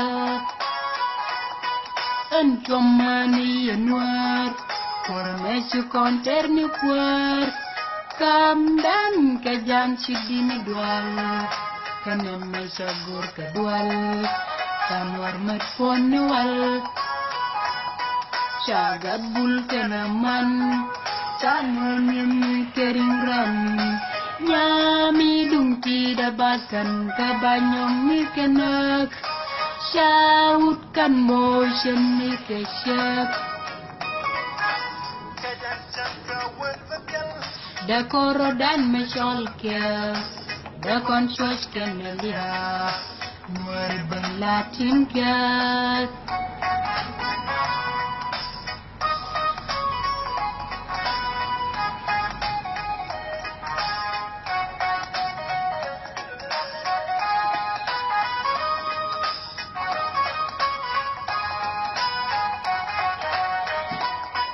Sagat bul kenaman Sanwar mimi keringran Nyami dung ti da bakan kabanyong ni kenak. Shout Cambodian ni keshak. Mene jepar kedan kejang cedek. Ni ke mana we kegat. Mengkan kon wabat. Cukon ba marpat. Cek jangan gara ni biakar. Semua gara fujikan. Gadani. Geng karajino. Ganwari. Lokana kotero. Cagat bul kanaman. Sanwar mian keringran. Nyami dung tidak bahkan kabanyong ni kenak. Shout Cambodian ni kesyak. Made watch nung nene obirul mon. On mi si ena kutuk. An babonda kunyos. Kandan kajang. Biji sumikor. Biji kutumikur. Dualan kejang. Biji sumikur. Kamdan kejang. Biji sumikur. Biji kutumikur. Dualan kejang. Biji sumikur.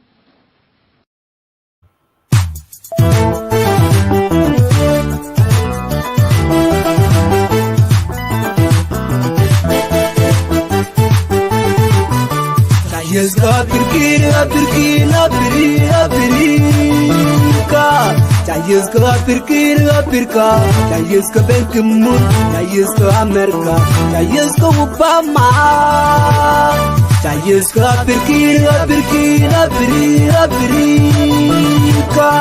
Jayezga pirka Jayezga Benkimun Jayezga Amerika Jayezga Obama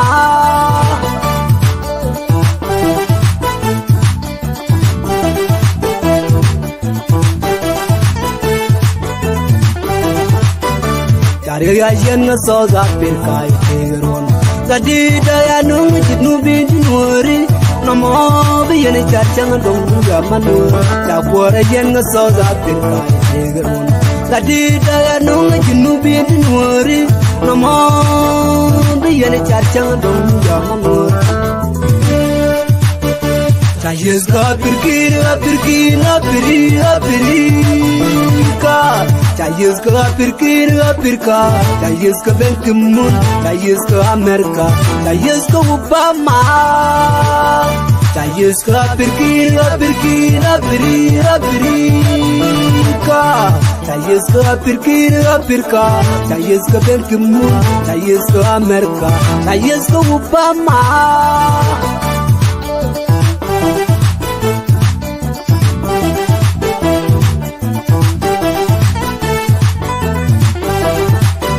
Garwit gana kongkorandai Garwit gana kongkorandai Garwit gana kongkorandai Kijel kijang sakyan nurgum Garwit gana kongkorandai Garwit gana kongkorandai Garwit gana kongkorandai Kijel kijang sakyan nurgum Jayezga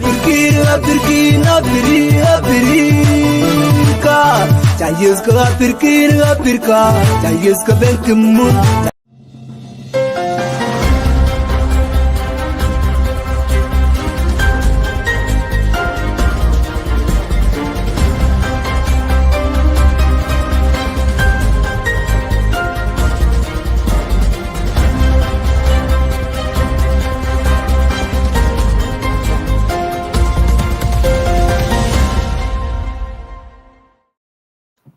and we were the last group that got there in South Sudan and with the rest of you South Sudanese. So in the community, the killing of the community didn't begin just yesterday. But we realized if we as South Sudanese, we got our own country, what happened should not happen. You know? Regardless, I know there are some people who say the Remosa did the coup. But the coup cannot bring innocent Nuer daughters mothers, fathers who are just, just living the daily life, getting the daily bread, should not be killed like animals. Even worse, they're subjected to flesh eating because they were forced to. Your daughter might be killed, and some people will force you to eat flesh, so you might survive. You and your other people, your other family members. That happened in our community. We were put in containers like livestock. We endure all that as a community. So for those who came and stand with us, we appreciate it. It started online. I would like to thank you I would like to say thank you to those of the Equatorian people. My mom used to say that the Equatorian people, these people are really with the Nuer community, because we have no story of killing each other, and we have no story of anything. We stand with each other. During Nyanya 1, and during all this war of liberation, you guys have been there, the Equatorian community. Until today, you guys are the first that change your picture. And we'd like to thank you, the people of Abe. You from Dinka community, and honest truth, you might say I'm a bias, but you are the only Dinka community that actually show that you have a human heart like the rest of us. But I cannot speak for the rest of the communities, because if we are opening a page in the community, open a page here, the Nuer house was open. When they couldn't open a page, those of the rest of the people, they came here and they opened pages like Tungjiang, Madura Nyar, and they tried to counterattack that. Before even women open the page, and the Chuluk also did the same thing. They opened the page condemning what happened in 2013. So thank you. I forget also to thank Chuluk community. We'll go way back. You guys are our family. Thank you. Let me go back to what I was trying to say. Chulu community, the Equatorian, and those from Mabe. Yeah, and that's from people who came and condemned what you guys were talking about, of you standing with your brothers. I'm not going to go too deep on that, because I feel like there's a time for it. And I feel like when the people are ready to respond, they will respond to that. Regardless from where tribe, they respond to it, because we know that's the life they're spewing, and they're just talking nonsense. You cannot come and attack a victim. Do you feel like, yes, yeah, if you feel like there's something you want to add, because the rest of Sudanese, they also die also, we're not denying it as a Nuer community, that's okay. But do not kind of attack what the victim was going through like yourself, if you believe you're a victim. Unless you're the one who did the crime, and then you could try to cover yourself. And that's what the Din community did, except for our B community. You guys are our brothers, and those who will stand with us. So that's what I want to say for now on this one. But I'm just gonna go on with the topic here. The Nuer Genocide. When we as a community remember it and we talk about it, and it's not that we try to remember it to go kill all the communities. The reason the Nuer communities do and try to remember their death is because of that is the pain. There's the guy that spoke last night. I forget his name. He's from Nuer community, and it was one of those people who were put in a container, and they couldn't breathe. And some people died from not breathing. And also there's a window where they get shot at. They say, I'm not saying this because we're going to do revenge.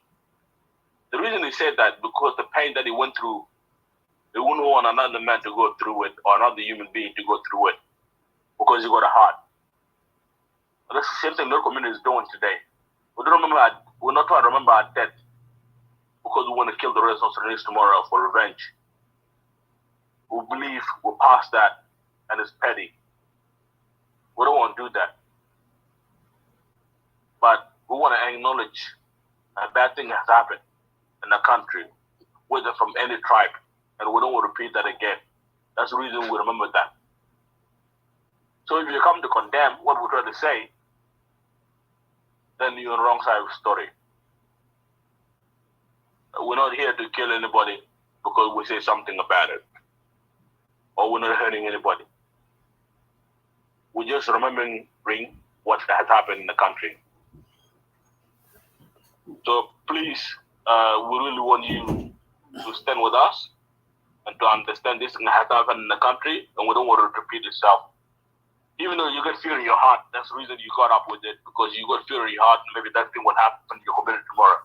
Nobody's going to do that to your community tomorrow, as from the Nuer tribe, for example. And I know that for a fact, the rest of the Sudanese, we're not going to do that, because you're going to learn from your mistakes. And that's how people will progress as a community. So nobody's trying to hurt anybody here. We just try to remember our people that passed away. And we should all come here, and if every year we gotta change our picture to that until the justice is saved, and we have the good government that we all wanted. And remember those people all the time. It doesn't matter. They're all our people, whether from Nuer, the Kotria, from where, we're all the same family. And we realize that as a community from Nuer, Mang is actually one of the highest-ranking IO during the war. Even when I went to Ethiopia 2020. I went there and seen him, and he told me a lot of stories. And one of the stories that he said that moved me is how he got saved by a Equatorian person. How they moved him to the airport, and when the airport lifted up, some people from the Dingo community or the government soldiers, soon the airplane lifted up, they were running up to the airplane, but they couldn't find him. He's already gone. But it was the Equatorian people who smuggled him out all the way to Ethiopia. My father, we were here for like 4 days or 5 days. We couldn't know where he was. And my dad, he was grieving already. He thought maybe his brother already died. But he was safe. And it's not just him. There's a lot of stories like that. And we should stand like that as a people, as a community. And we should know if one person is getting done wrong, we should know that these are our people. Regardless of which life we lost, even from Manting and Yor and White Army, because these are the two forces that will fit together. Either way, South Sudanese who losing their life. After independence, we shouldn't lose our life. We should be, if there's a foreign invasion, these forces should be the one that fighting for the country, by independent country of South Sudan, defend her. The life that we lost today, if any other country attack us, I don't know if we could defend it. And we know already how the forces of the other country were invited to fight the internal war. So my brothers and sisters, I'm just encourage you, let's stand with the people who are done wrong by this government, because this government is not for us, whether you're from Dinka community or you're from where. Kid is not with anybody. He's by himself, and he's a lone wolf.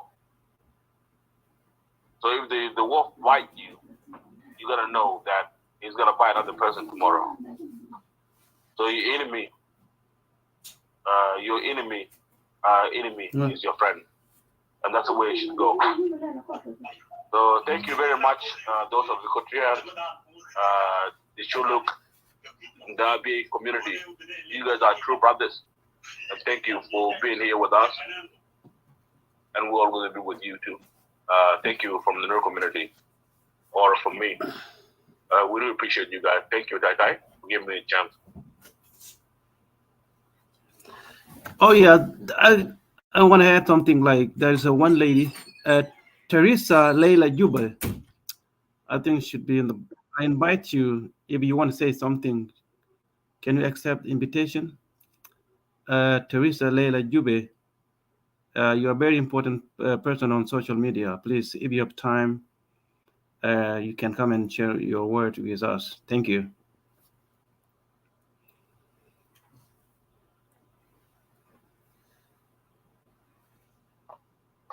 I think Sister Akulea, she's a journalist and a writer, and she's a rights advocate. She's down there to listen. We recognize your presence here. We acknowledge and we welcome you. So if you guys want to have anything to say, you can please come up, raise your hand, or I will send you an invitation. You can accept it. It's available if you're free to speak. Thank you very much, moderators. I guess you can move the line. We'll start.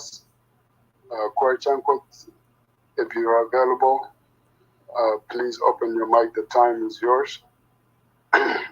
Right as soon as you finish, I'm going to give all the moderator a chance to have something to say, because sometimes the moderators are up here and they are left out of the conversation. And welcome, Brother Temple, to the stars.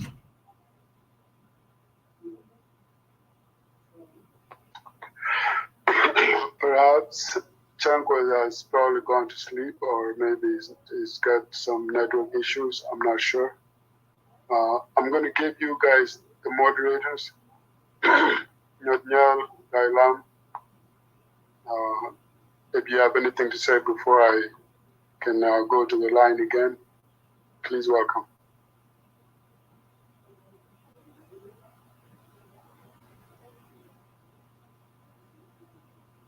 For me, I will wait a little bit. I'm a little bit busy, but someone else can go. Thank you, Isaac. Okay, thank you, Kwar Gailam. Gaipol, please welcome if you have anything to say before I move the line.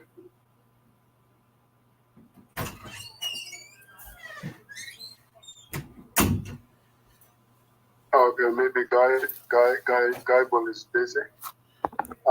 If all the people that have spoken, unless you are waiting to ask somebody a question or anything like that, please, you can excuse yourself and go down so I can give the rest of the people that have just came up a chance to speak, and then we have some room up here. Thank you. Queer Challenger, Ustaz is not opening his mic. I guess you can go and submit your remark. As the title goes, let's see if we can drill home the theme standing in solidarity as South Sudanese. Thank you. Welcome, Jared. All moderators, all the present brothers and sisters, I want to thank you because we've got so many guests. I have here JJ, Garwenyot, Kujit, Chankwas, Africa, Barlok, and Palito, even Thomas. I thought I was going to see our sister Jube up here, and I would be really happy to see her as she was being invited a few minutes ago. I would like to listen more, and I will take my chance later. But now, let me pass my the card to JJ, and then the list continue when everybody comes to end, and then I will say my short remark. And God bless you. Thank you. JJ, may you come and take the mic. Yeah, shukran. Shukran, brothers and sisters. And also, good morning to you, moderators and the panelists, and also to the audience. And thank you for the opportunity. Shukran jiddan. Shukran leto. Wow, you come up with. Hello? Hello?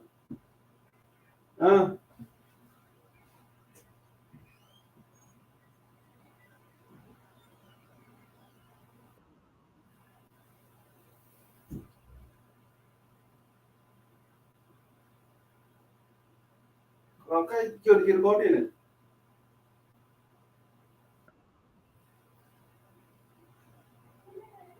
Okay, you go ahead and buy it.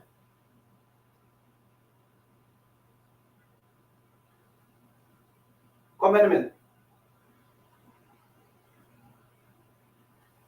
No, I don't think. Maybe just yen, just Kaira. But can't you know? The can't go like.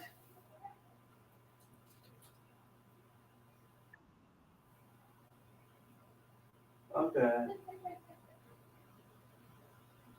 Can I come here? Wrong.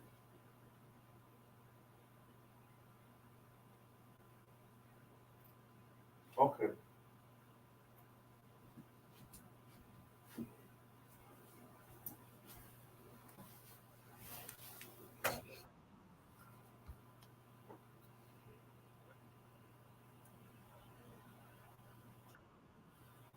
And what do we do?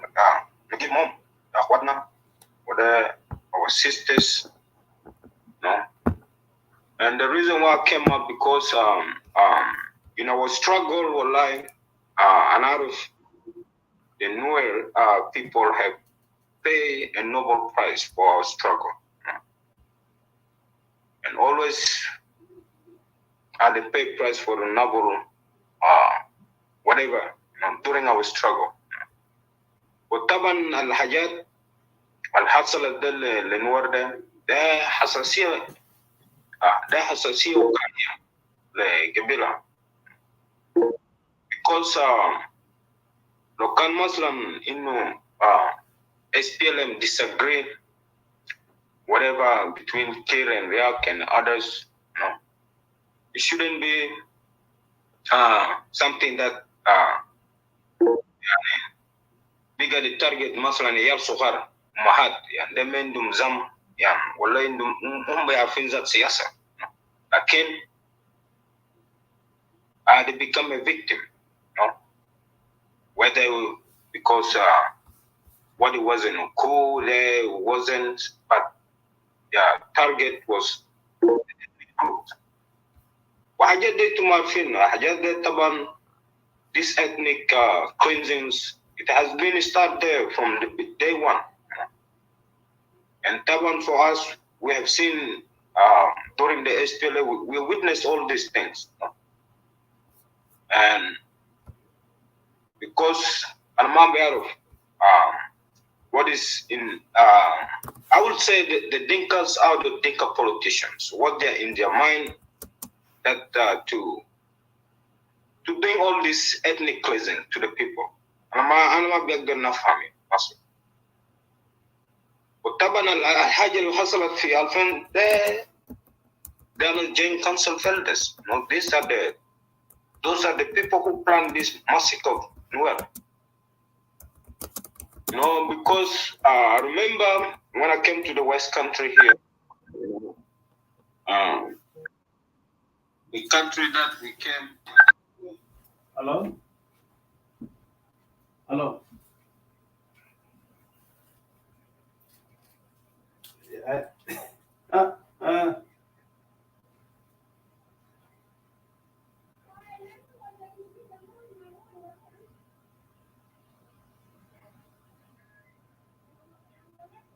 Jadi ada kan, tak kami dia apa dah rekod gapun. Ya.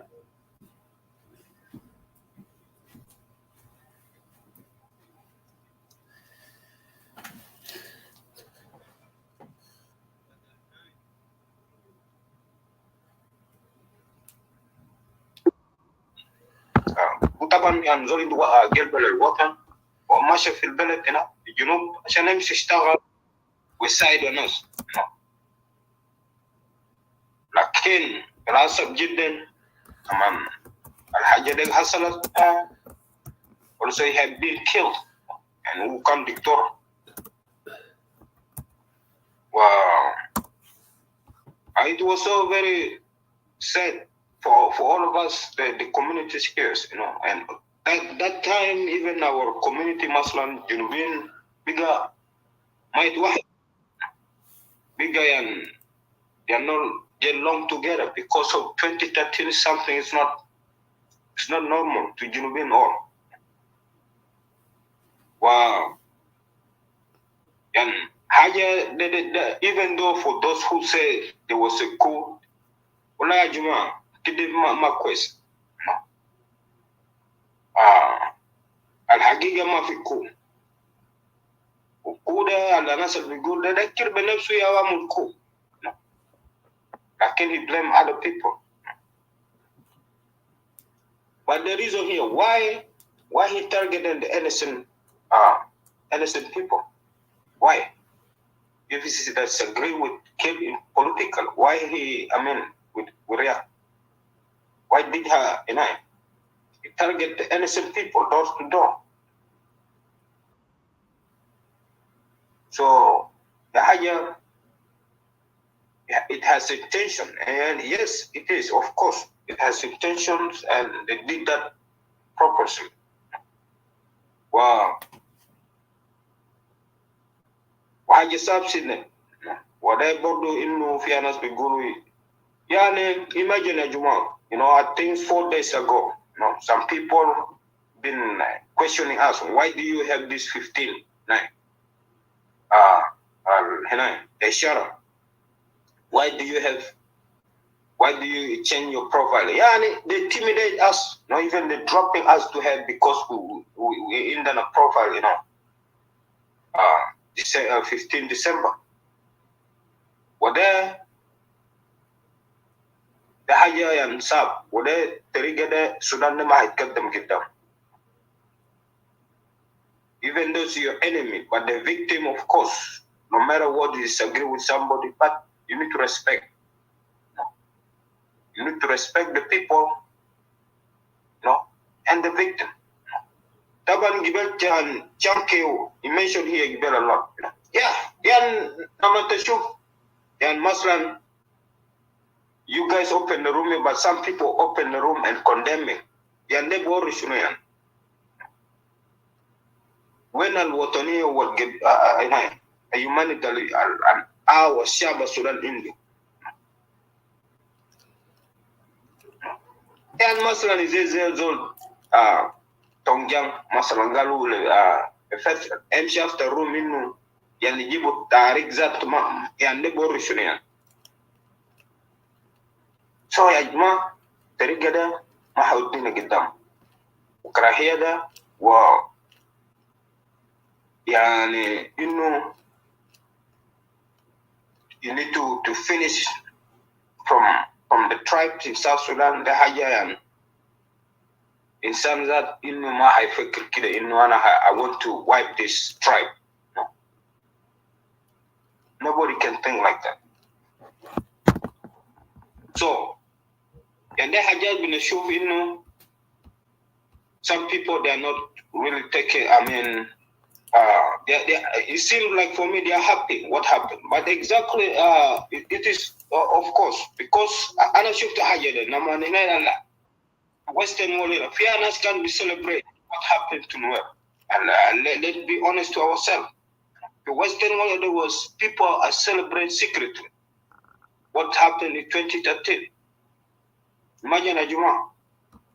So the haja into asasiya few مثلا الناس بيتكلم 1991 لذات رجعنا في 1991 ده يوم ده شنو تونجان كتبوا 1991 18 1983 87 وحاجات دل.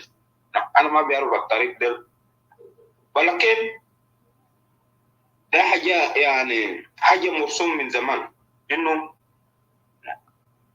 لكن كيف يعني ما يعني مثلا لما نسوا انه الحاجات اللي كان حصلت في هنا في 1991 مش كان يعني رياض جاقاد ما هنا apologize to the whole community, you know. Yes, he apologized, you know, like a man. And for those who think that, you know, there is a video there out there. You can check the video. And I can feel another Tanzanian, this, you know, apologize is not enough for them. You see? So even that 1991, what is the genesis of that, you know? أنا الناس ما بس نشوف بس كتروناس الجينيسيس شنو اللي حصلت في 1991 وحاجات يعني ما إنه زول ماشي target the whole city. He target all, you know, the fight was in a specific place. Those who caused the problem or whatever they took shall of God, shall of Mura. But most of the people, those who think that the massacre, some of these people are where I remember, you know, في Equatorial Muslim, في Eastern Equatorial. أنا مذكر the migrant, some of this, of the incident that happened in both. Some of them they come through our villages and they stay in our yard for almost 2 days before they proceed going to normal way. And I witnessed that. I was a kid. I mean, not the kid, but no. You see? يعني في ناس ماتوا بس كده بس ما قتلهم ذات بكون ماتوا بجان لكن هم بيحسبوا إنه ده حاجة. And I don't think that 1991 it wasn't not the target wasn't like that, no? Like no. You see? So الحاجة حصل للشعب النوير أو لأبناء النوير ده حاجة قبلي the ethnic cleansing it's a genocide. Wow, everything's documented, no? Because that one it wasn't a coup or something. Wow, حاجات revenge there, you know, طبعا لو كير لو كير إنه وزول veteran or even somebody with the high profiles in our struggle يعني لو كان زول say لو زول من زول القلب بتاعه كويس أو عنده إنسانية this will never happen, you know. This shouldn't happen, you know, on his watch. Like targeting people. It shouldn't come publicly, you know, like, hey, he's killing innocent. No, it's not good. But when يا جماعة أكيد شوفنا حاجة ده حاجة مرسوم من زمان, you know, حاجة ده مرسوم. وده حاجة ده ما this revenge it will never move South Sudan forward. والناس اللي بيشيلوا حاجات دي المصرف, you know. اللي بيشيلوا حاجات بقلوبهم يعني حاجة اللي حصلت قبل كم كده شوف يا جماعة كم سنين يا جماعة يعني كم سنين من واحدة زي مثلا زول 2013 why so ده ناس عندهم حاجة في قلوبهم من زمان أو عندهم حاجة دي الناس التانيين وده حاجة ظاهر لكن أنا حاجة نعرف طبعا الناس ديل they're jealous أو also هم قابلين عشان ليه طبعا أو react as a leader أو من Nuer community as a Nuer community you people I really have stand strong from day one, you know, because you have faced a lot of challenges, you know.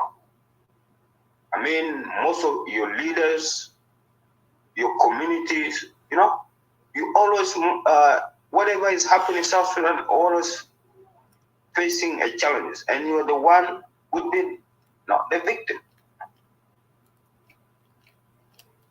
So, wa lo kalinda kungulu bize bagiana satandar yan tukan yan kan tamul haja ka bize ana sal biamul haja fi Junuba Sudan. Lakin ana shay ina shabita nuer mendum gelb kida endum gelb watan wa humma they give le hayat, you know, for humanity and for just for human right. This is what I have been acknowledged leaders and but مثلا حاجه قبليه ده انا ما شايف منها كتير. يس هنا قبلين كلهم no لكن there is قبليه تاني بالlimit or what is hatred no وده حاجات كتير انا بشوف كتير في القبائل في قبائل في الجنوب في عندهم قبليه ده صعب لهم يعني بنى الدولة ذات هم بيعملوا سياسة قبلية. So أنا ما عندي حاجة كتير مثلا نقول معلش عندنا لسه but عمري ما قدرت أنا عشان نجي لكن أنا لقيت فرصة عشان نجي برضو نجيب أبناء النوير وباقي الجنوبين والبرضو الحالهم كان برضو a part of this tonight. وأنا بدي نشكركم يا moderators and also the audience who are listening there. This is the only way we need to come together.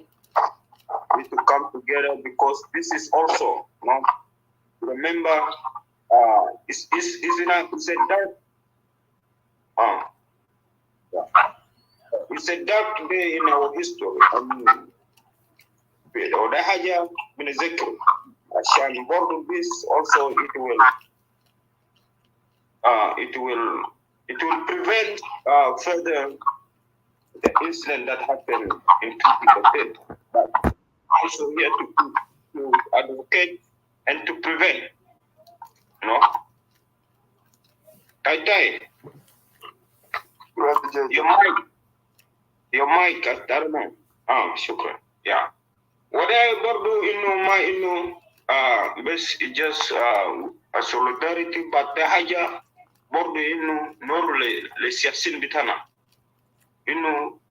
الحاجة اللي حصلت في 2013 ده حاجة مصيبة جدا وإحنا ما قادرين حاجة دي تكرر تاني في حياتنا تاني never. So أنا هيجيبنا but the day should be written in our history, and this day the people of South Sudan should remember. Every December 15, we need to come together. Yani, نجي نجيب ما أخواتنا نوير وبرضو to strain there, because الموت ما فيه هنا. Whether you're enemy, but you need to come and also to give your personal, solidarity, لو انت انسان تعال اجيب مناس لكن في ناس after room تاني it condemn other people. يعني كيف you condemn the victim? It's like fooling people, This is like playing with the people's heart, يعني كيف انه الزول victim, زول قتله يعني تمشي تفتح روم عشان انه ليه فتح يا جماعه. انا ما اعرف انا عرست ناس بيشتغلوا كيف. It's very shame. لما نشوف ناس بيمشي after room and condemn even. This is something I never like. But anyway, shukran ya Juma, shukran. Alish. Yeah. Shukran for the opportunity.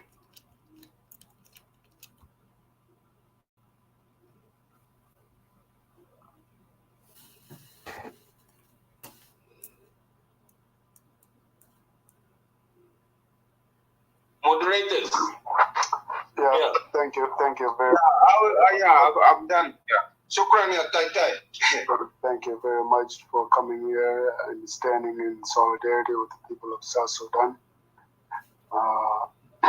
and all the victims that was victimized in South Sudan. You said a lot of great points.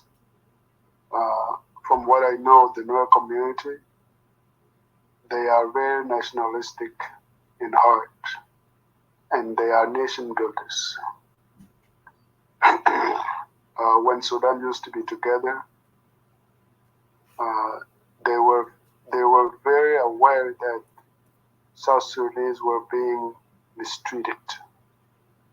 At every given chance, they stand up for the people of South Sudan, regardless of what region they are from, of what ethnic, as long as they know that these people are South Sudanese and they're being mistreated, they do not tolerate it. Today, that's the same heart, the same mentality that's continuing. That South Sudan should be united. We should all work to unite South Sudan. Because, of course, yes, we're different ethnic groups, different ethnic nations that used to independently manage their affairs. But today we do have a nation called South Sudan.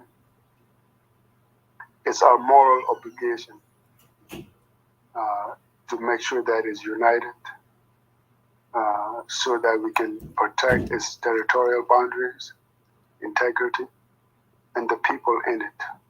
And that too includes the North. Everybody, those lives needs to be protected. And today we don't stand together, united, us, people of that nation called South Sudan. Tomorrow it will be Equatorians that are being abused by the government. The next it could be Chuluks. Who knows? It could be anyone. And why should we allow that? You know? And also the revenge killing is really not the way to go. I'm telling you, you know. Unfortunately,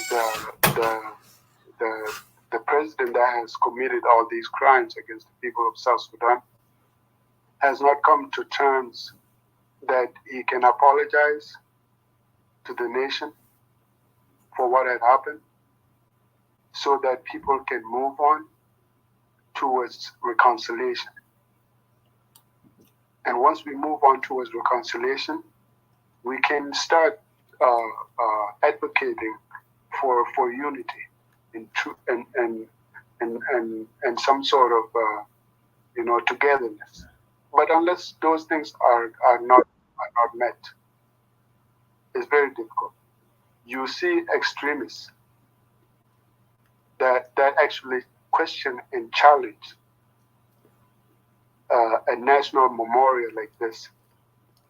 That why cry today when 84, 83, 85, 80 whatever, all of them.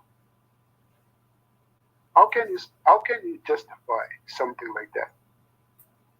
I really didn't want to comment about this thing, but it is despicable.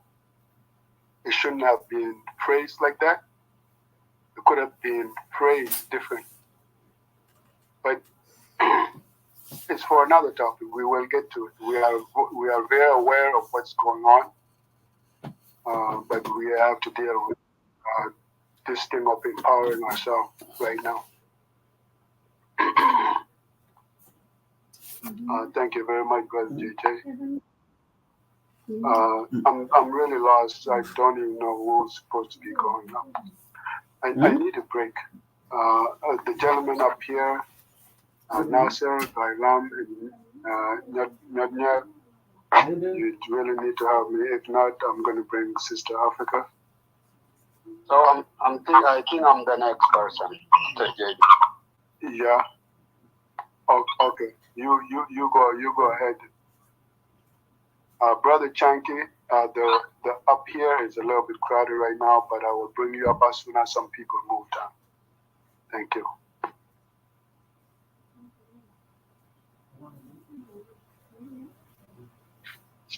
Okay, greeting to all of you, people of South Sudan, the Nuer community who were victimized on this day. My name is Gaduj Rodnyat.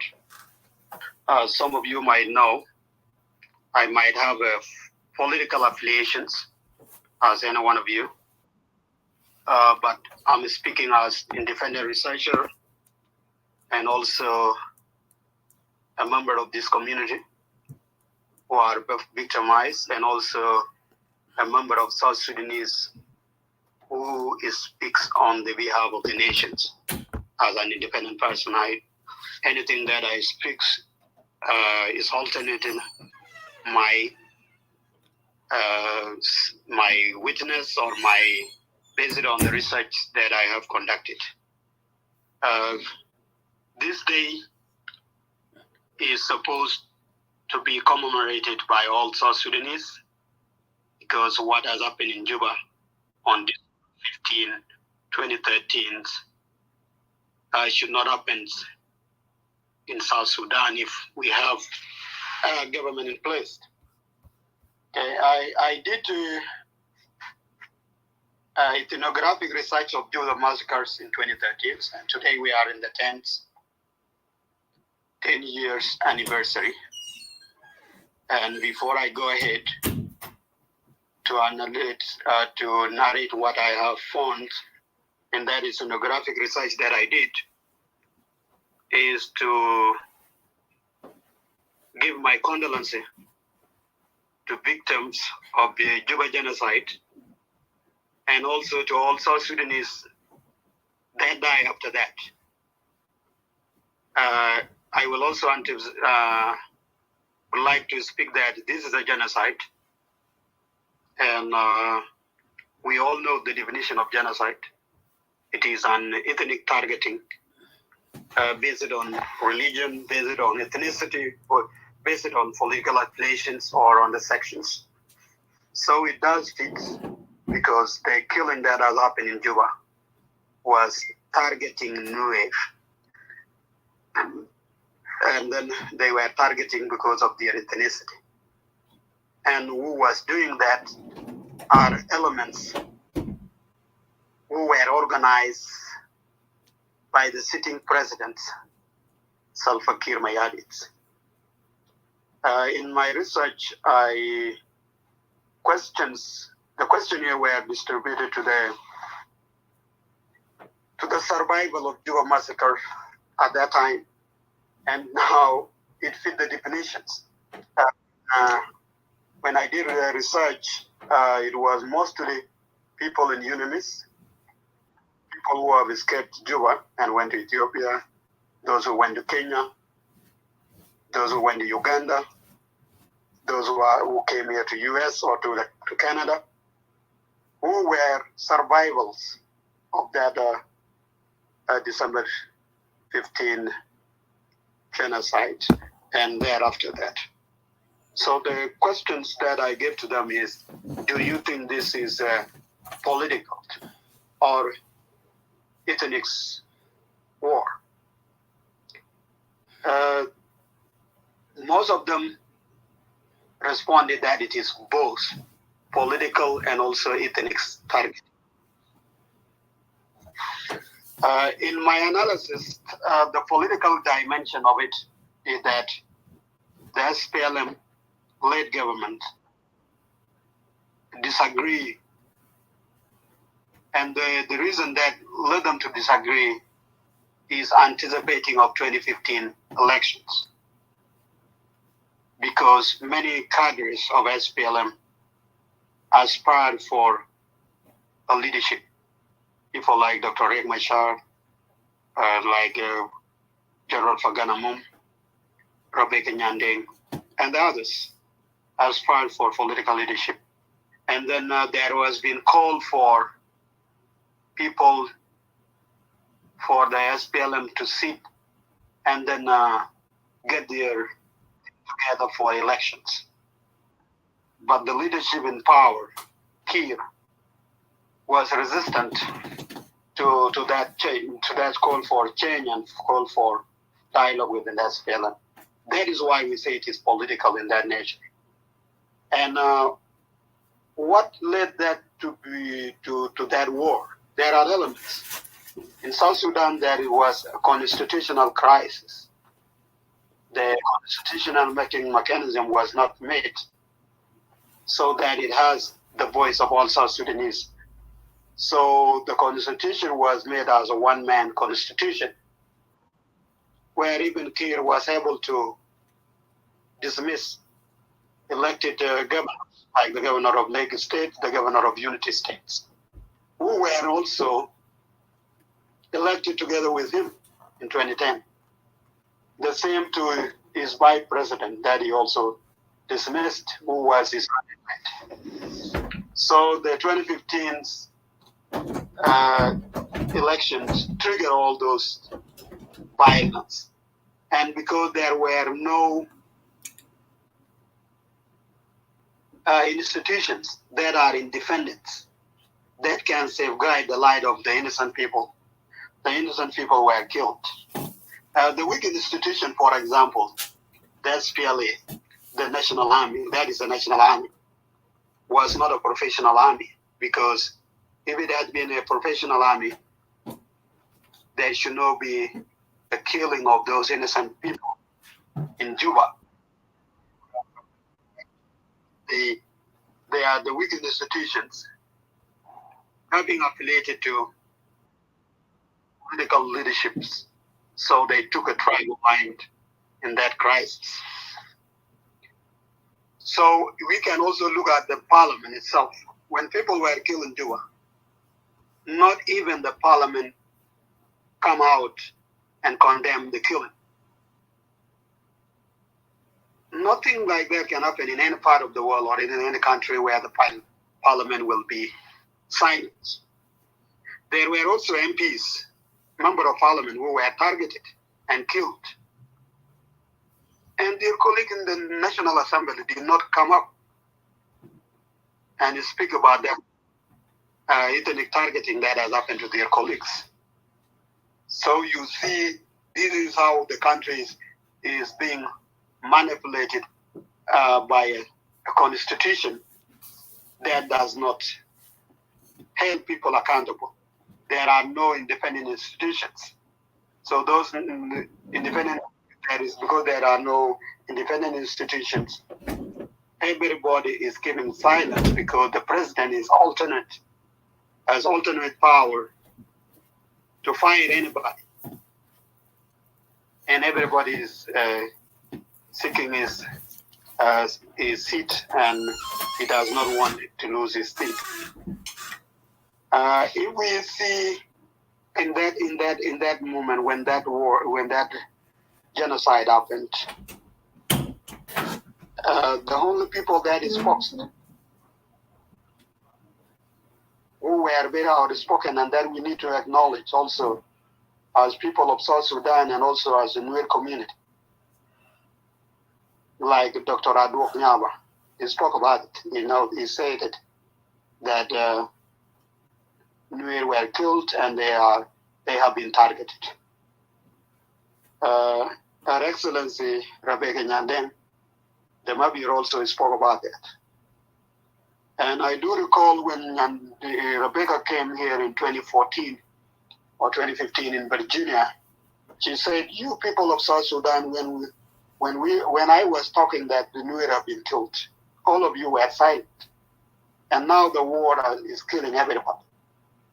And that is completely right, because it started with 20,000 people killed in Juba in those 3 days.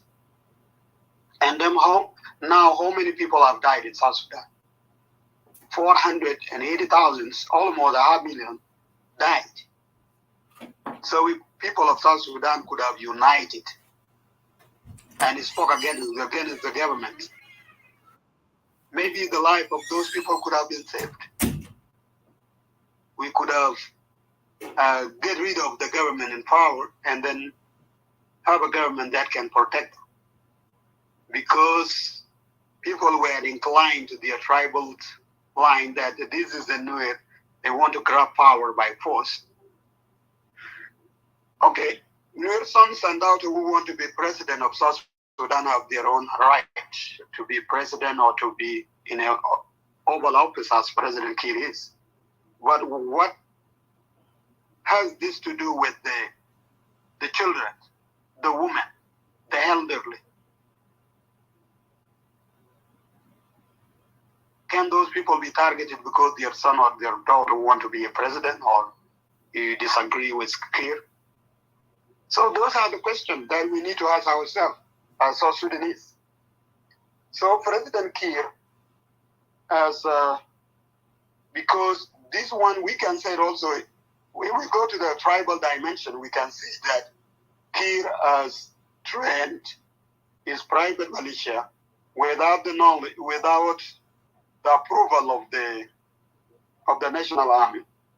The Chief of Staff, the Defense Minister at the time, was John Kong, and then the Chief of Staff was General James Olmai.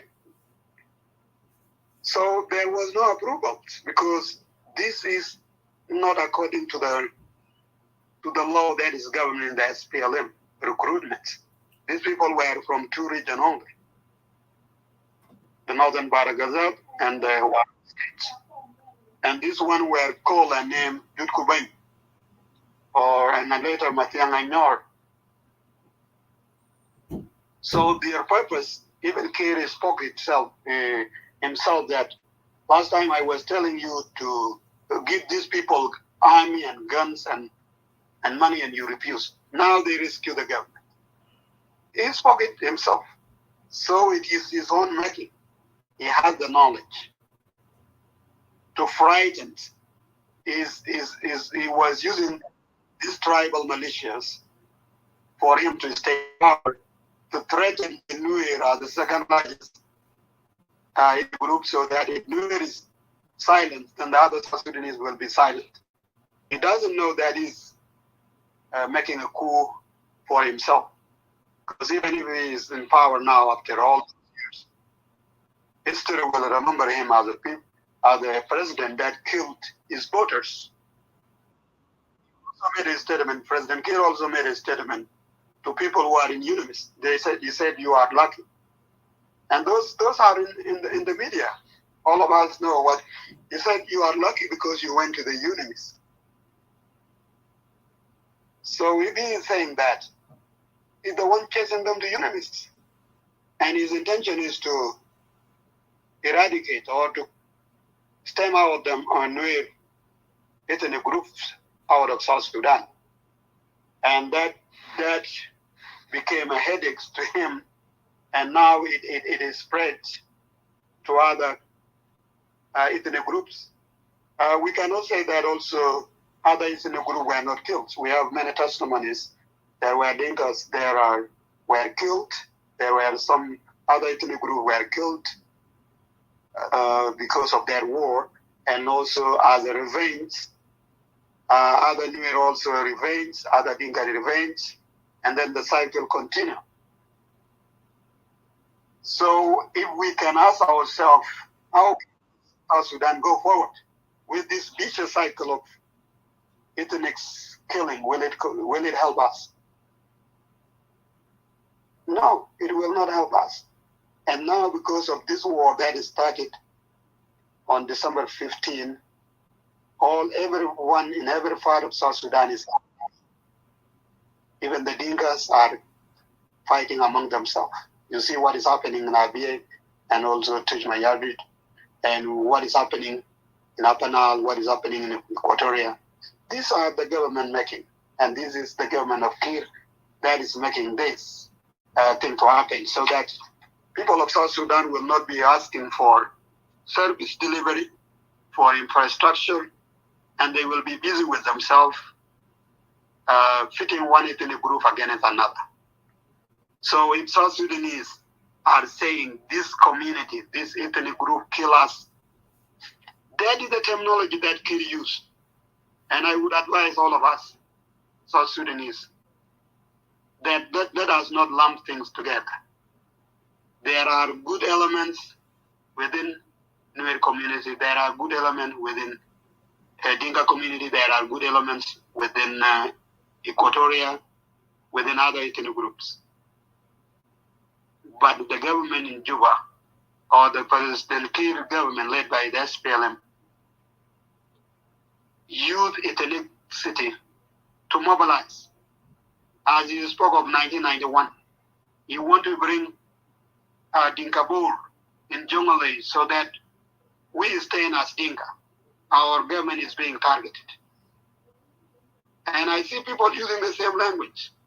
So if you are using that same language, these Dinkas, these Chuluks, this Cholo, then you are using the Dinka you are using the language of Kir, and you are promoting Kir to be in power. But if we said there are elements like the Jain Council of Elders,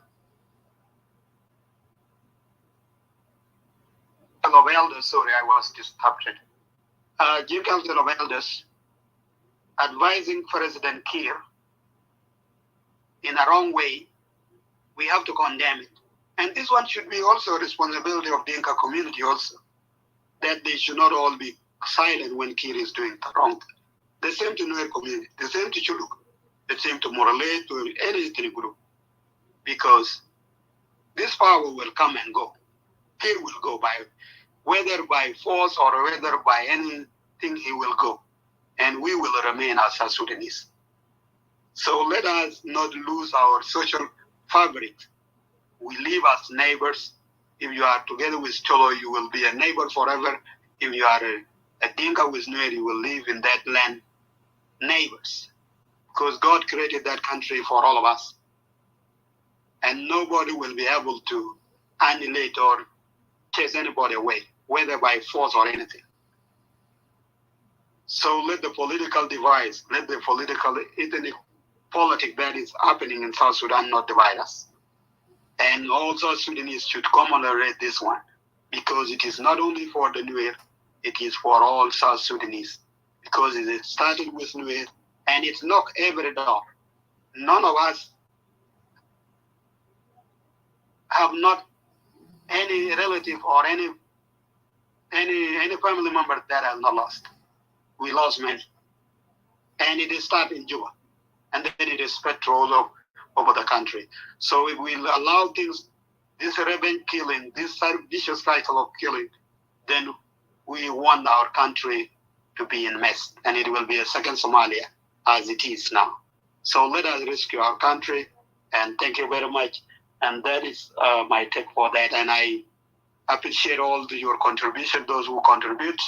And let us move forward as a country, as a nation. Thank you very much. Thank you very much, Quirk. As the saying goes, those who play with the fire, they don't know how far it can spread. This problem has touched everybody, even though we do not acknowledge it. We need to contain it so that we can get back to nation building, as you elaborate. Thank you very much for your contribution. It was a great submission, great contribution, great research. Thank you. I think who was supposed to be after Pastor Challenger? You gave up your position earlier. I'm not sure if you're ready now. Thank you. I'm still listening, and let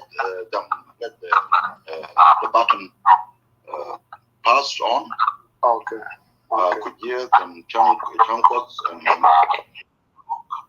Quad and Samuel, Thomas, and I'm also very eager to see Sister Jube, if she's still there. I think she was invited to come up. Yeah, from what I heard, Sister Jubek, I think it's very late in our area. She might be sleeping. Okay. But if not, she might be busy, but down there listening. Okay. Earlier we asked for Staff Chankos to come to take the place. I'm not sure if he's still busy. But if he's still busy, we will move on and give the next mic to the next person. And I think, I'm not sure who was it. I think could be Kujek or Chankos. Kujek or Chankos, okay. Kujek go ahead and then Chankos will go after him.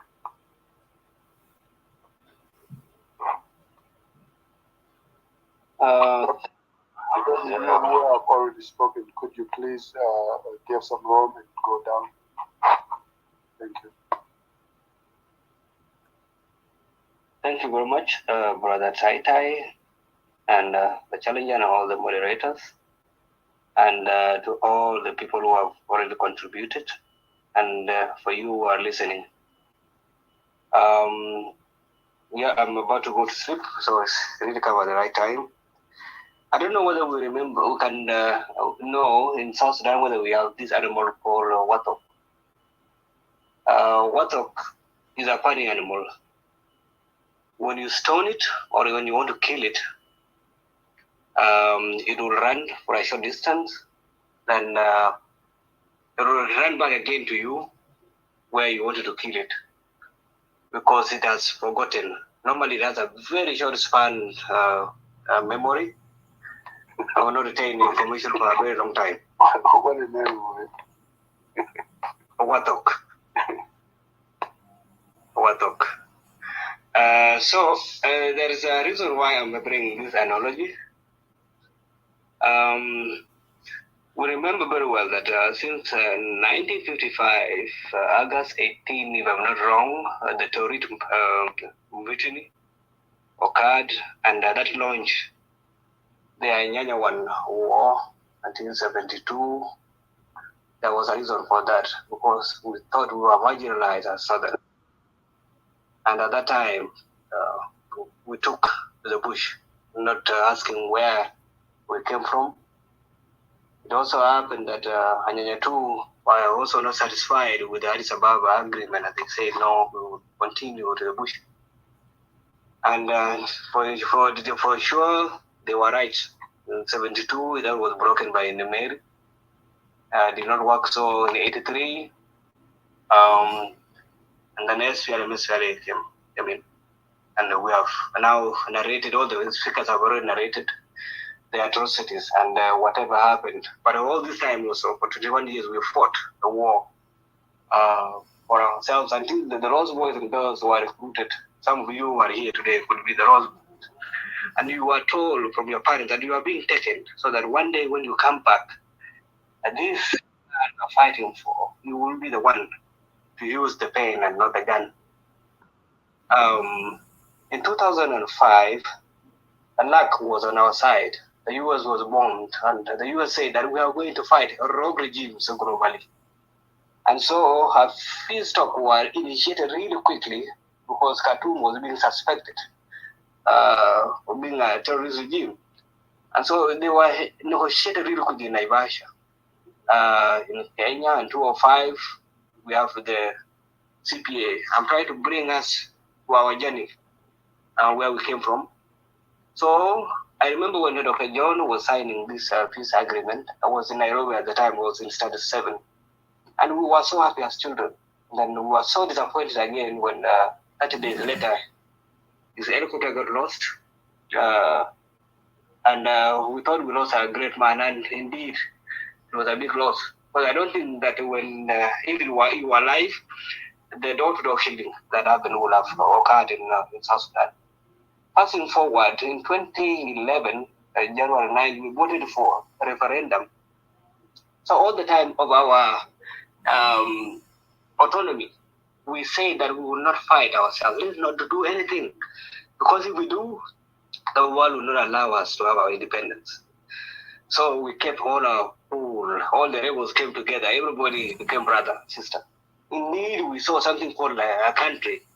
People started to drive E8s, right? And then the name Zol started coming up, right? So we had Zol communisms, right? And we started to enjoy life. I remember in Nairobi things were changing, right? Children will go to school, the South Sudanese were beginning to feel like humans all over again.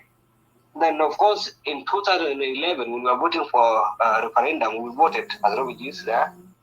There was no question of what would be the result. It was a matter of when will it be announced. Well, it was obvious that South Sudanese said they wanted to separate from their northern brothers. And then 2 years into our honeymoon, and this is where now the weather comes in, the weather technology comes in, our liberators quickly forgot that actually what they were fighting for was the independence of South Sudan, of a place where they wanted their children now to enjoy the honey, right? That was even put in our national anthem, to enjoy now. Then instead they initiated another mess, which is creating a war that, to the wisdom or lack of it, of the people who had planned this, because this is what we planned, some of the speakers have already mentioned this, had forgotten that if they initiated this, or from their miscalculation, that if they initiate this, they did not see that the end result will not be the people who are just being targeted. Because now we have one country. So it will not just be the Nuer, or if the plan was against the Equatorian at the time, the Equatorian region at the time, it would not just be the Equatorians, as it happened in 2016, or if the plan was done against the Dinka, let's presume that was the case, and then it will not just be for the Dinka. The suffering in the long run would be for everybody, and that if care is not taken, it might take years before this is resolved. Because we see this now. So this is where I think that our liberators became out of mind. Right? Forgot so quick that actually they were fighting was something greater than our ethnic group. Right? So that today also, when there are people who are coming up and are asking the question of what is the way forward, and maybe they are from the Equatorial region or they are from the Greater Upper Nile, and they're saying that we should divide even South Sudan even more now. They are condemning these people, but they are forgetting that these are the people who initiated this problem, right? So we are now left in a scenario where the liberators have created a mess for the generation of my generation and the generations to come. That these people now are the one who will sit down and try to create and clear this mess. But if it is not cleared, there will be a challenge going forward for the nation of South Sudan. Right? So when we commemorate this day, as the speakers before me said, it is not for the Nuer. Right? It has gone beyond that. Because it is a messy history that has been created out of our beautiful history that we were making. A nation that we were so lucky building in the 21st century, after so many nations have failed before, that we could learn from. Now we are trying to see the Rwanda case. We want to say, let's learn from the Rwandese people, that they created the Gacaca courts. They forgave each other. But when we try to go the Rwanda way, the next question will be then, who is the perpetrator in the Rwanda case? The Hutu said we are sorry. They made the mistake. And it was not them who are leading the Gacaca courts. It was the Tutsis. Right? So in this other case of South Sudan, the victims who are the Nuer, and later on other South Sudanese, especially the Equatorians in 2016, are now being told that they are being blamed. That you are staying in the UNIMIS camps because you want to stay there. You have no problem, no one to kill you. Right? That they are the one who have actually caused the problem. You see, blaming the victim. So when you look at this scenario, how do we achieve peace in South Sudan? How do we blame the victim? Same mistakes are made in Addis Ababa, in Khartoum, or wherever the peace agreements are negotiated. And I will come to that one when I conclude about the people who negotiate the peace for us, right? So when we look at the situation of South Sudan right now, the 2013 incident has created a dent that we all need to come together instead of saying that this one is specifically for the Nuer. And in fact, there are people who even out the audacity of coming out and it cannot be remembered, it should not be said. These people should be condemned by all of us in the strongest terms possible. Because they are actually the people who are causing the war by saying this. Because if we do not acknowledge something as such had happened, everybody, including Kawajad, everybody else, acknowledge it. And these are the same people who go to the media and they want to condemn the Israelites or to the Palestinians. While they are very own brothers, blood brothers they are, just like them. In their very neighborhood are suffering in unit camps and were killed. But they cannot say that, oh, Bayadid, this is not what you fought for. So this is pretense and it cannot lead South Sudan to glory. Say that it is just a time bomb. Say that we are saying that if we go forward to an election that is going to come, it is a creation of another war. Because the victims have not been reconciled. The horizontal and vertical inequalities have not been pulled down. Okay? They have not been fixed. So the question is, where do we go from here, my brothers and sisters? If we pretend that nothing happened in South Sudan, whether it happened to the Nuer or other people, this is something that we need to acknowledge as South Sudanese, that it happened, and we need to find now the mechanisms of going forward. Now, the mechanisms of going forward should not be found for us by foreigners. It must be the South Sudanese, because the South Sudanese know what is really happening. Because if I listen to all of you in the narrations, in the specific word that you have used in this forum, I have not read this in papers that have been written by Mzungus, by researchers from other parts of the world. As clear as they are. These are the real things that never find their way in Addis Ababa when peace negotiations are done. And that's why we have what is called by Gurtong the bad peace. So all the peace agreements that we have, that's why the 2016 the peace in 2015 failed in 2016 because it was a bad peace, right? It was negotiated from our side. Nobody said, guys, the Nuer were killed. Let us accept this as South Sudanese. Let us say that sorry, we are going to form the Ivory Court and we are going to deal with this as South Sudanese, and it's going to work out. And I'm telling you, there will never be war in South Sudan. And because we are not honest, because there are people who still think that it is possible for us to live for the next 200 years. And I don't hear these things. I don't know whether they are true. I don't want to buy them. I just want to say in front of us here, South Sudanese, that this will not work and it will not happen. That's why we hear the calls of Victoria saying that now we can even have our country. And then we are saying now, some Nuer, not everybody. Then we can have our own country. You get this? Because people are afraid they can't work. We have to accept that we are brothers, we live in this country, okay, clean our mess together and see where we can go. Or we say, okay, you say that you are going to be serious, we will not allow it. You go your way, we go our way. Have your country, we have ours, we divide. Just like the Europeans did when the nation, the nation state was being formed, they divided themselves based on language groups of different nationalities. They did. So nobody in the 21st century would like to be mistreated or be made a slave.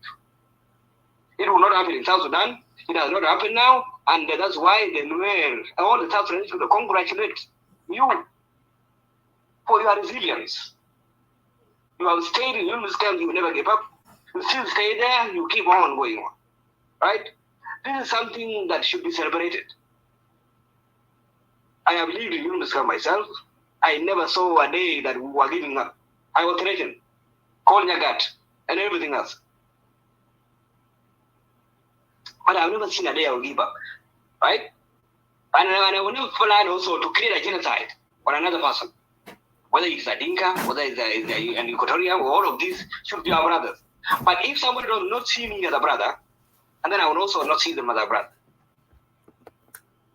It is plain. Because you cannot kill me all the time and expect me to be the one to forgive you. But you do not hear also my side.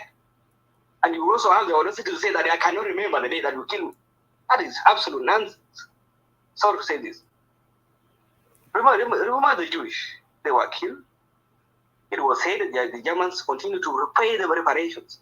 There's no single day that I have had any South Sudanese from another, let's say, for somebody that a leader like Makulu is coming out and saying, these people there should be reparations in South Sudan.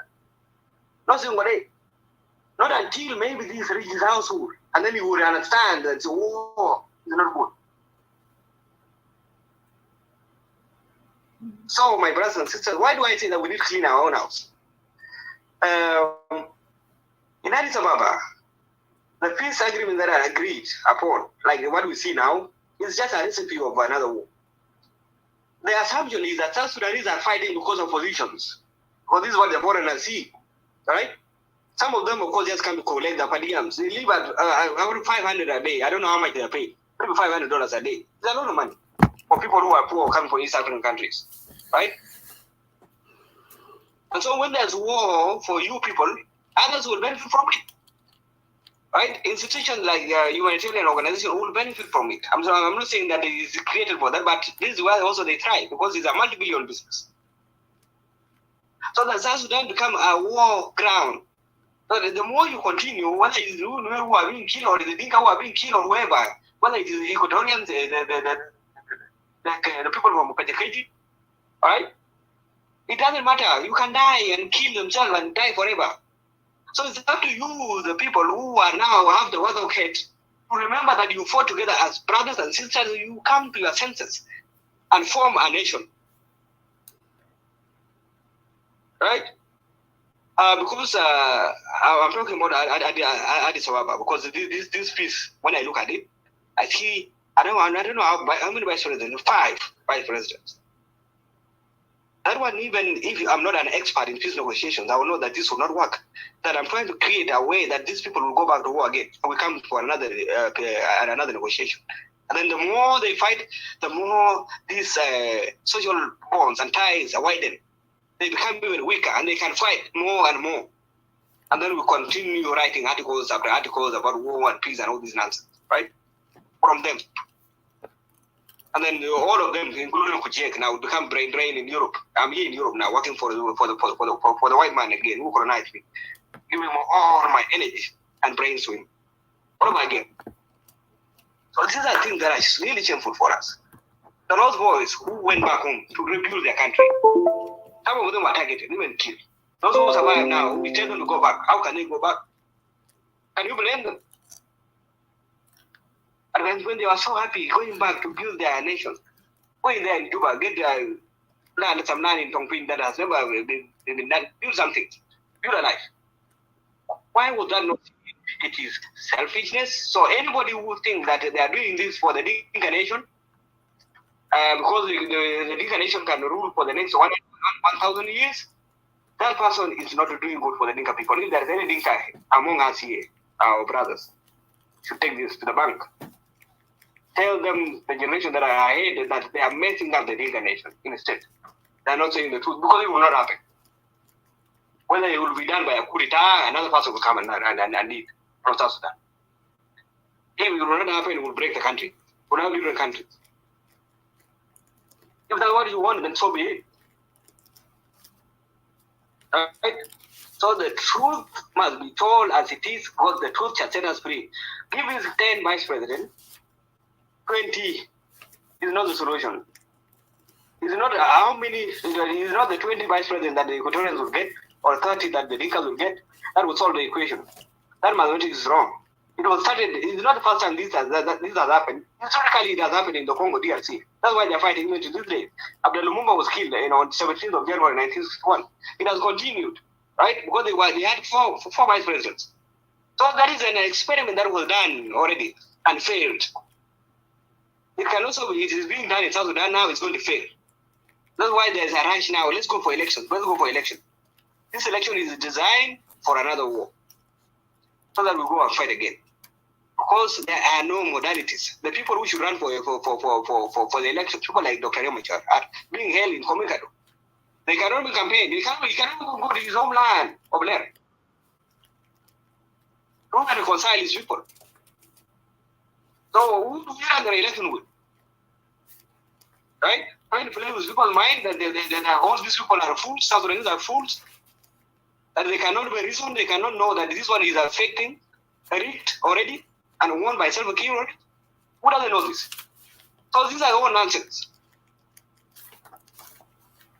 Right? I want to conclude here by saying that this one should be a national holiday. We should always remember it without shame or favor, because it is every South Sudanese that has been affected by this one. It started with the Nuer. People thought it would be the Nuer.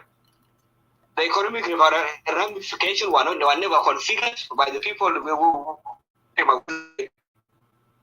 Right? The poor continue to suffer. Hyperinflation will continue. So in short, now we are classified as a failed state.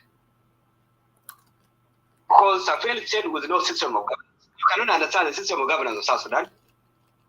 Right? What do we follow? As no system. We cannot compare ourselves with Somalia. Somalia leader is Somaliland, which you say you're doing well against her. Even Somalia is getting better now. But where are we going?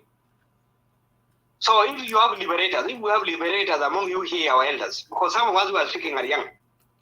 We're young men, okay? We're just so disappointed in you. It is time that you think, lying your bed in this big hotel that you live in, so-called pyramid or whatever, Radisson Blue, which are not building, are being built by foreigners to enjoy your own money. Right? And then you walk around, rubbing your belly, you think that you are made it. It's just a short time before it is blown away. Because these guys are just making money. Of course, they will protect the Juba, that small circle, because there are those hotels that they don't want to be destroyed. Can't be you. You're not the owner of this. If you give a chance to peace and brotherhood, and then you will even enjoy more. This is a fact, because peace generates development. What we have in South Sudan now is not development. We have growth. And we have no development. But this is also a characteristic of all war-torn countries in the world. It's always like this. It happened in Liberia the same way. So we should learn also from countries that have gone through these things. And the Muzungu or the white people would use the terminology, the research terminology, resource scarce. Because we have resources, we use South Sudanese, that's why we are fighting. And then we don't ask the question, why is it that in Norway they are not fighting? Why are they fighting in Norway? They have oil. In the US, they have too much resources. Why are they not fighting? All the resources. Resources should not be used as a narrative of us to fight. Resources should be used as for our strength, to build, to now enjoy as a people. Time. So let me finish here. Thank you for reminding me about time. It is a passionate topic. Let me say that condolences to all the people that we lost, and keep going. Thank you. I'll also go to sleep now. Brother Kujak, do you have any message of encouragement in standing in solidarity, as the topic emphasized?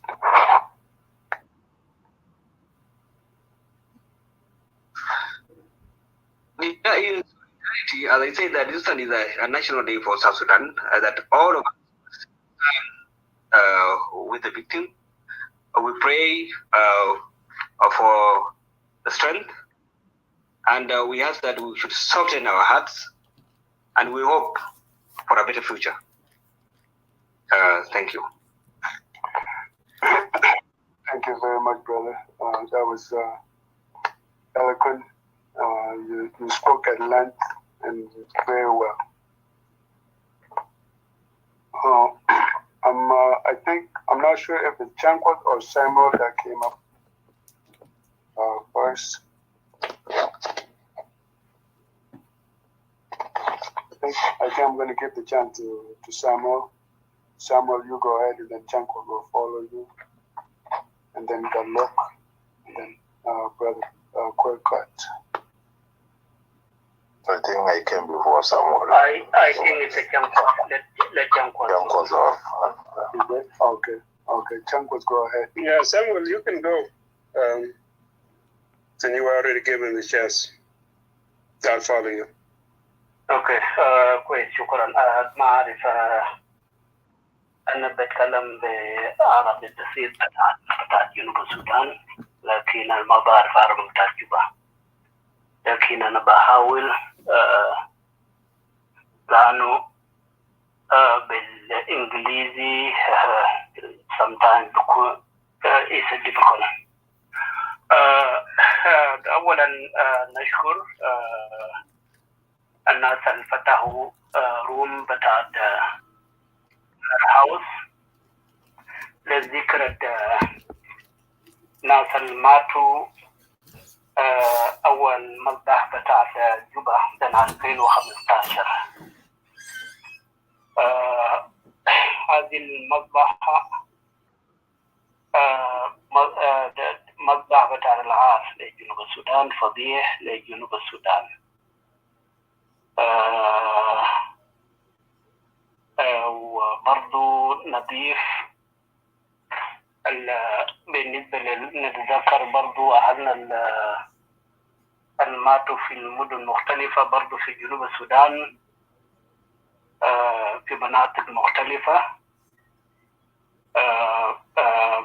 في كل من يوم 16 17 و 18. ده كله كان أيام بتاعت الموت بتاعت مواطنين جنوبيين، وده كان ما مفروض بيحصل بعد انفصال جنوب السودان،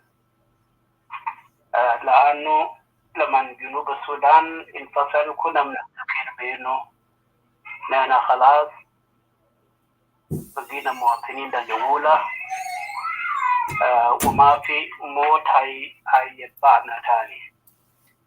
لكن للأسف الموت غادة بتاعنا، هم ما في درجة بتاعت المسؤولية، وهم خلوا مواطنين بتاعتهم يموتوا بهدف عشان هم ينفردوا بالسلطة. ده الهدف بتاع موت بتاع المواطنين الجنوبيين.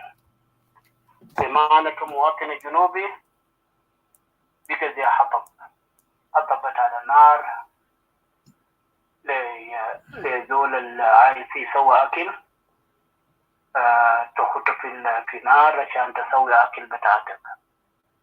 ده سياسيين بقوا مواطنين بتاعنا، وأنا ما بلوم كل السياسيين. دائما أي بلد عنده قيادة، والقيادة العليا برأسه رئيس بتاع كل دولة. فإذا كان أي حاجة حصل مشى بصورة ما كويس، ده بكون تحت المسؤولية بتاعت الرئيس. وعشان كده كثير مننا اليوم يطالب برحيل بتاعت سلفا-كير. رحيل بتاعت سلفا-كير هو الحل الوحيد للناس اللي فقدوا أهلهم، والناس اللي لسه يبحثوا أهلهم كل يوم لغاية الآن. حتى في زمن اللي بتكلم فوق ده ممكن بكون في ناس بيموتوا هسه، ده والدولة بتاعنا ما جايب خبر، لأنه هم نسوا هدف بتاع الدولة دي شنو، والدولة دي شنو ذاته. هل هي الدولة ده حكومة بس ولا ده مواطن وأرض؟ ده كله حركة شعبية نساء بأنه الدولة دي المواطن هو المهم والأرض الأرض الجزرة وفوق الناس والجسكن فوق الناس والمهم وهم نسوا كلام ده والحكومة أو الوظائف الحكومية دي حاجة ممكن بتلاقي في أي زمن. وإذا كان شعب مات في كل بلد وفضل الحكومة، أنا ما أظن الحكومة ده هيستمر في الحكم. رحيل بتاع الفقير هو بكون شفاء، بكون ريكفري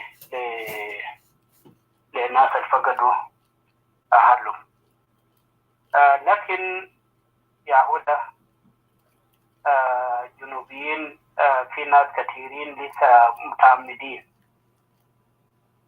متعمدين وما بيعترفوا بأنه في خطأ.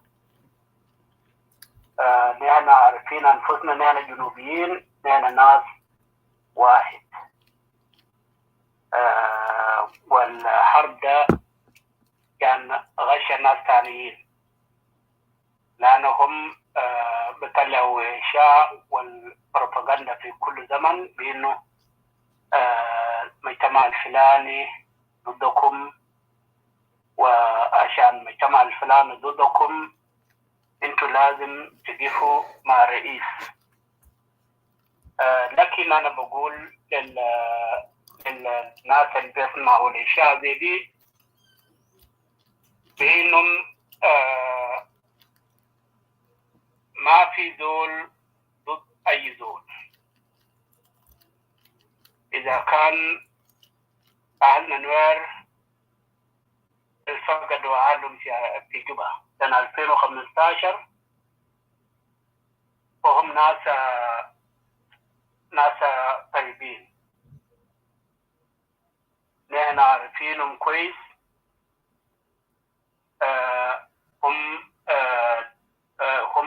هم شنو؟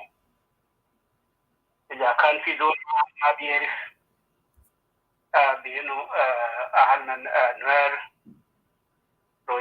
لو جاء حكومة مسؤولة ما في دول يغلط. لكن في ناس لسه في ذهنهم وما عارفين بأنه سلفا-كير فشل يوم 15 وعارفين بأنه الحصل يوم 15 2013 ده كان غلط، عارفين. وإذا كان أنت سألت زول هل الحصل في 15 2013 ديسمبر هل غلط ولا ما غلط؟ يقول لي غلط. طيب ليه نحن لسه بنعمل الفقير ليه؟ الزول ما بدي إجابة. فده بوري بأنه الحدث بتاع 2015 ده كان خطأ حكومي واضح لكل زول. لكن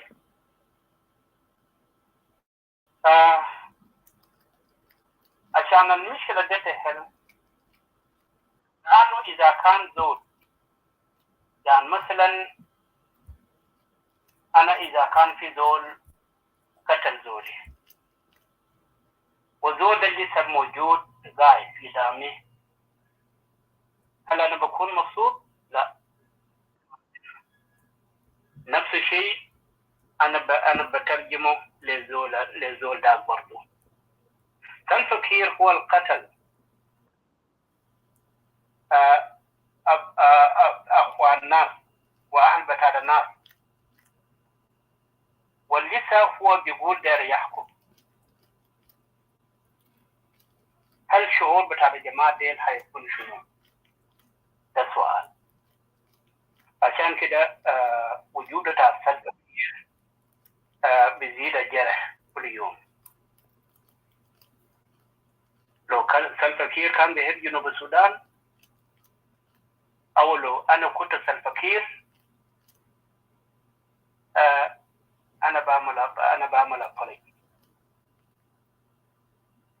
لأنه أنا أخطأت، وعشان أنا أخطأت أنا ما داير أقعد ما تشوفوني ويزيح من كرسي. وأنا متأكد الناس اللي فقدوا ناسهم ديل هيكونوا مبسوطين، لكن كون ما هو يصير بجلوس في كرسي قدام ناس يعني إصرار بأنه هو متعمد. فأنا بضم صوتي لنوير روم اليوم بأنه ندين عمل بتاعت سلفكير والناس بتاعتهم والعلاج هو إنه يدوا السلطة لمواطنين جنوبيين، لأن وجودهم هيخلي مواطنين جنوبيين ما بيعترفوا بأنه ناس واحد، وعدم اعتراف بتاع المواطن في أي بلد بأنهم ما ناس واحد ده خطر بلد.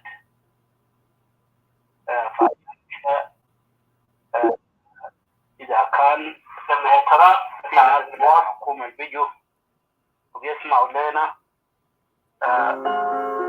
بأنه نحن أنا بقول لهم بأنه نحن الجنوبيين نحن عايزين نشعر بأنه ناس واحد، مصلحة بتاعتنا واحد، ووجود بتاع سلفكير قدامنا ما بيسمعنا.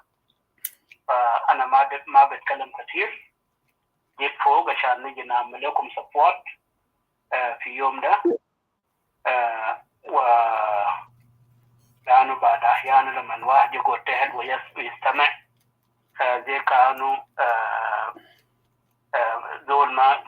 زول ما عنده سبورت لناس أو إحساس. فالناس اللي يتكلموا قبالي ومذكروا كله ممكن نحن نقوله، ما في حاجة زيادة أنا بقوله، لكن أنا بديكم سبورت لهم، وإن شاء الله في المستقبل دولة بتاعت جنوب السودان لو فات سلفكير أي زول مسؤول بيعرف معنى بتاع المسؤولية وهيجمعنا مرة أخرى. وشكرا أن بدي في مكان ده وأنا بنزل.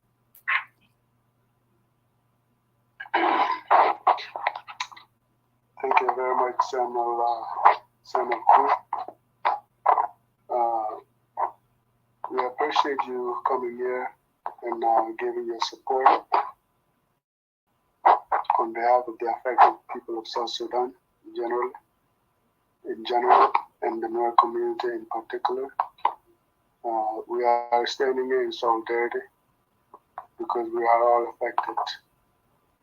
And should this day be made a national memorial day, so that we remind ourselves that it had happened, we cannot change it, but we can correct the future directive of South Sudan so that it does not repeat itself. And as such, it will not only need the Nuer community to advocate for that, it will include all of us. That's why we give today as one of the days that all South Sudanese can be interactive with each other and to have a say in support. Whether you've been affected, have not been affected, we are reminding ourselves and telling ourselves that let it not happen again, and tomorrow, should it happen to anybody else, that will be a culture where we will be picked apart. Today it could be Self-Care's government, tomorrow it could be Mr. X's government, and we do not want this to repeat. So I'm telling you, I'm just being like bluntly truthful and honest. You don't want this to happen again, because if it does happen, I don't want to give the worst case scenario. Some people will leave South Sudan, I'm telling you. And we don't want this to continue going this direction. We had a lot of situations and genocide and massacres and mass killing that had happened through the liberation era. Those days, you could say there was no rule of law. This is the difference. The difference between 2013 and those mass killings and targeted killing that happened during the liberation era, there are differences. You have a nation that should have the rule of law in place, protecting the citizens. But when citizens are targeted and we have raised a flag and we call ourselves a nation, it is unacceptable. This is the difference. There was a show that was framed 83, 84, 85, 87, 91, and all those horrendous times that we find ourselves in unfortunate circumstances because of political disagreement or other unfortunate disagreements. But yes, I do understand those things happen. But today, 2013, is different. Why? We have a president, we have a national army, we have the police force, we have the parliamentarians. Like we are a nation, for God's sake. Why should that happen? And why should any incident that happens while we have a nation that is anchored on democracy and the rule of law, why should such things that are happening now be equated or be compared to things that happened back then? There is a pattern, and those patterns we just have to learn from. We can differentiate them, we can discuss them separately, but when you mix them up, you are not drawing a line where you can look at one situation as a single incident. And then you can dissect how it all started. And for that reason, let's stand together in solidarity. We're not begging anybody. We are here acknowledging that our nation, something horrendous had happened, and we have to speak up. But we have to empower ourselves, because the very government that's doing it to our citizens, it's not going to empower us. It wants us to come crawling and submit. But right now, if I speak for everybody here, we would acknowledge that yes, it would be the right thing to do for the government on behalf of the nation to apologize to the citizens, to the nation of South Sudan, that we had made a mistake. We have targeted one ethnic community, and we will not do it again. That would be a very united message. And then they can go on and say, no, we will not do it to the Equatorians. We will not do it to the people of Bay. We will not do it to the people of Turk Mayardi. We will not do it to the Western Barbaza. We will not do it to the Shuluks, the Anyok, the Prune. Like we all suffer in the hands of the ruling government. I don't know where the missing is. You know. So I appreciate your submission, your contribution, for Samuel. We have a long way to go. By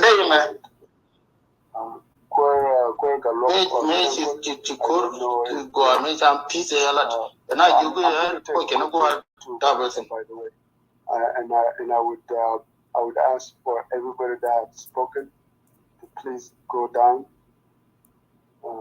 so we can give the moderator a room to monitor who came up.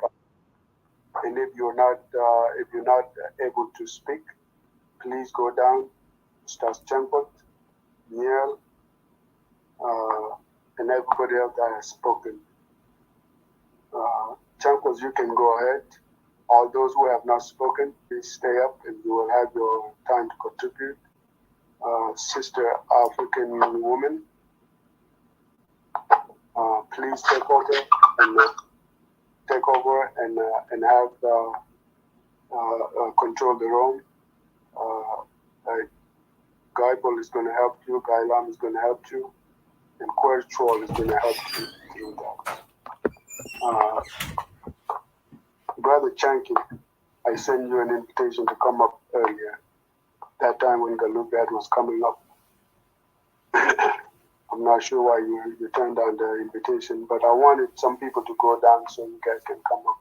Because sometimes when it's like really crowded up here, it's kind of hard to monitor who's going, who should go up next, and it's very frustrating. Like this moderating situation is not easy because your eyes gotta focus on the screen and monitor the comments. It's tough. So please check before I take a break. Sister African woman is going to take over. I'm going to send you an invitation. Accept it if you still want to continue. Thank you. Sister African woman, please take over. I think it's Chanko that's supposed to go now, and then monitor from there. Thank you. Thank you. You can go ahead. Thank you. All right. Thank you, Sister Africa Woman. Thank you, Tai Tai, Guy Lam, Nyon Nyon, Guy Bol, everyone else who's listening, who's up here, and those who are listening below. So I greet you all, and thank you for joining us, for participating in the room.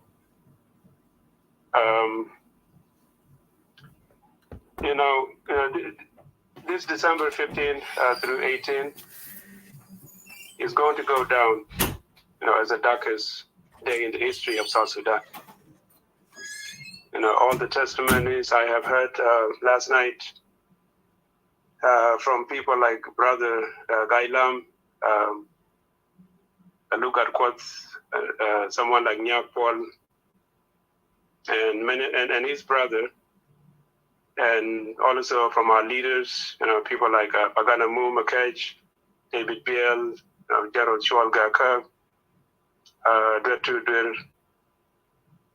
Simon Garidwell, people like Dengdida York, and also those who spoke today. Honorable Evan Mosh Tang, who's probably not here, Simon Andrea, Jogdang Abut, Mean, and many others, that I may not be able to name. And Brother Samuel, who just spoke. You have spoken well, and thank you very much for your support. We really appreciate it.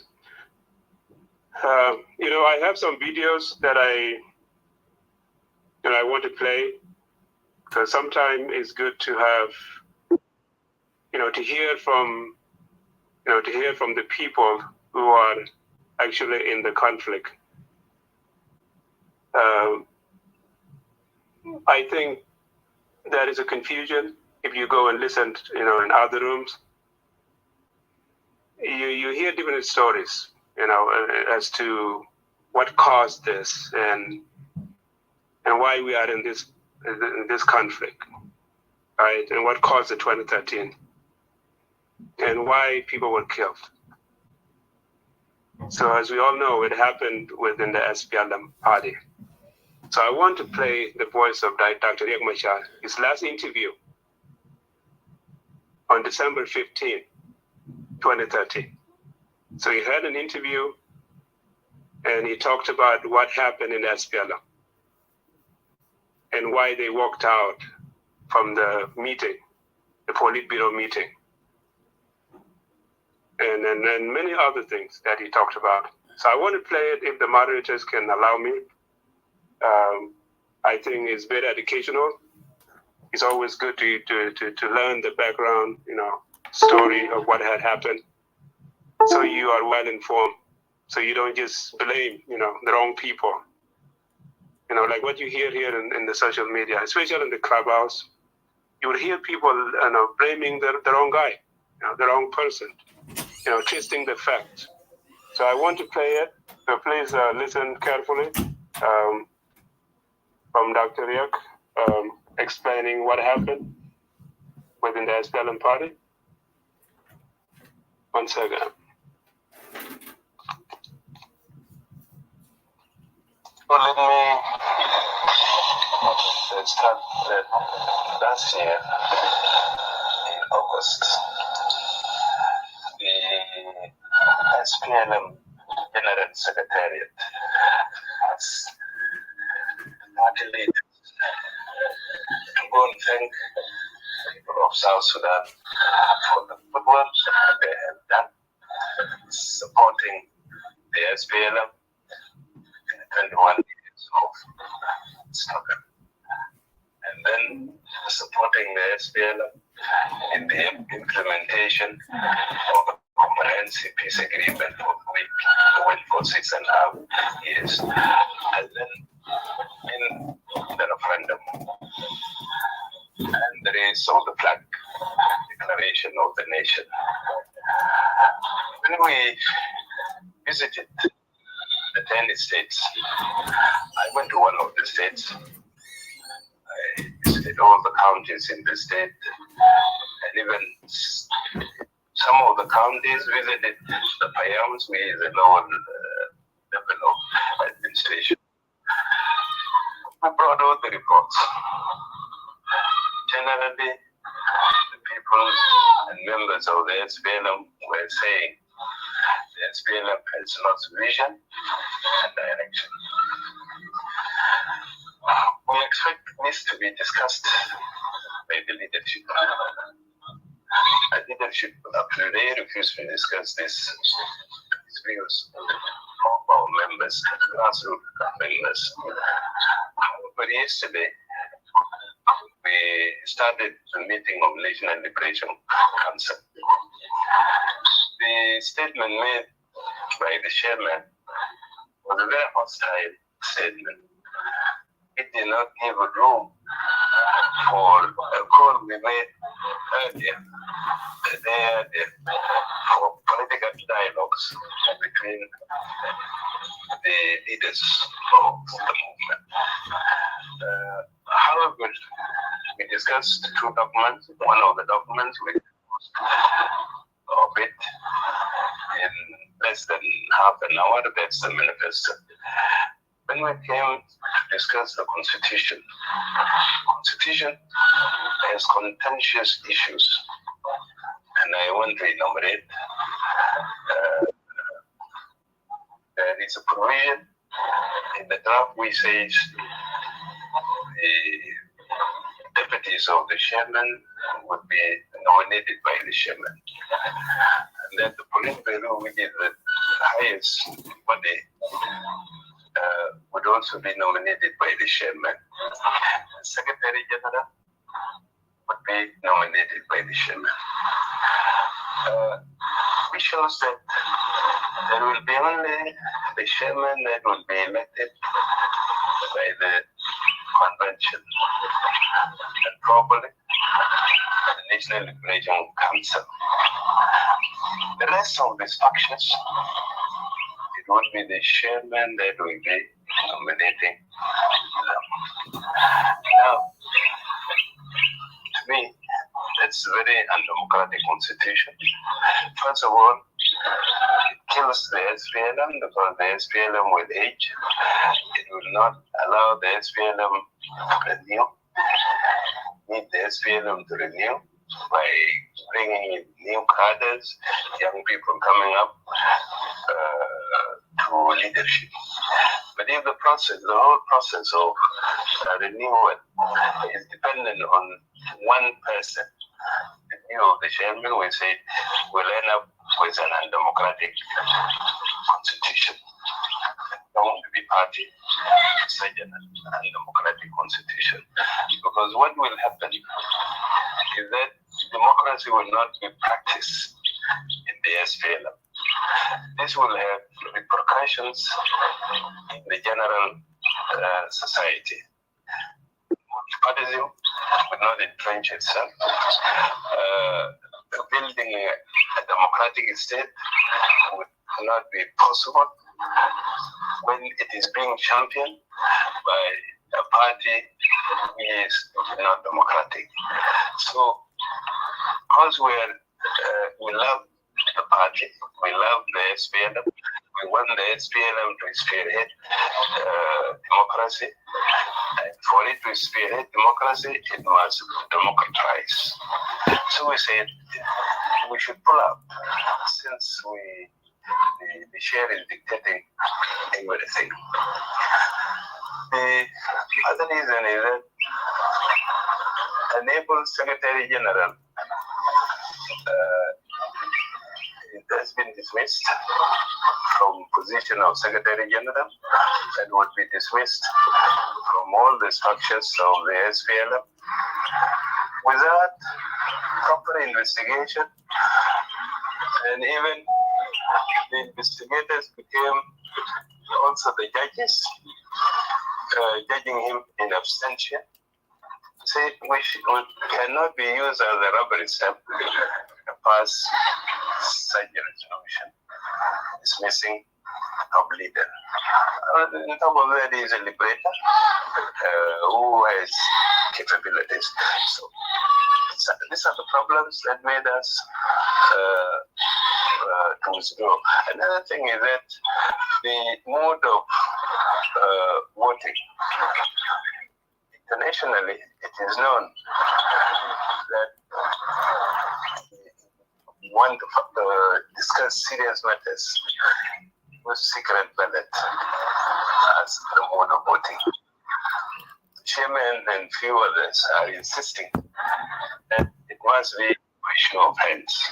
Show of hands intimidates. Show of hands distorts issues. Why would we subject our party to intimidation?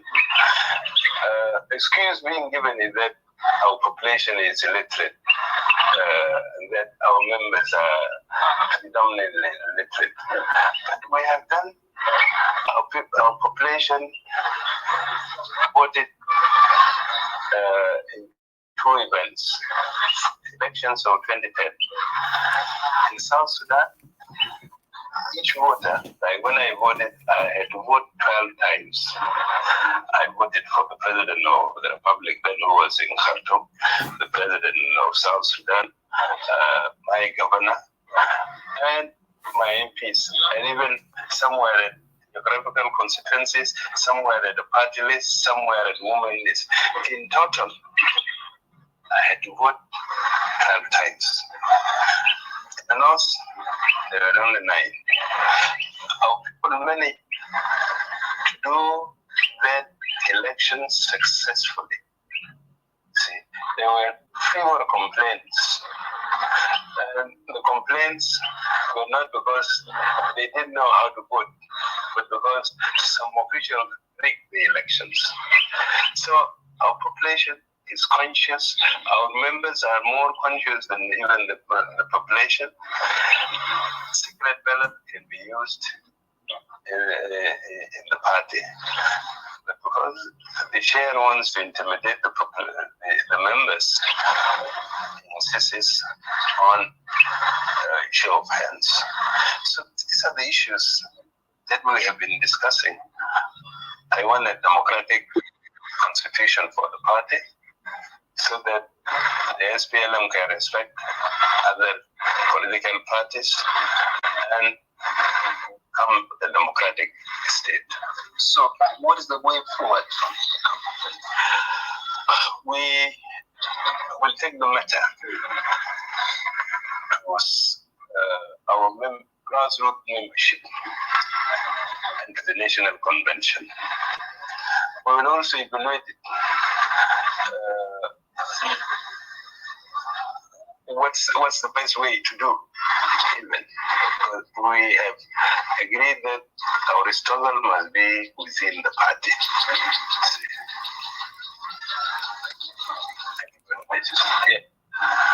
Because of this issue.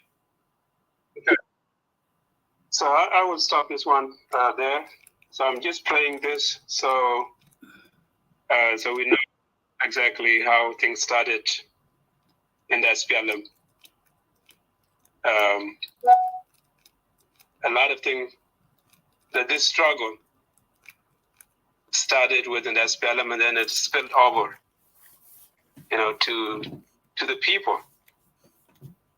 Now people became the victims of this SPLM internal struggle, right? They shared intimidating the members of the SPLM to vote by show of hands, and also to make him be the only person to nominate everyone, from the deputy all the way down within the party. Members of the SPLM decided to pull out from the SPLM. This was in 2012. And then guess what? That's what caused the conflict. So I'm not going to speak a lot. So I would spend my time here on the videos if you guys don't mind. So there's a couple more video that I want to play. This is the PBS News. If you live in America, in the United States, you are probably aware of the PBS News. So they went to South Sudan and interviewed people on the ground, the victims of the 2013. So I want to play that one so you guys can hear directly from the victim. They were speaking in Nuer, but there was a translation, and at the same time. 1 second.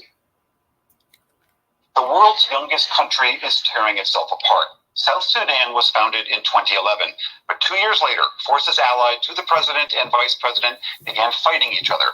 That civil war has now led to the near collapse of the country.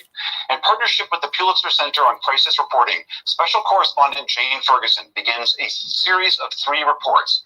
Tonight is a look at this brutal war and its tribal roots. And a warning, some images and stories in this report are disturbing. This was once a busy market town. Villagers from the countryside would come to Lear to trade goods and catch up on news. Now, there is no one. All the people have fled into the bush, hiding from violent raids by government soldiers. We found some of them a few miles away in rebel-held land. They had crept out of hiding to get help from aid agencies. Without it, they will starve.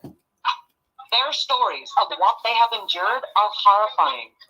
The government is killing men, women, and children. Sometimes they even cook the dead bodies and force us to eat them. My 5-year-old daughter was slaughtered, and they made me eat her body. Tales of such brutality are common in the Sudan civil war. A fallout between President Salva Kiir and his vice president, Riek Machar, began in 2013. Tearing the country along tribal lines. Kiir is from the Dinka tribe, Machar from the rival Nuer tribe. Fighting between the two sides soon involved other sub-tribes. Battles broke out across the country. Murderous raids on civilian communities are a favored tactic, according to Jonathan Pednot of Human Rights Watch. Both opposition and government fighters see various or specific ethnic groups as being supportive of their opponents, and in order to decrease the military capacities of their opponents, they decide to target civilians, because without civilians, those fighters won't have the place to stay. They won't receive food. They won't receive popular support. So the aim by targeting civilians is in effect to cut the grass under the feet of those fighters. This is what ethnic cleansing looks like. Entire populations of specific tribes are being forced out of areas in South Sudan. Malakal town was a mixture of tribes. Government and opposition forces have been fighting over it throughout the war, both committing atrocities. Each time the town changed hands, civilians of a specific tribe were targeted. It's now controlled by Dinka government soldiers. Entire neighborhoods where the Nuer and other tribes at risk used to live lay silent and empty. The grass reclaiming streets that used to be home for so many. We're not allowed to get out and film in the town center. There's lots of police and army around, but what there aren't are civilians who live here. This is once South Sudan's second biggest city, and the streets and neighborhoods are completely abandoned now. Civilians are fleeing towns and cities across South Sudan because of repeated attacks, and they're just turning into ghost towns.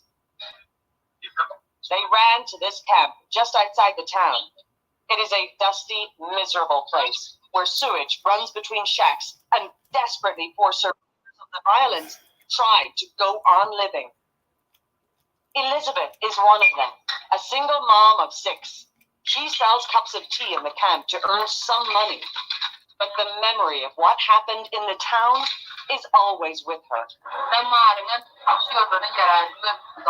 I saw many people killed, including my brother. They called my brother to come out of the house and shot him in front of me. The only thing standing between her and the government soldiers are UN peacekeeping soldiers. They guard this camp and others like it across South Sudan, trying to stop more massacres. The UN said in December in a statement, South Sudan is on the brink of all-out genocide, similar to what happened in Rwanda in 1994. And yet, its peacekeepers seem unwilling or unable to stop it. Last year, government soldiers forced their way into the camp and over several days murdered more than 25 people and injured and raped many others. Elizabeth shows us where they came in. She remains bitter that the UN soldiers didn't stop them. They did nothing. When they saw the soldiers cut the fence and come into the camp, they just opened the gate to allow the people to escape. There are over 13,000 UN peacekeeping soldiers in South Sudan. More than 200,000 civilians have fled to their bases across the country when targeted by the violence, forcing the UN to create guarded camps in order to protect the people. Despite having authority to use force it needed to stop attacks against civilians, the peacekeepers have come under criticism for not doing so when attacks have happened in front of them. Peacekeeping, and that's what it's really, you keep peace. So normally the people who come in peacekeeping, the troops and so on, are really prepared in the spirit of peacekeeping, not really entering into direct fight. Yeah. So I want to stop this one here. Just wanted to play that so you can listen directly from the victims. The last clip I want to play, if the moderators can still allow me, this is the interview of President Salva Kiir Mayardit with Hard Talk. So listen to, I'm going to skip some of it, since some of you maybe I'm taking too long here. So take a listen to this interview. Under my command, I'm in full control of them. What about the Ugandan battalions who are still in this country and involved in this conflict? What about the justice and equality movement fighters from the south of Sudan who are in your country fighting in your name? They are not under your control. No, they are not fighting in my name, and they were brought in by Riek Machar and his colleague Taban Dengai. These were the people who brought them in. Mr. President, I've spoken to independent security sources who say that fighters from the justice and equality movement from Darfur are in Bentiu and are fighting in your name. Well, I don't believe the time they came in is over, and we they came in when Taban was the governor. That was the time they were in Bentiu. And what about the Ugandans? We have other reports. Okay, the Ugandans are in South Sudan. They came in after in December. Can you mute, who is this? Nyachan Nyangteram Chino? Let them mute themselves. Okay, thank you. There are Ugandan forces who have been here since in South Sudan, when Taban was the governor. That was the time they were in Bentiu. And what about the Ugandans? We have other reports. Okay, the Ugandans are in South Sudan. They came in after the incident in December. But there are Ugandan forces who have been here since 2006. But in this conflict, if I may say so, Mr. President, there is irrefutable evidence that the Ugandans have been fighting on your I don't deny that. I don't deny that. They have dropped cluster bombs. They fought in Bor, and they stopped there. They have not gone anywhere. They are here in Juba. They are in Bor. And they have used cluster bombs. No, I never heard that. Well, why, when one of the international munitions clearance organizations asked for permission to go and clear cluster bombs in an area around Bor, and they were not given permission, is that because you are embarrassed about what the Ugandans are doing? Not at all, not at all. I never got that information even, that some agency wanted to go and clear any mines around Bor. I never got that report. You characterize this as a conflict instigated by Riek Machar. But the truth is, right now, this looks like a conflict between tribes with deep ethnic hatred fueling the fighting. Well, it is him who have actually incited the Nuer against Dinkas. But on our side, we have never done that. The hatred, yes, has been planted in them by Riek Machar. And we, on our side, always diffuse it. We tell people, no, there is no revenge. The facts don't appear to bear that out. The first serious, outrageous acts of violence based on ethnicity appear to have taken place here in Juba, right after December 15th. We have reports backed by evidence from the United Nations and Amnesty International of your troops going into neighborhoods in this city, seeking out Nuer men, taking them to security facilities and murdering them. When I got the information that there was killings going on in the estates around Juba, I set up a commission, and then I sent in troops to arrest whoever that has taken law into his own hand. But with respect, it was the security forces who were doing the killing based on ethnicity. Your security forces. I don't think, but I am not defending them. I say law does not know whom you are. If the security forces were involved in that, they must be punished for their actions. Well, let's not say if. All of the evidence, including an extensive UN report, says your forces were responsible. Will you accept that? I will not accept until they are investigated and then it is confirmed.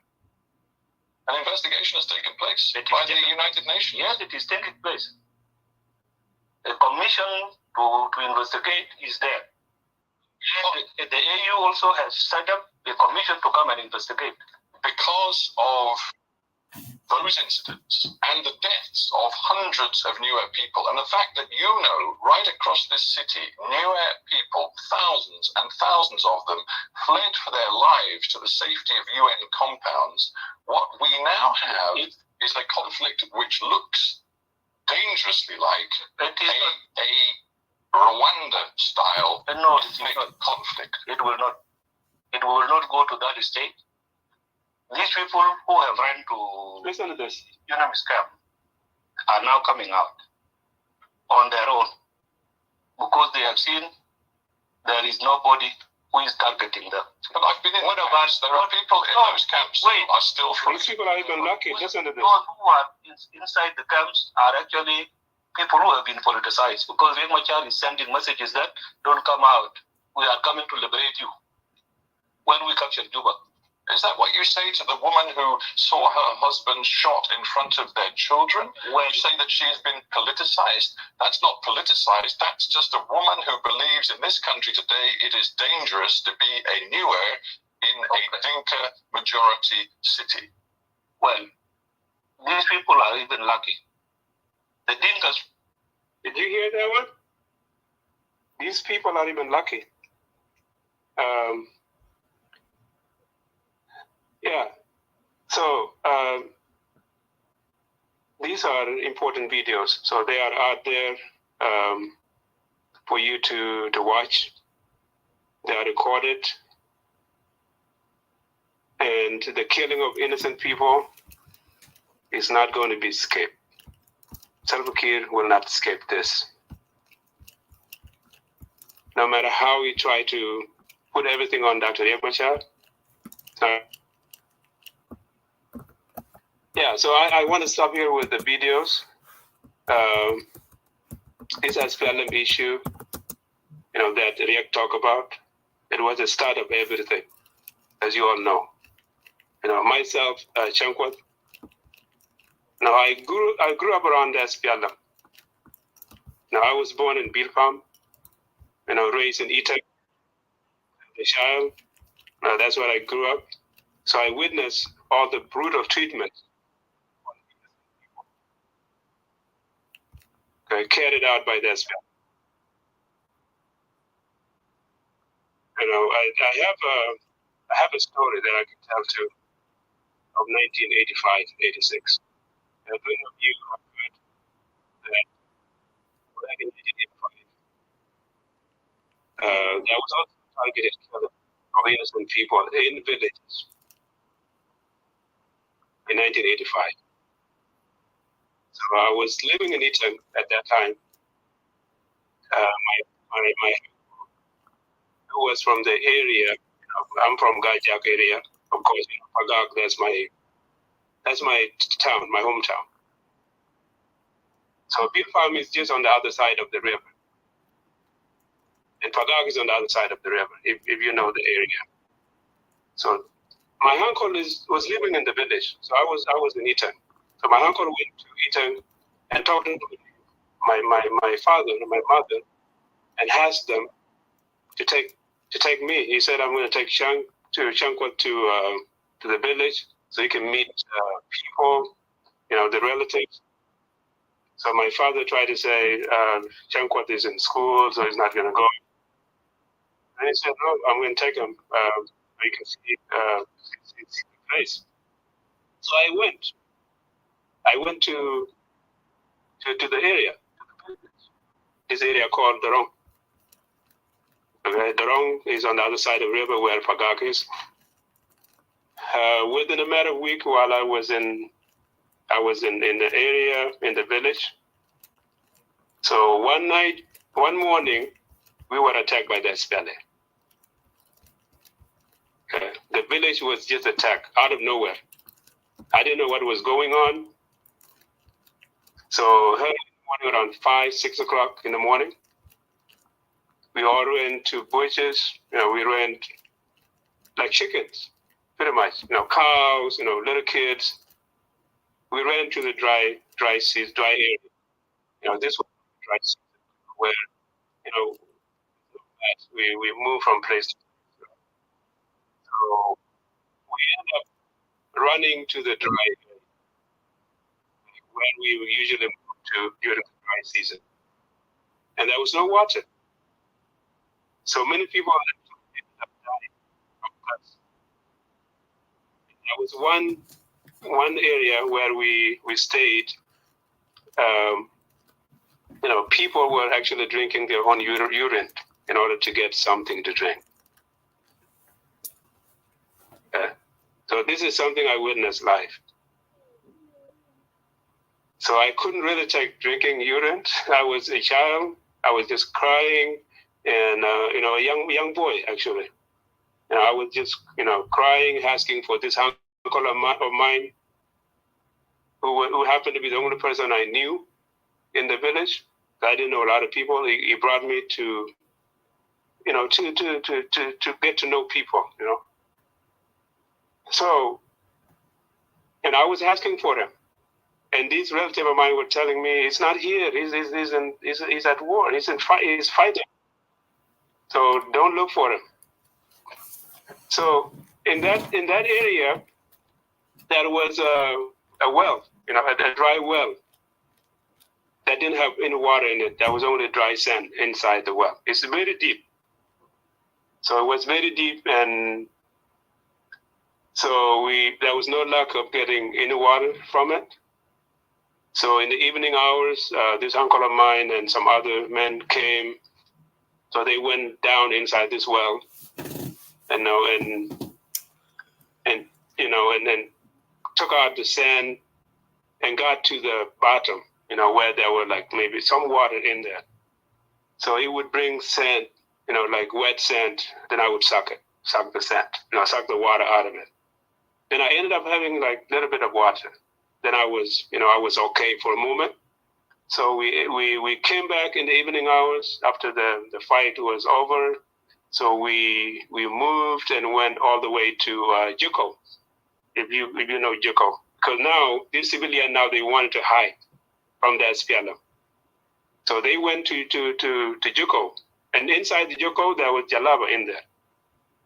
They thought Jalaba would save their lives. So we went with our cows. We went under these trees in Juko. Guess what?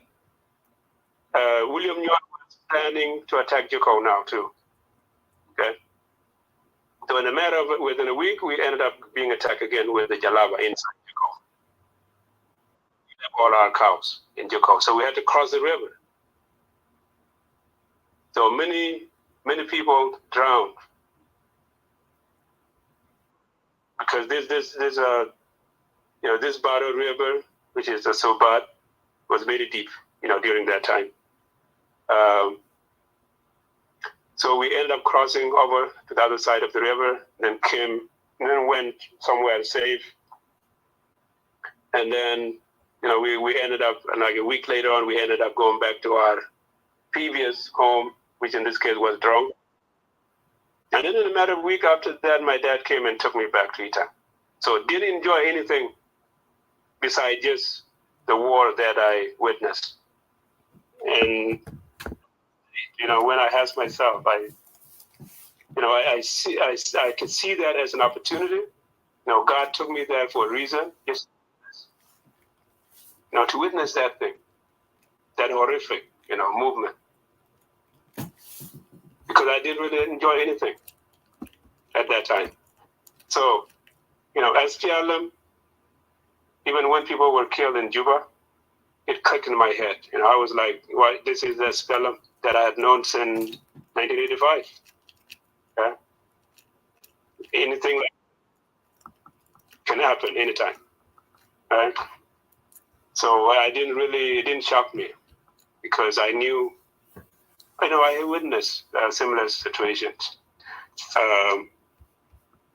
So now, if you hear what Eric was talking about, they were trying to change, these, trying to change SPLM to make it democratic.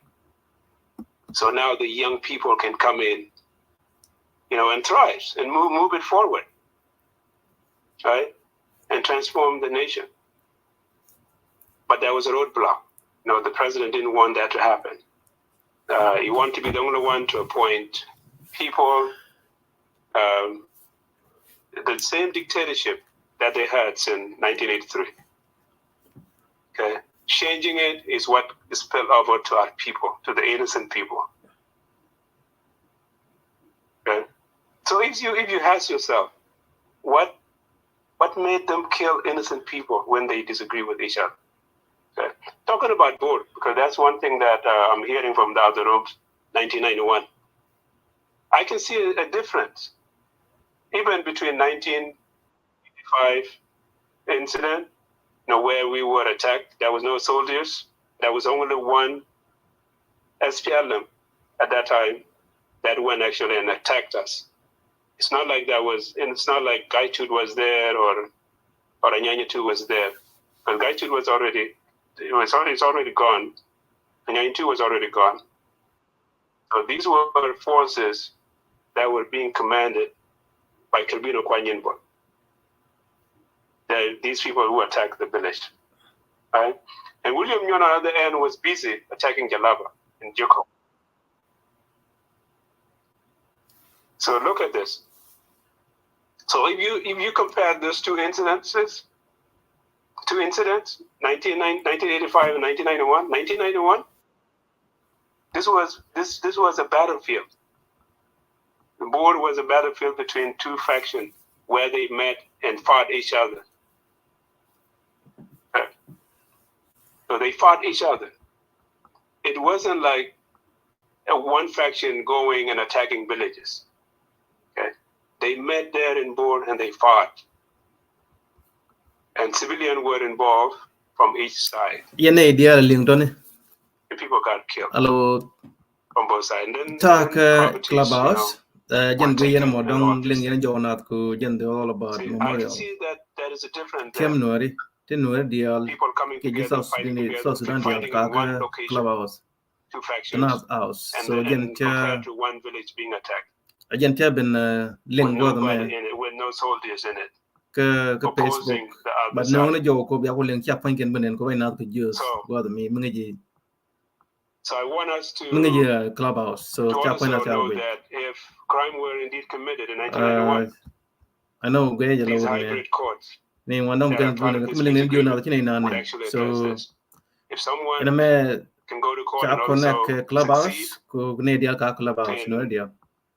you Can know, so in, soon in, ko in, ken. in, in that, you know, So no take ko get a yana. field, then that's okay too. Oops. There's actually nothing wrong with that. So we just want justice. Don't you ling you know, which community was targeted? Canadian ka tin ka clubhouse. I know Was it Canadian Dinka? don't take access We need to justice clubhouse. everywhere. Can not house. But Canadian it's not being allowed. like That's a Canadian problem. deal to talk during the war. So May perpetrators na are kajalaba. not allowing Nigga justice. formation of the SPLM SPLA. That's why we have this problem. Gambela Ethiopia. So Deal chago no in from way this talk video today can dia nang na roka. Again and the also formation of SPLM what we na happened in court the today. SPLM. Years na kajub. So we need to So be May informed 2013 citizens. she in the So please go out there, you know, educate that's the yourself. teacher didn't refit. So you know exactly Now go what to is wrong. each Because can people are being 1991. especially But can come like in social 1984, media. If you go to other 85, rooms, 86, 83, you will hear facts, you know, being 87, twisted 88, 89, 90, 91. by some people. 1991 can connect. Just You know, it's innocent. There's no way someone like Salva Kiir would be innocent. Look at this, you know. You listen to this interview. How he was cornered by this hard talk. Canadian Japan never know the generally. So what do we need is justice for our people. 1991 too no. Without justice, Chakon there will be natural justice, which is not a good one. A lot justice is revenge. So 1991 And this back and forth revenge cannot happen in a country that should have laws and order. And what made 2013 different from everything else, like many people said, with 2013, we became independent in 2011. And now we have a state Kan kon mala ta kon ma with ta kon ma weapons ka ban celebrate that are supposed to be made 84 for 85 86 protecting our 83 borders. 87 83 ni Okay? kan It's kon supposed to be celebrate meant, ke it's be kon supposed to be commemorate ko for ban ne kon tim protection. botelege so gwe jalo ne But instead, they were malak used wala on atiam no ri day number the 2 people ko of siam South na Sudan. kana da long This is agent different. chang wala We can call the anything else that 15 happened before our independence. ene na kana da long actually call long those waka 17 maybe, waka 18 waka mistakes, 19 right? and 20 We can okay reconcile, no talk majen about kon them, ngai kon say dia sorry to each other, baloy ka let's beleng move jona on. ko But clubhouse when you have a country, lo tell long and now ko you're lingyen using the power of this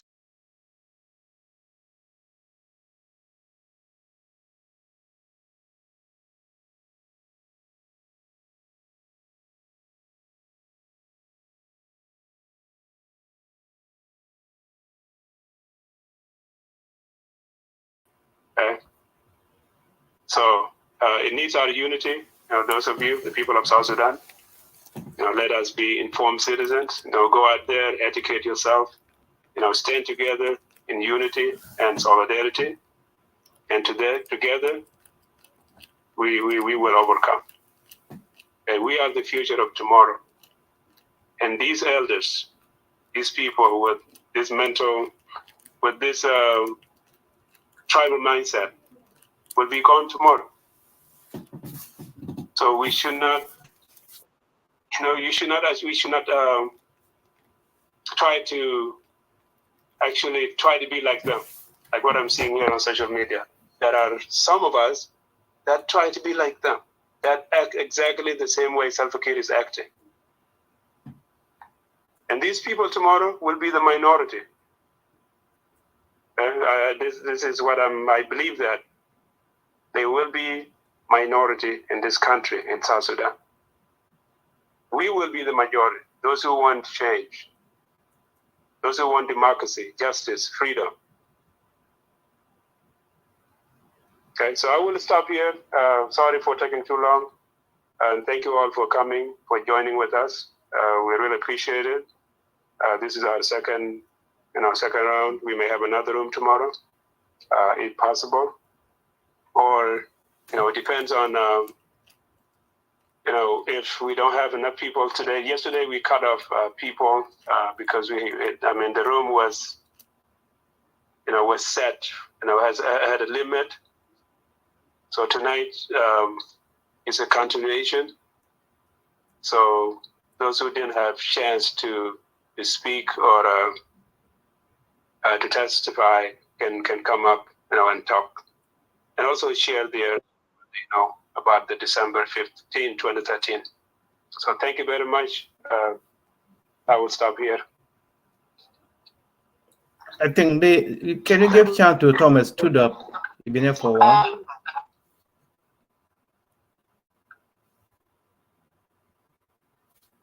Sorry about the guy, but I couldn't hear you.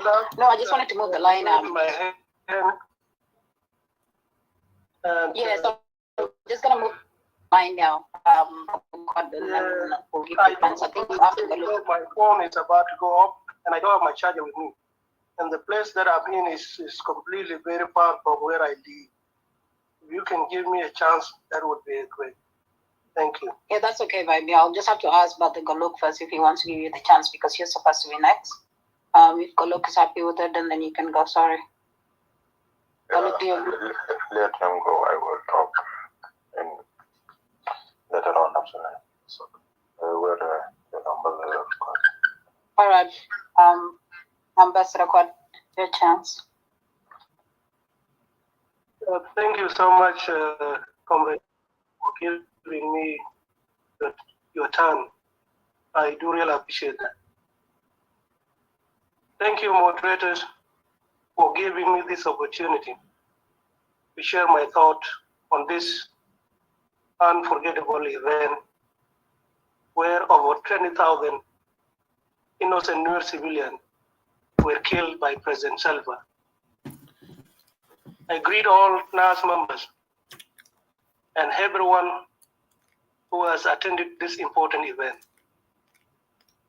Before I emphasize on this important function, I would like to extend my condolences to all of us Nuer who have lost their loved one, and to all Junubin who have lost their family members on behalf of 15 December 2013.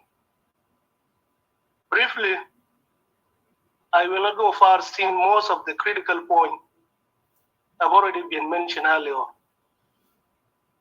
I would like to emphasize on the reason why justice and accountability is important. Justice and accountability is important to make sure there is a fair justice and to ensure individuals receive the rightful outcome based on their action without discrimination or bias. Number two, justice and accountability work as a limitation by indicating that individuals who have committed crime and harmful acts must face consequences.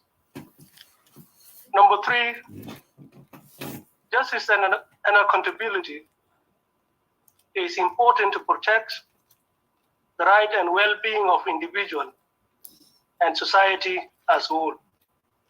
Also, to protect the communities and to make sure the environment is safe for everyone in the country. The last important aspect is confidence building and trust among the South Sudanese. There must be a just, accountable system to promote peace, and individuals must be held accountable.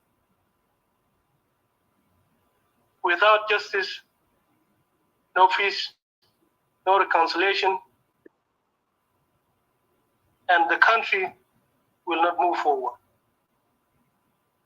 Before I conclude my remarks, my message to others tribes who have attended this important function.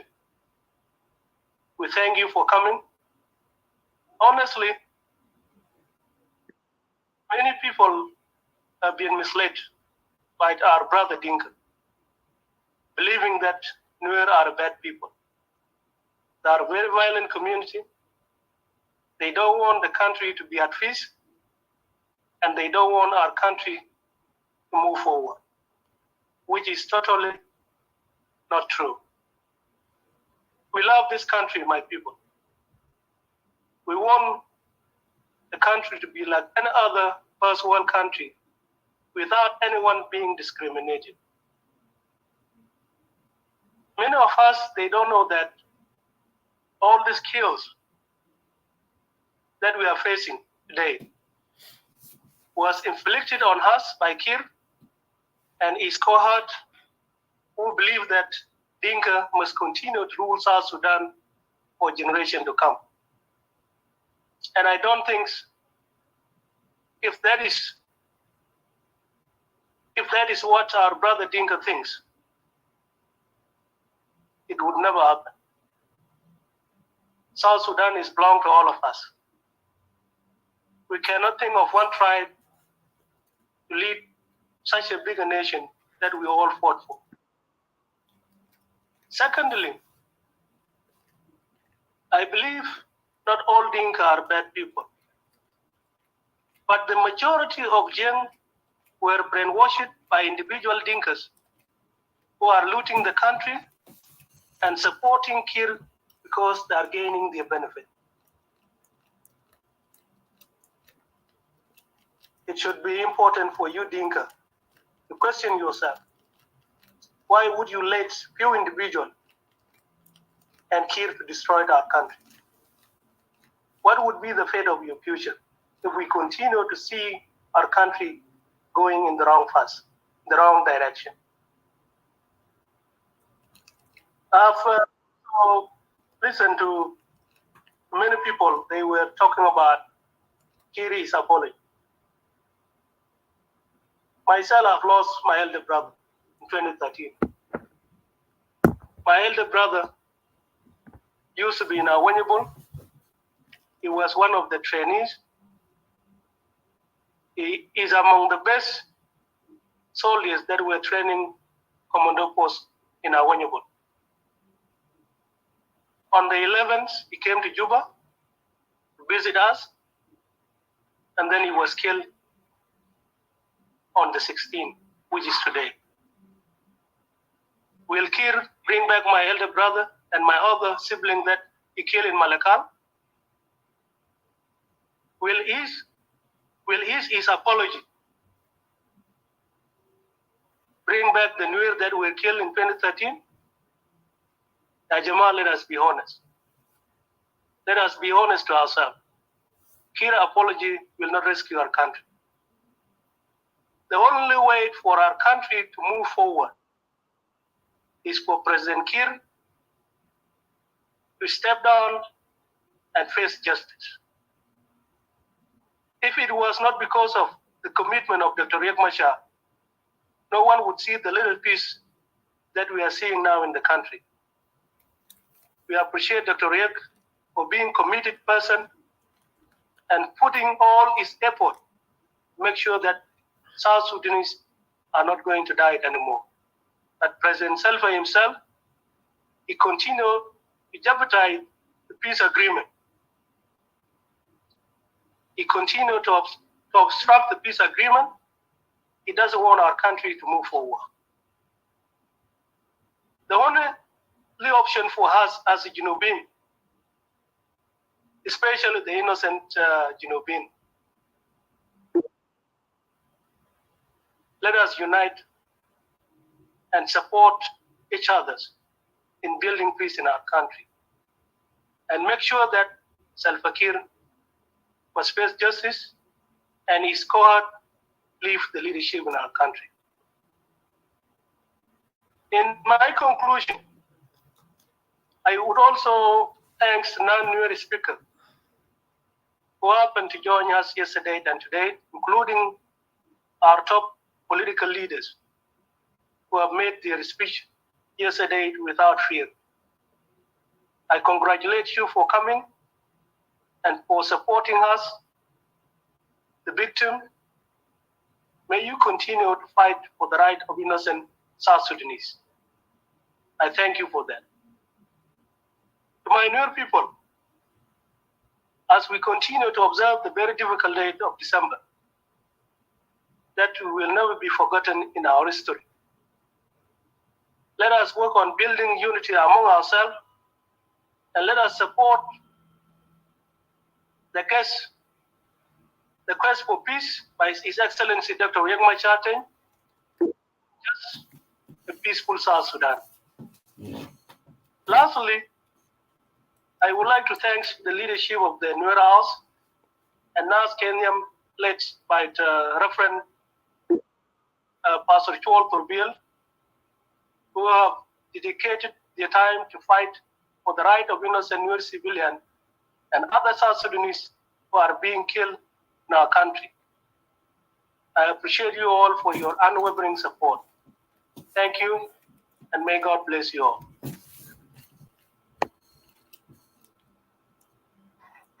Thank you, Ambassador Quad, for your great encouragement. We take it all heartily.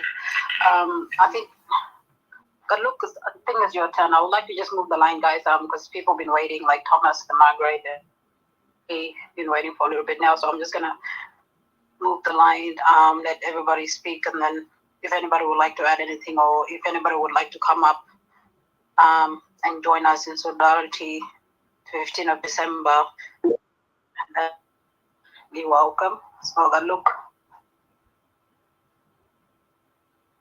Okay. First of all, let me say thank you, Sister Africa woman, Brother Nasser, and Guy Lam, and Guy Bon. I hope I'm clear. Yes, Ling. Okay.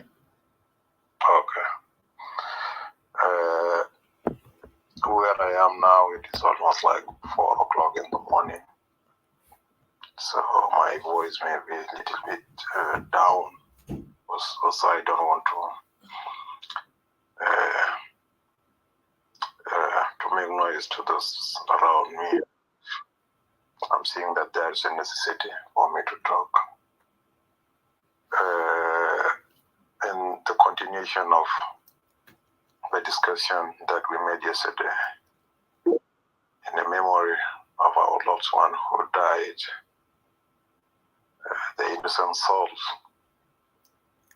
whom we lost. I talked yesterday, but I withheld a lot of things because of time, and also I was not in that interest to narrate a lot. I will talk, but if I go that far later on, you can't just stop me. I will start my talk by saying thank you to all Nubians who are here. While speaking, I will try to mix between Nuer, Arabic, and also English, which I'm using now. Yesterday, while I was talking, I spoken exclusively using Arabic, but today I was trying to balance it somehow, because some of my brothers and sisters also, they want to hear what really has taken place in Juba. But due to some language barrier, it may be more difficult difficult for them to get what we are talking about. I will start by answering asked by Jankot while he was speaking that if the differences were between the SPLM leaders, what led to the kill of the Nuer?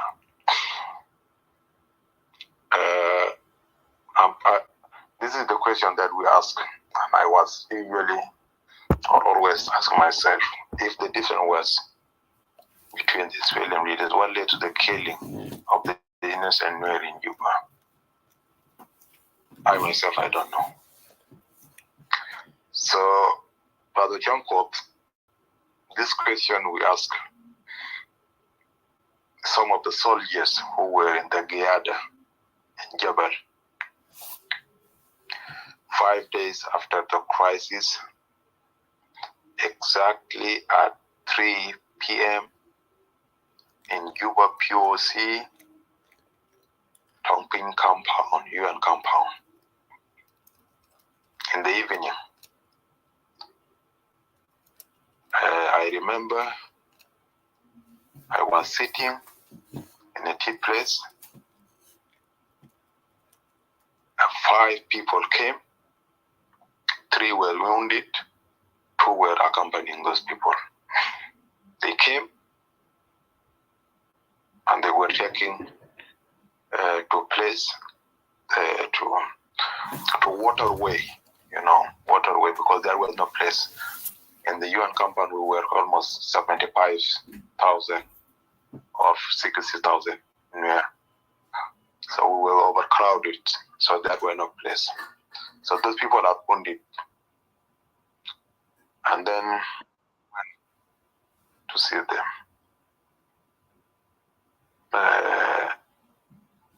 3 of the wounded, 1, his leg and his hand are broken.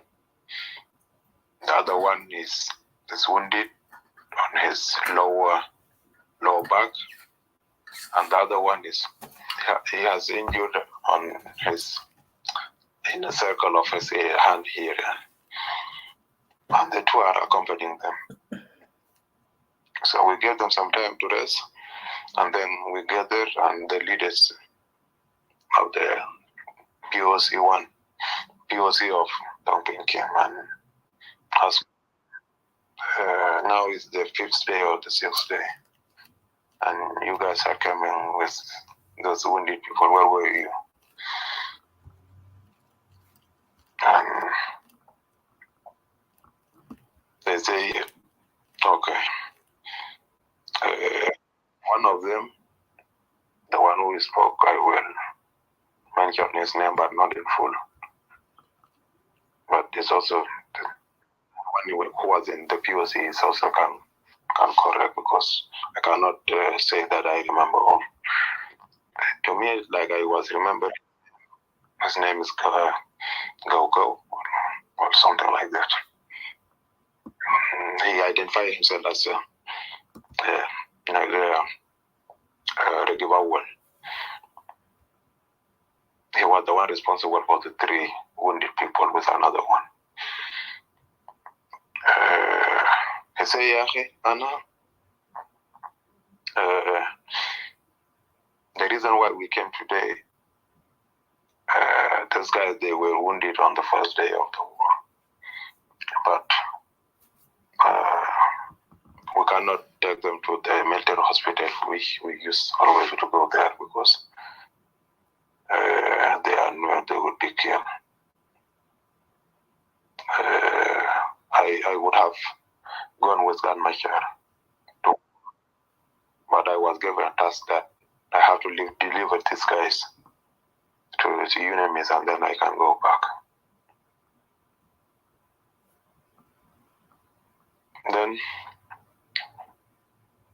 Then we ask him, okay, now you say you are soldiers. Which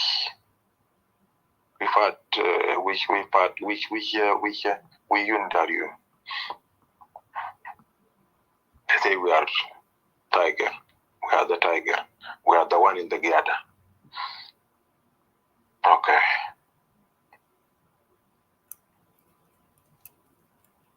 He say, okay, let me narrate. It's good that I came here. Maybe I will not be here if I get people who can take care of these guys. Because we asked him, yeah, guys, we are here. Every day, people are dying. Those who are wounded. We are receiving a lot of people who are coming.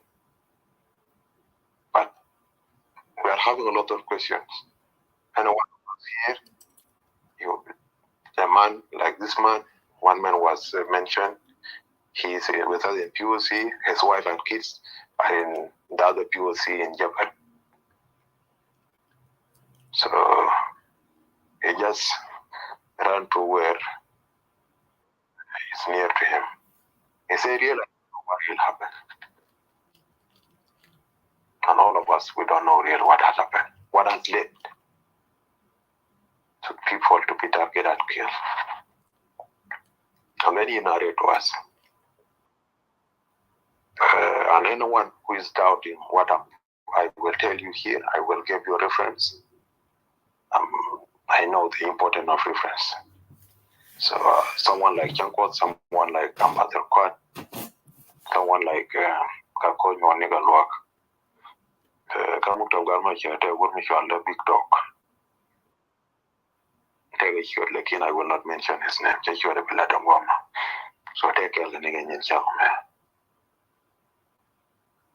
So I'm going to go to more information about the Jakaja. So Kamukta Bandit. Then he said, I'm going to give out on the 15th, exactly at 8, I was outside and then I was entering. I was intoxicated, I drank alcohol, then I went to my bed in the yard where I used to sleep. I and my kids.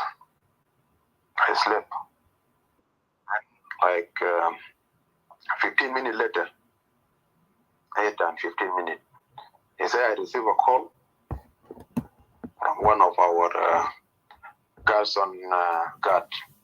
Yeah, Karkon, as well as Bahris Karkon. God Dagala David Girimao.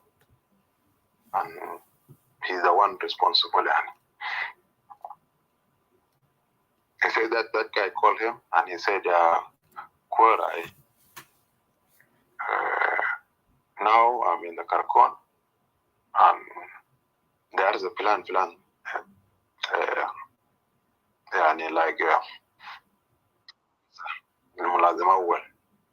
He came with 5 people and 3 of them they are standing and David and one another one they came to me now and he told me that I have to give the key to this guy and I have to go to sleep.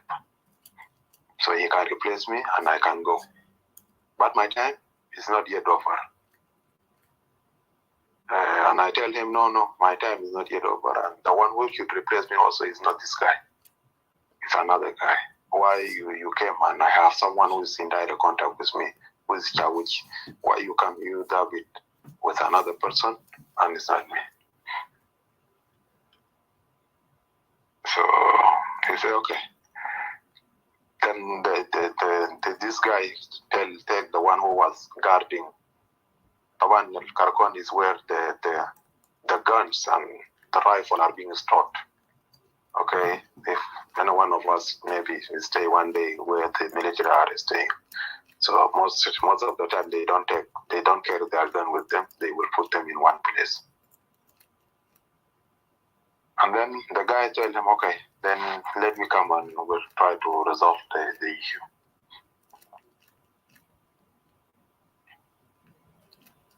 Then he said, okay, I was listening and I was little how concerned because also we have the information that there were differences in the meeting of Nyakuren today on Sunday. And then I stopped off, although I was intoxicated, but I stopped. I said, and then I was listening. I tell to that David, can I accompany? He said, okay, let us go. They were on our way. We had later on, and like some minutes later on, the same David again. After we talked to the guy, we tell him no, don't replace him, and we talk to the David, and he go. Again, he come back at 9. The same David with another guys. He say, "Oh, you are this guy," and then this guy also call again, and then okay, man, now there is something now. Let us go. We heard a gunshot. Then we ran immediately. We ran to the store. We get the guy who was standing there. We asked him what to do. He say, "Oh, there's a war. A big number is coming now." Then she told us, "Oh, there is something cooking up here." Then we break the garrison and we take our gun. This is the start of the war, he said. So there's a lot of details, but I just want to cut it short there. He said, this is the start of the war, that some people unknowingly they came, they want to replace the guardian of that day is our responsibility. But someone came, maybe with orders or something, they want to replace the guy with by force. They tell him, you get the key, otherwise we will shoot. Then he shoot, and the guy shoot first, then he injured the David with that guy, and then they withdraw, and then we came, we break the garrison because there was a gunshot. Then we took our gun, then we fight. We chase them around the hospital of the Giada, and then they come with another people, and then the war broke out. Then until the morning, these guys, they were injured, and then we withdraw them to Jabal. When we withdraw, and then most of the people, they went with Garmachar, because Garmachar was also chased, and then we left behind. I was given the responsibility that I will have to take care of these guys. They have to get to the hospital, then I can follow. Then we say, okay. It means that this issue, it happened that some soldiers, they came. They want to replace the person who was guarding the garrison or the rifle store without the knowledge of the one who is in direct contact with this one. He said yes. And then a lot of things happened. He said, okay, if you have another question you want to ask, you can ask Lokta. Lokta is on the way with Grandmachar. Here is his telephone, you can call him. Then we said, okay. Then they stayed, and someone to take care of the patient, and then their own were washed, and then they stayed. Then there's a lot of talk, and then we were talking.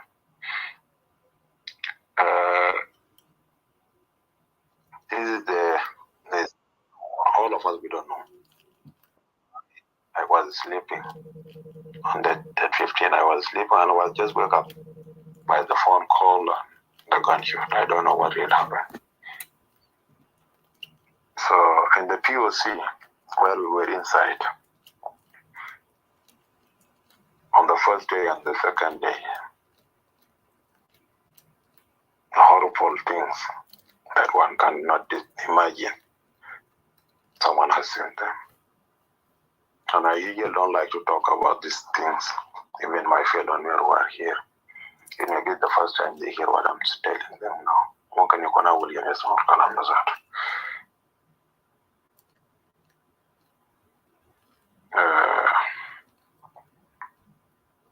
The Nuer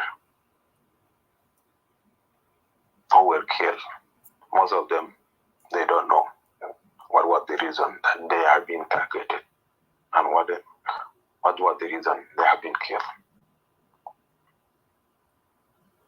I personally, the one who is talking with you now, I lost my elder brother His name is John. He was injured. On the 16th morning, he was going from Mangate. He wanted to report himself to go and take, because it is the order of the military that if anything happened, you have to report yourself. He went, and then he was shot. He was injured, a very big injury, and he was being brought to POC. He stayed in POC 10 days. I don't know where his whereabouts. He don't know my whereabouts. I am my father. He died. When he died, because in POC there is no burial place, then people began to look for us. 75,000 people, and you don't know if someone is in or is not outside or something, unless if he did not lose his phone. So then people began to call him. We lost someone. His name is John. So no, because something. If his father is here or anyone related to him, so he's in this area. He's in the Rwandan place. I was living in Rwanda. I and my father was living in Rwanda, but we don't know he's in Rwanda. By saying Rwanda, the POC is divided. Okay, the battalion is divided into battalion. There is a Rwandan battalion, there is an Indian battalion, there is a Bangladeshi battalion, and there is a different king and the police and everything. Because we came and we stayed with them, then they withdrew to the main gate, and then they left to us in places. Because we don't know the name, they would call it according to the gate name, Rwandan battalion and something like this. So exactly at 11 we came and we get to this.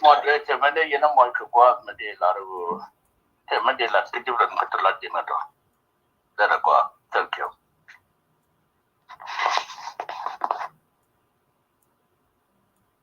Go right.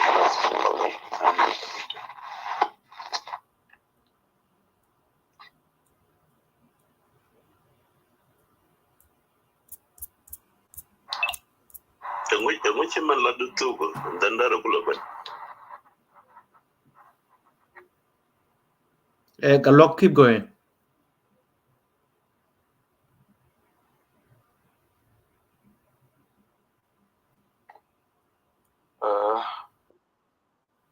He's my elder brother,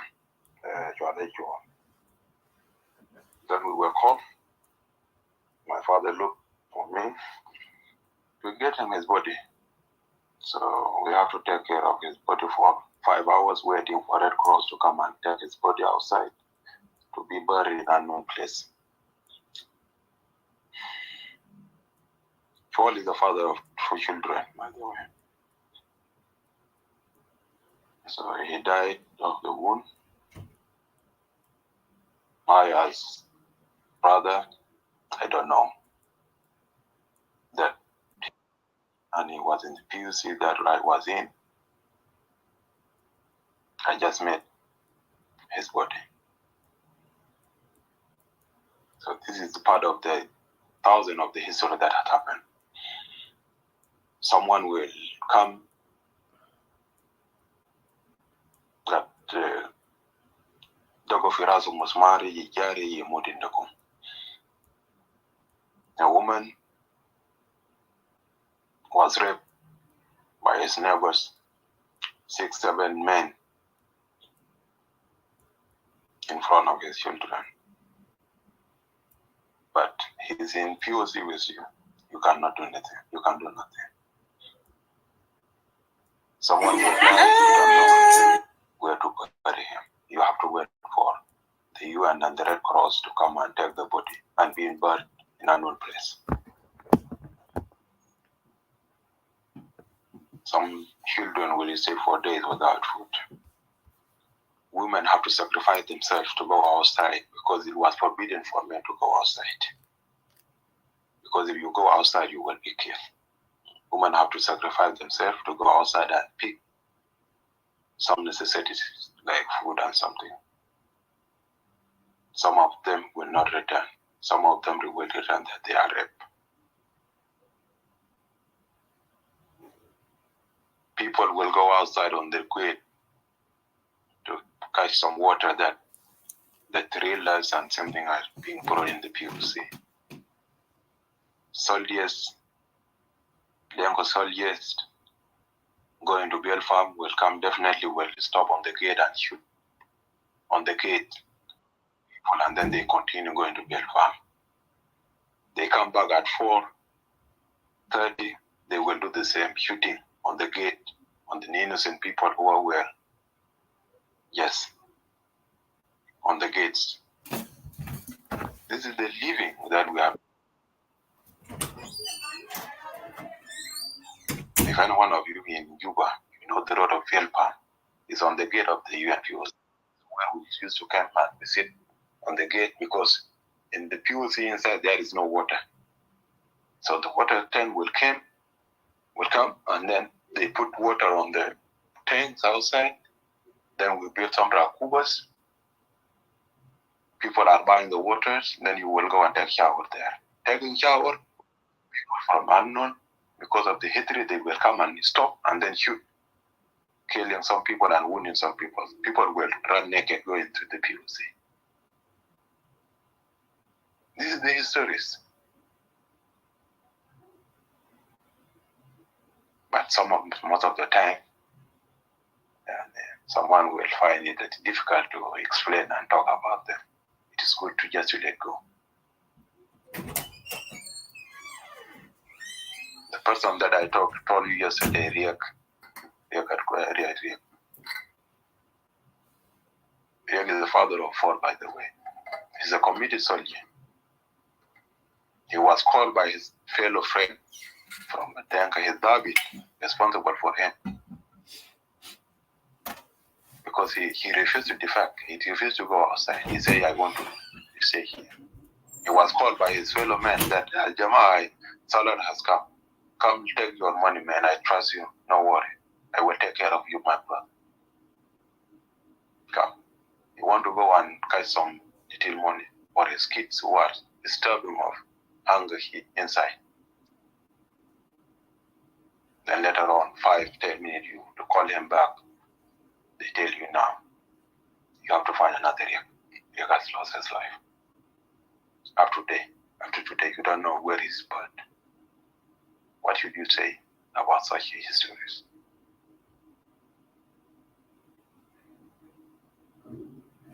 Nina Junubian, what we have done to ourselves is something unimaginable, especially in Juba. I myself, I don't know what led to the killing. 1,000 that were killed. The history is that young man and the other guy told you yesterday. Those are facts and are being recorded. People were gathered and then they put in the container. You know the containers that they used to transport things. They were locked inside. Some of them died and then later on they come and shoot them. Like this. Brother Marwan is in POC now. Marwan was in his working place. He's working as a guard. Some people came and they collect him with another people. They told them to bow down. Then they start shooting. They shot him and then his left ear was taken out. Then the other shooting, they want to shoot his head. The rifle refused to trick himself. Then my one run, he came to us. Man, this is what happened. And we told him nothing. Your history is not the only one. All these people, they experienced the same thing in me, Sabah, in Bangladesh, in Corwillium. Only few of us who are lucky, maybe would survive it. So these are horrific things. When someone talk and denying them, if you may focus yesterday when I talk, I was rescued by Denk or something. It's not to please someone, but these are the facts. I'm trying to tell you the fact. If you need reference, I can give you reference. I'm not here to please anyone.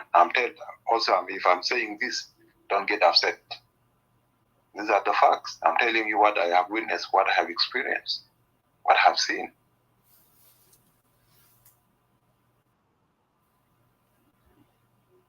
And thank you. Go ahead. And thank you, God. She lawyer test. Just go along. Titi got a bad way. One order and get your arm that go get a year to your uncle. You ran a job, but I would your part was far. Young me up to your word. The year I nick up, you don't need an unknown. I'm a young knock. You would kill. I got the other knock. Tell poker. Then you know, Gian. The guard will be one of man. Get along better. The only thing you can do, get out of the roof, come and do a zinc in the yard. You call the yard, you could water it. Go near the lab of the jock, bab and your good go to point. Get down one nick and in jock. Come and zinc it. Can again. Near the guard the pin one man. So may you get on the phone. So God can take a kaira de the 9 security can you pull water. Local or lower can. No. So never on the age of that, Jonah Church, lawyer year along one. Connected to you being again. Got it 9 security. And 40K 70,000 take your link Rudian. I walk a lower can buy your telephone, bigger work at all really. Make a energy and get to shine kale. Kale Gadwell.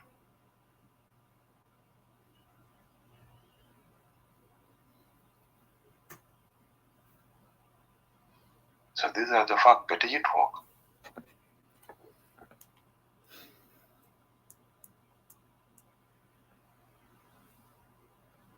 So, don't know per week. You should not forget them. But we may forget, but incitement and remembering and telling people that these are the lies and these are not. So I will finish my talking here, but I'm eligible. If anyone wants to ask later on, I cannot answer.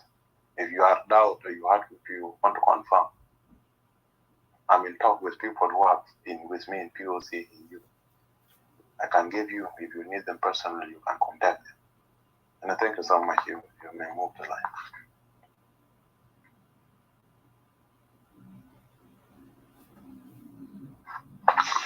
Thank you, Brother Gadlook.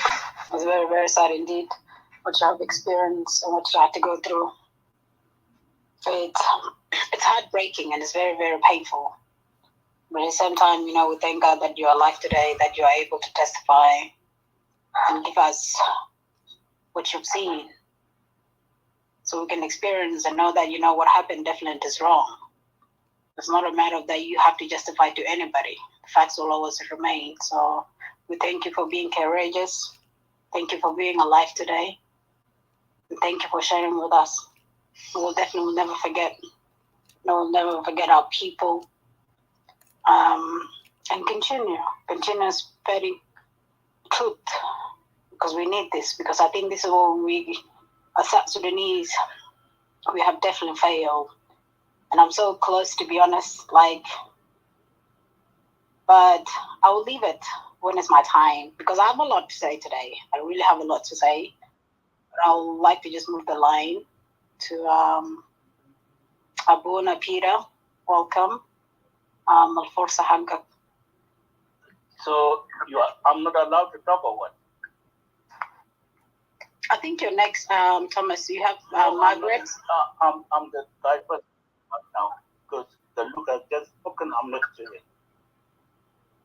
Yeah, that's true. It's supposed to be Thomas. Yeah, that's true. Africa House. I have been moved 10 times down. All right, sorry, Thomas. You can go ahead. It's just because my screen, you're all the way at the bottom, so that's why. But my apology. Yeah, well, then go to Barai the now.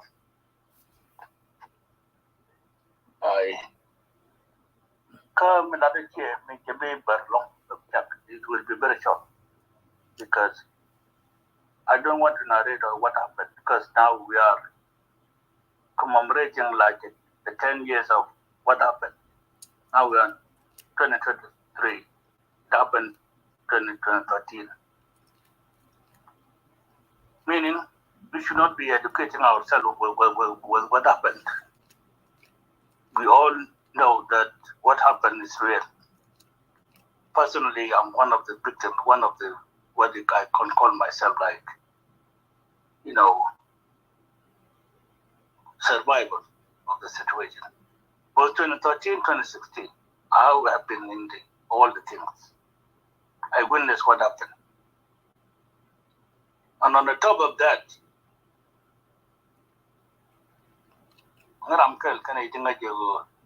what happened in 2013, it didn't happen on 2013.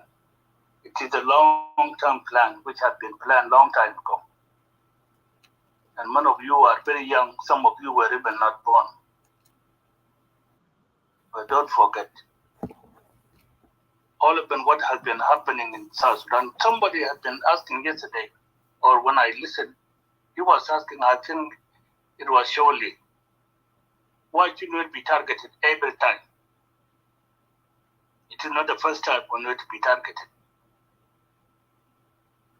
The division of movement in 1983 in Bilpam, it was no coincidence. It was also planting. Bilpam, which was attacked, where it was not supposed to be attacked. Because control, who was in control at that time, was in support of John Garang and proposed to be a deputy to John Garang by Gerald Maspin of the Sudan when they were preparing the movement. And yet, he was attacked in Bilpam. For Conmela problem, we talk too much. Banner plan, banner rescue.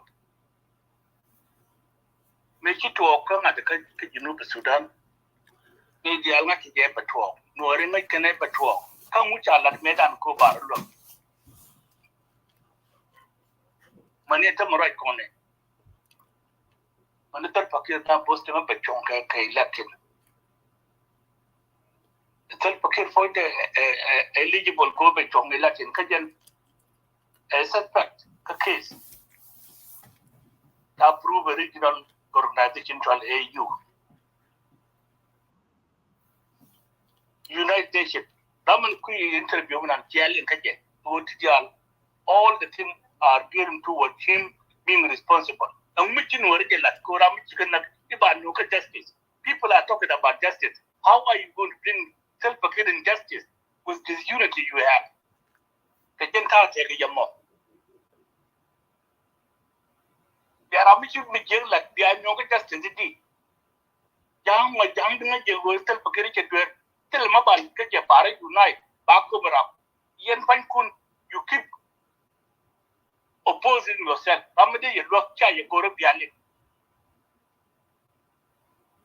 Medanich, I win your community bell, bang at the bear file to United Nations, not a lawyer, take a I go chicken petition chapel, Lebanese United Nations go back here, Bapal. You got my child will stop. A child, tell Pakir Saja, tell you down support. Lay.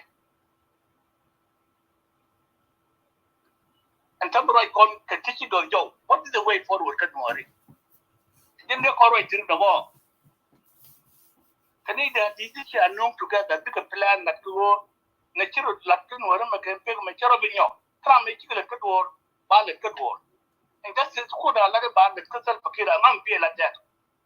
And I'm a quiz, believe in the term. Kakot. Huh? is right that action that. We know na like the ideas. Bill ka je we bring yal to nyal idea. We bina jal to for example compare ko law kan je kai. To ko na mo example. Law de ke take idea ko de read la ya pe pa der bari bale muka. Ko ti la ke situation we na mo. But you can't keep an idea go bari ba go bina ku ye ke. Go take a few. These are the ideas. Idea no ora ka ni ke te get. Can you know so that? Because you know so that we don't condia. Can you like to talk that? Man get put in action. Go bukula we that. How we talk today? Now what you go?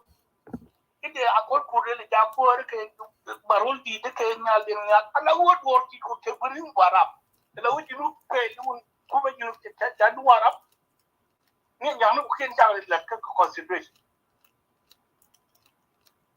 what is saying a word huh te number right irun ba to akol par ka ki wan marol di de ko you know so that to continue bela ke kir ken nyal din nyal ki akol kur but no ko bela lu we reacted. Why should we be reacting all the time? Still about plan, lakota and schedule. You should hold on Badam Lelu. Nothing. Tell it all. Back on your mislead, back on your mistreated. And we will continue the second. Courage in all government, can tell you can you knock and still Pakir correct. Connect. Bubakulo. Baboon uncle jump forever. Let us change. Gather order. Conway, gather. Couple of days to come now. But work live, the media, to oppose British little candidacy. Kojan, I suspect, is not qualified to run for president. Never. I will do it myself. Tell him what I did. Michelle at the end or repeat where Major rule bring made on with quick cardoon. Well, said no, another walk your being at it was my own job. Later, till Norway go. I advocate Geneva war. Couldn't ban out the rule winning, Baba Nanga Baburi, the Rupaza Banaka war over. Who never took one more. This would not get Manawood. The yoke a man, you will take back by York and Alcabe. Blinding a two child like that, so that you are my own creation. You don't know that. Women know America, Europe, everywhere. You don't know it's by one creation. Two, I took it up with the US government. Teaching or accused one another. After 91, no reach to market jalap. We argued all the time. You cannot confront Keture Tabate guy, Turku Matar, SCIA, Matar Katu. I'm not talking about officers here, politicians. I'm talking about innocent very Northern Kenya. It happened. Nuari, Michelle Burbi, I don't care. Point them into dog man. I don't care. But I will try my own best. Irunbo cut line. But what I will bring it up. And I will take it out. We take it up all the media. We will Bakir Charadu Kai Pedaju. Cook more the candle. Agreement make why we conclude with it. Both people like transitional justice. A woman need their country to like get to the 13 back indicted back look. A man who acquitted a court of law, deal with you. How come and tell me lower Bamala border to go about Bowden? Gojan is accused. Number one. Where will I need election? Kakera con clarify. I will bring it up. I will bring it up tomorrow. But point number 2 of me. And it will be a big issue. Namakalian Belim. Tell Bakir, well, I elected. I will have a kind of control political bureau to my stand up. Tobacco will come over bridge to me. Let me let in Kenya, one can get one chat. Can it in Umbrika consult? Why? For what reason? God, time can issue, London Kalamaka. Time. Mitika issue, Baba, Miki time you miss it. Oh. Come and take issue, Mikia, get time about what I will. But Mitika, good issue, get time, you know, la fail. Time and issue might be back in the case. Mitika time, Mitika issue, let me have a time ago. We miss a lot of opportunity because we're talking too much. Take Bakir Channel, let's go to Blow, Channel by Nickel. Take on the Canadian market diaspora. Take on to teach it and let on you and you can knock on Medan, no, everybody do. No, could be a good. But take Bakir by died. Guys, you see, did it happen? Did it work? Why it did not happen? Because Garma charges are not valid.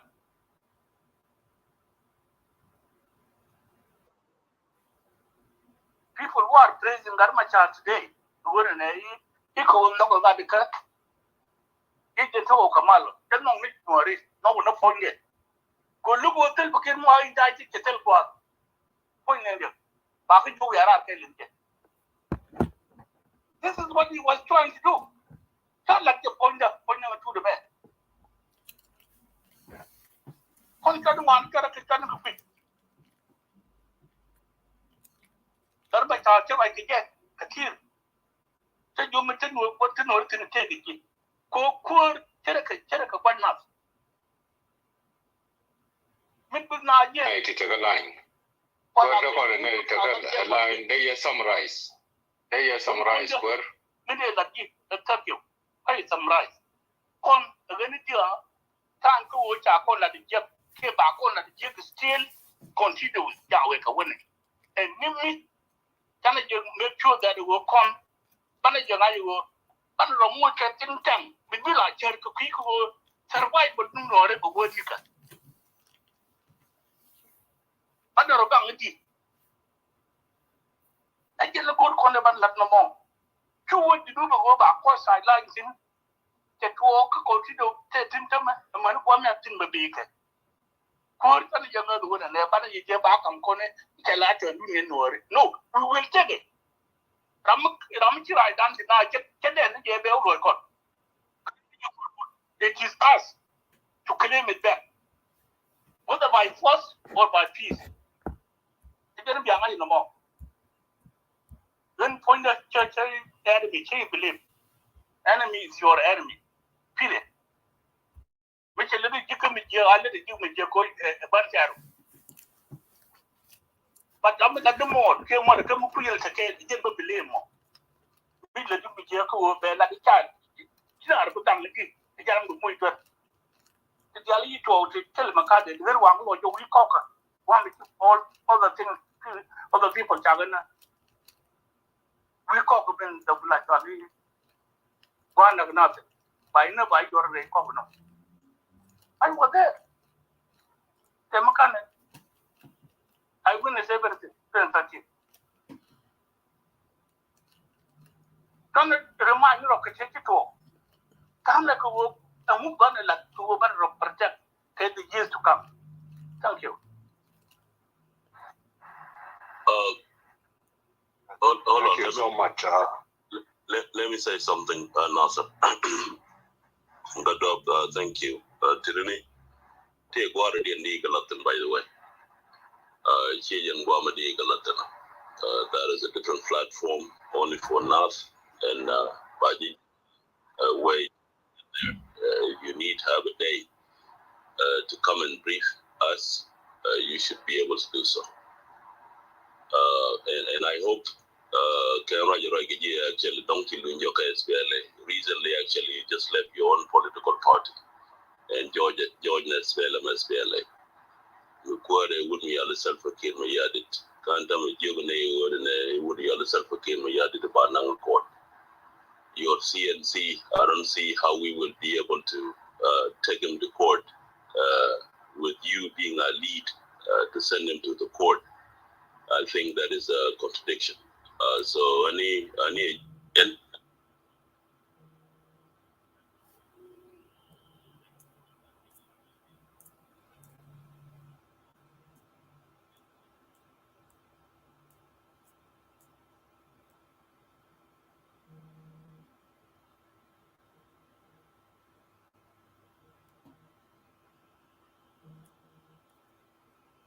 efficiency are appreciated.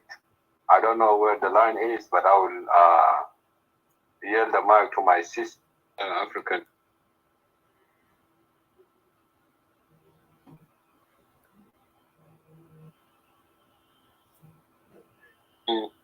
Our topic, Nuer Genocide and Memorial, is standing in solidarity. We're talking about specific things. We know what had happened. We know what those did this, but we just have to highlight this, what we have learned from that genocide that had happened in Juba in December 2013. The other stuff, we have a lot of issues to talk about it, but today is a specific day for just that topic. For that reason, let us stick with the topic. Please, for those who are going to talk afterward, let us stick with the topic. African woman, you can take the mic. Thank you so much. Thank you, Brother Nasser. We're supposed to have Mabona P, but I think he dropped himself. So I'm going to see if I can bring him back up again, in case he dropped himself by accident. If not, will be Margaret. Margaret, welcome. The chance is yours. Thank you for your patience. Thank you. Thank you, everyone. Thank you, Tai Tai, for inviting me. Today, this week, has been a really, really dark week in the history of South Sudan. My profile has a black circle intentionally, symbolically, just to symbolize how dark it is in South Sudan, how dark it was 10 years ago this week. I am very grateful for this opportunity. I was not able to speak yesterday, the day of the genocide. So I really appreciate that I'm able to come here and stand in solidarity with the Nuer people, the victims of the genocide that occurred 10 years ago, and the victims whose voices have been missing for the last 10 years. Tai Tai introduced me earlier as a rights advocate. I do advocate for rights in my professional life and in my personal life. I also advocate for victims of crime. I help victims of crime write, document their stories for legal proceedings. So I am offering myself. I'm available to support any initiatives, any